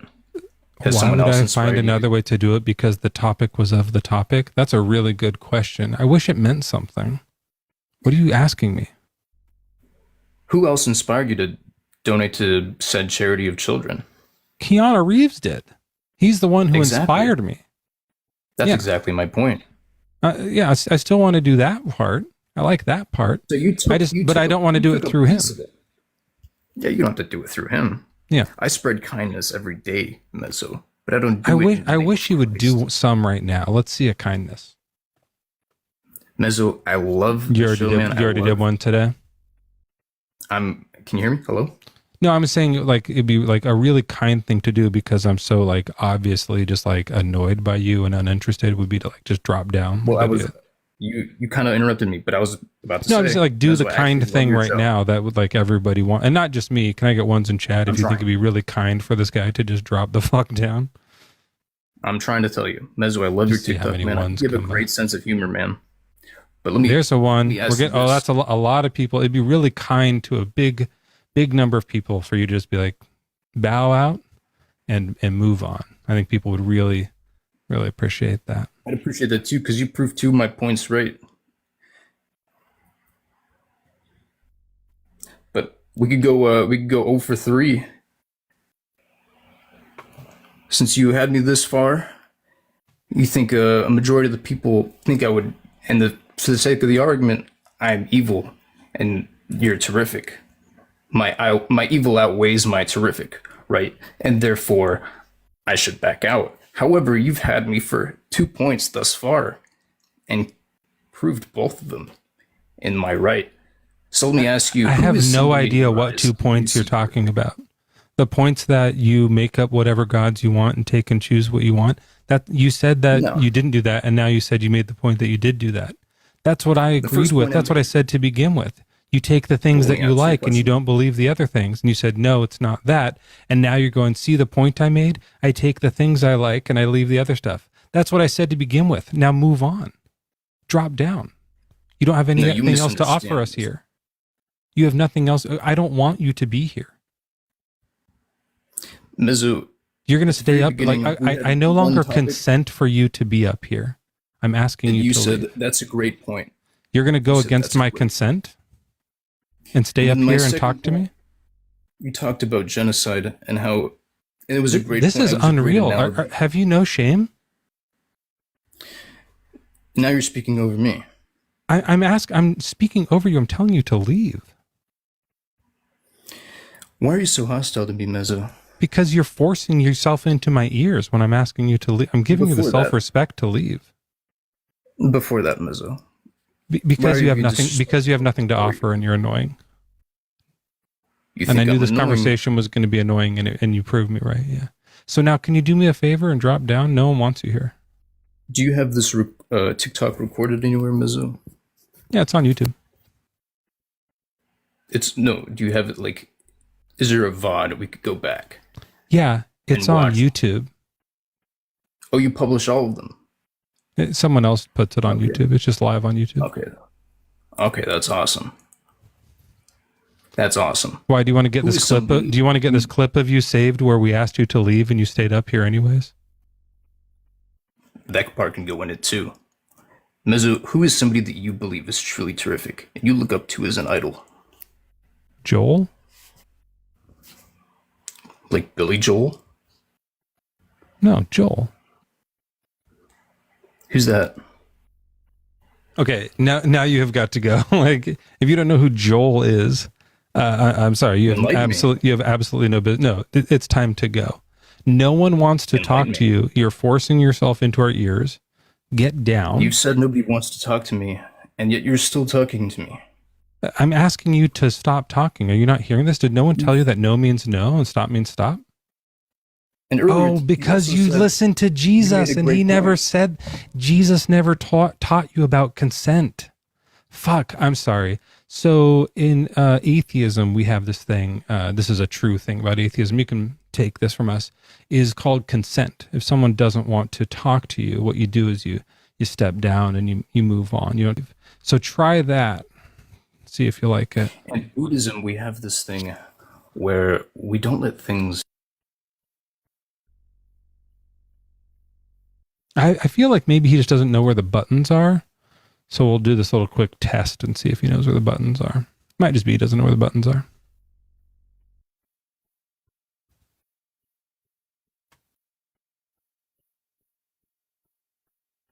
Well, it's better for sure.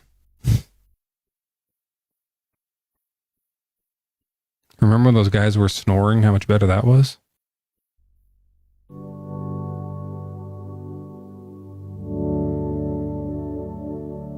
He just doesn't know where the buttons. That's why he wasn't dropping down. He's a nice guy. He just didn't want to say that he doesn't know where the buttons were.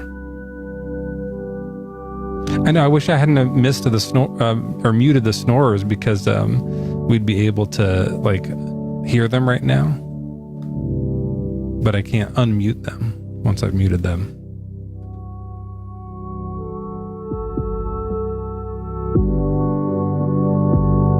I wonder what key this is in.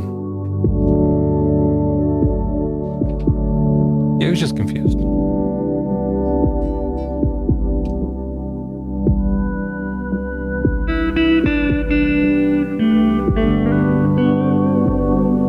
That's nice.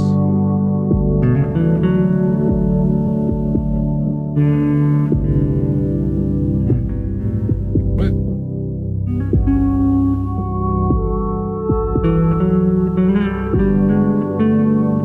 That's out of key.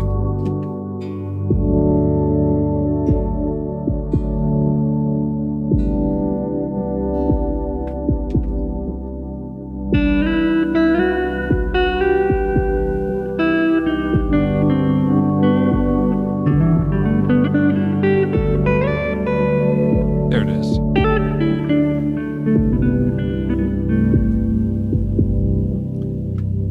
Oh, they left.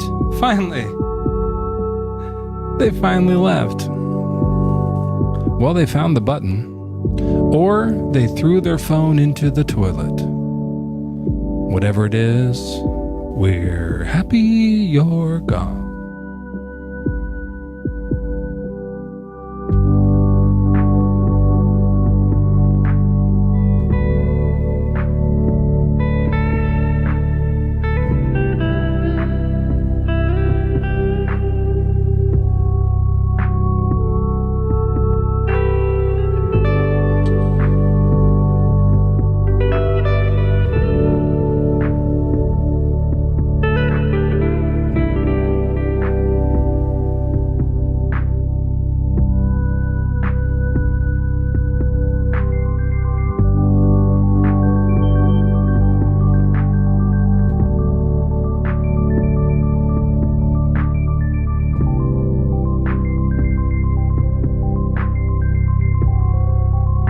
It's one more Joel thing to steal from Born Again. That's why.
doing these lives is a big part of my life. And I'm thankful to all of you for being here, and especially when my friend is not, I'm glad, I really am genuinely glad he's out doing his journey. And I hope he has a good time without me. But there's a thing about like when you're on your own, whether you're at home or whether you're out adventuring, you do get to grow a little. It's like maybe there's like this metaphor of if you're a airplane pilot and you do all the test flights, all the simulators and the paper tests, and the simulators are really real now. I don't know if you guys have all seen the Nathan for You, not Nathan for You, but whatever, the rehearsal. And you're practicing, and you have an instructor with you, and a team of people helping you, and you get good at it, and eventually you get in the air and you're like a co-pilot. And then there's also the flight attendants and stuff, or they're not necessarily helping you fly the plane, but knowing they're there is really important. A little bit of like a safety net, I guess. And not that you're wearing a parachute while you're doing it, but you have your main pilot there, and you're the co-pilot. And then over time, eventually, that switches. You're the head pilot. And then you have a partner still. Even like you still even have someone, if you're like training them, it's still there's someone with you to help you if you have a heart attack or something. But every now and then, like if something goes wrong and you're like, oh, I don't know what's happening here, then they, can help keep you calm and do it.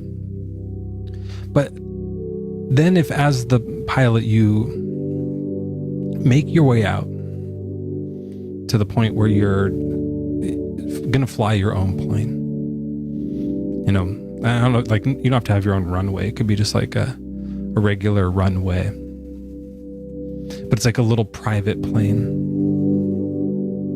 and no passengers, no flight attendants, no co-pilot. And you take off fine, and you're in the air, cruise, and you can like see farther than you've ever seen. You're like, oh, look at that, what's over there? Look at that, oh, what's over there? All this stuff, right? And then suddenly these alarms start going off. And you're just like